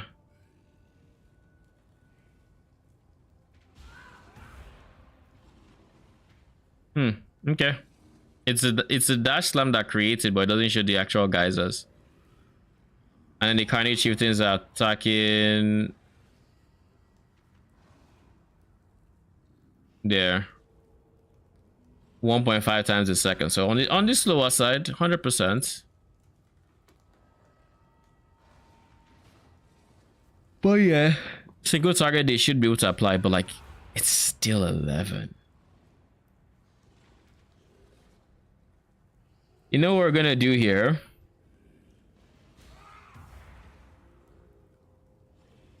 We're gonna take a break.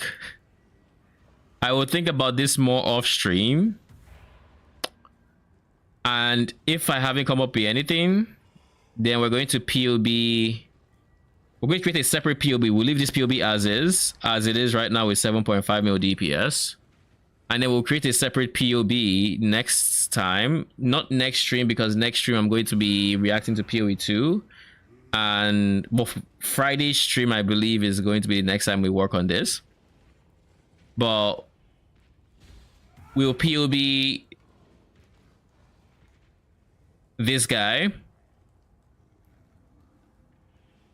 If I had that dagger, I'd definitely make an SRS build. Really? Which one? My dagger or the early damage it hits dagger? I mean, both would work with SRS, but like you'd have to be ready for the insane phase cost that will come with this. Yeah, I mean 12 link SRS would actually go crazy. Especially, I mean, I wouldn't say SRS of enormity, because they already crit by default. All the crit scaling would be wasted. But like regular SRS, their mana cost is going to be insane. So you'd have to like really like scale reduce mana cost. So to do something like that, you'd have to use like maybe an inspiration or something, or giga skill like clarity. Take this node for reduced mana cost, pick up reduced mana cost of skills, still take minus flat on your rings. You'd have to do a lot, because like, I mean, look at my zombies, they cost 384 mana. Now granted, zombies have always been like on the higher side of mana cost, but like your SRS would still cost, let's see, do I have a leveled up SRS? No, I do not. So that they're not the best example, but let's see.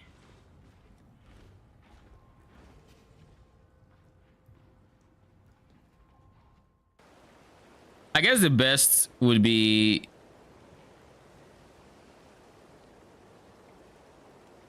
this is 38 mana.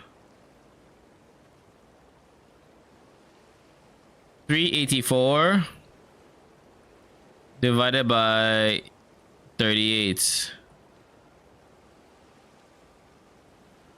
Basically 10x the base mana costs with all these support gems. So if we were to go into PoE wiki, we'll just multiply it by 10.10.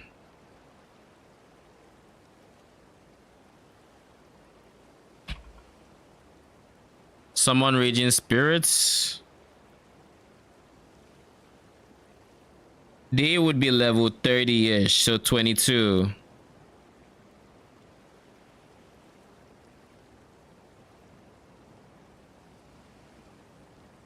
They cost 222.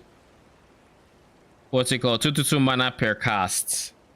Now you'd be using Unleash, so you wouldn't have to like summon each individual one or something, but this is still a substantial amount of mana with my current setup, and my current setup already has the minus mana costs and whatnot. So you would have to get creative with how you're reducing that mana cost.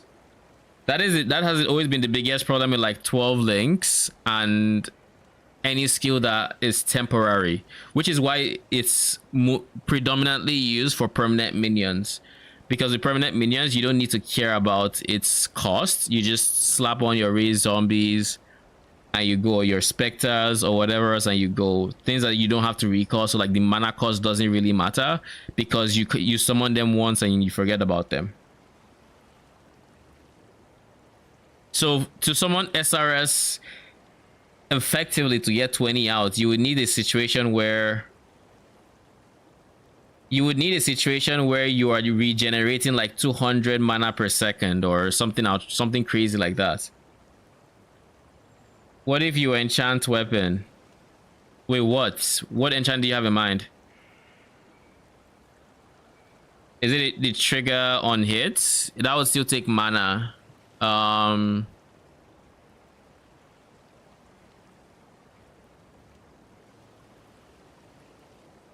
Trigger fire skills. Yeah, it triggers it. That means when you hit, you would trigger the fire skill, but the fire skill would still cost mana because you're triggering it, but it's still a skill. You're still using a skill. It's the same reason why Arcanist Brand still eats your mana. It's a trigger. You put it on and it triggers, but because you are the one triggering, it's still going to eat your mana to do the actual skill. The only thing is that trigger, depending on how fast you're hitting, could drain your mana even faster than not triggering. Actually, it probably will be faster.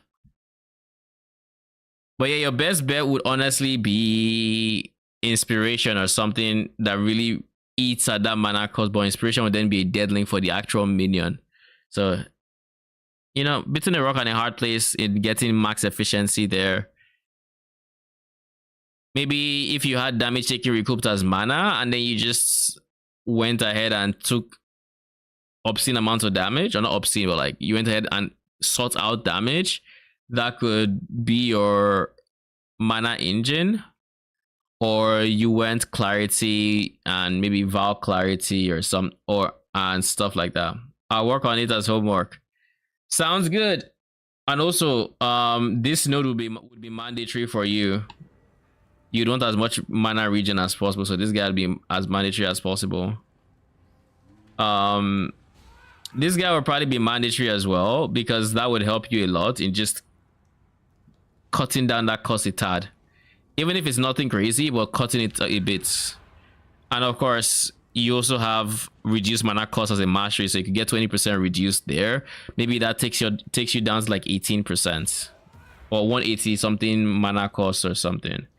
10% is 22, so minus 44 if there's no increased cost. So minus 44 would put you at 180 something. So I was right, it's like 180 something. Maybe nodes like tireless.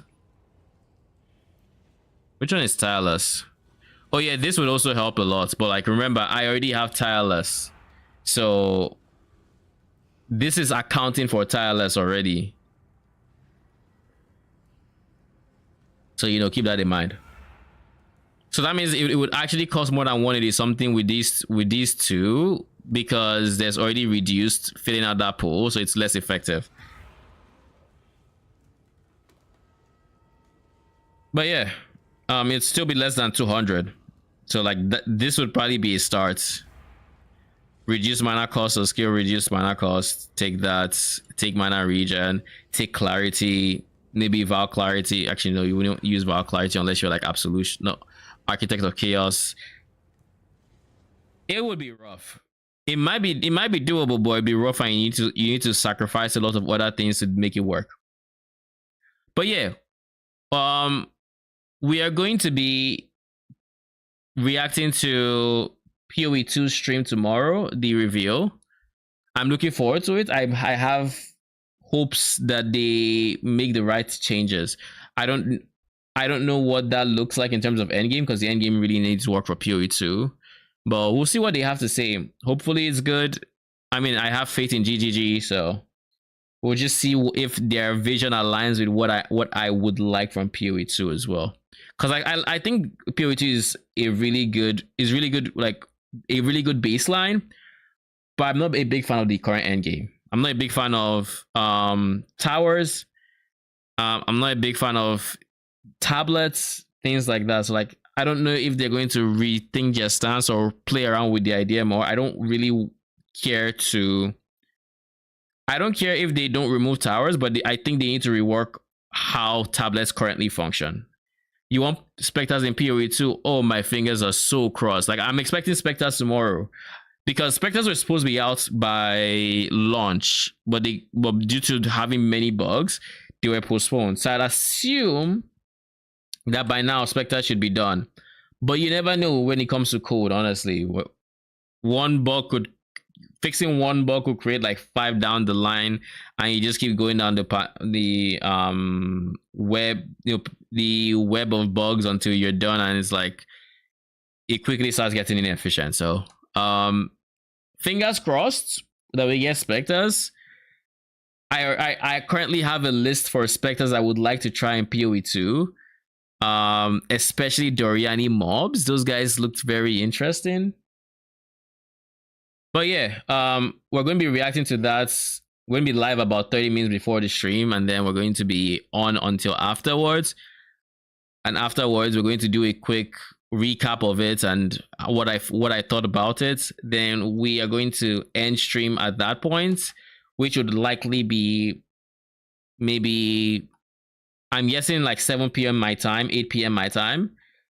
By the time all the Q&A is done and we've gone through some of the patch notes and every single thing that you might expect from tomorrow's stream, then I'm going to end stream there so I can potentially work on.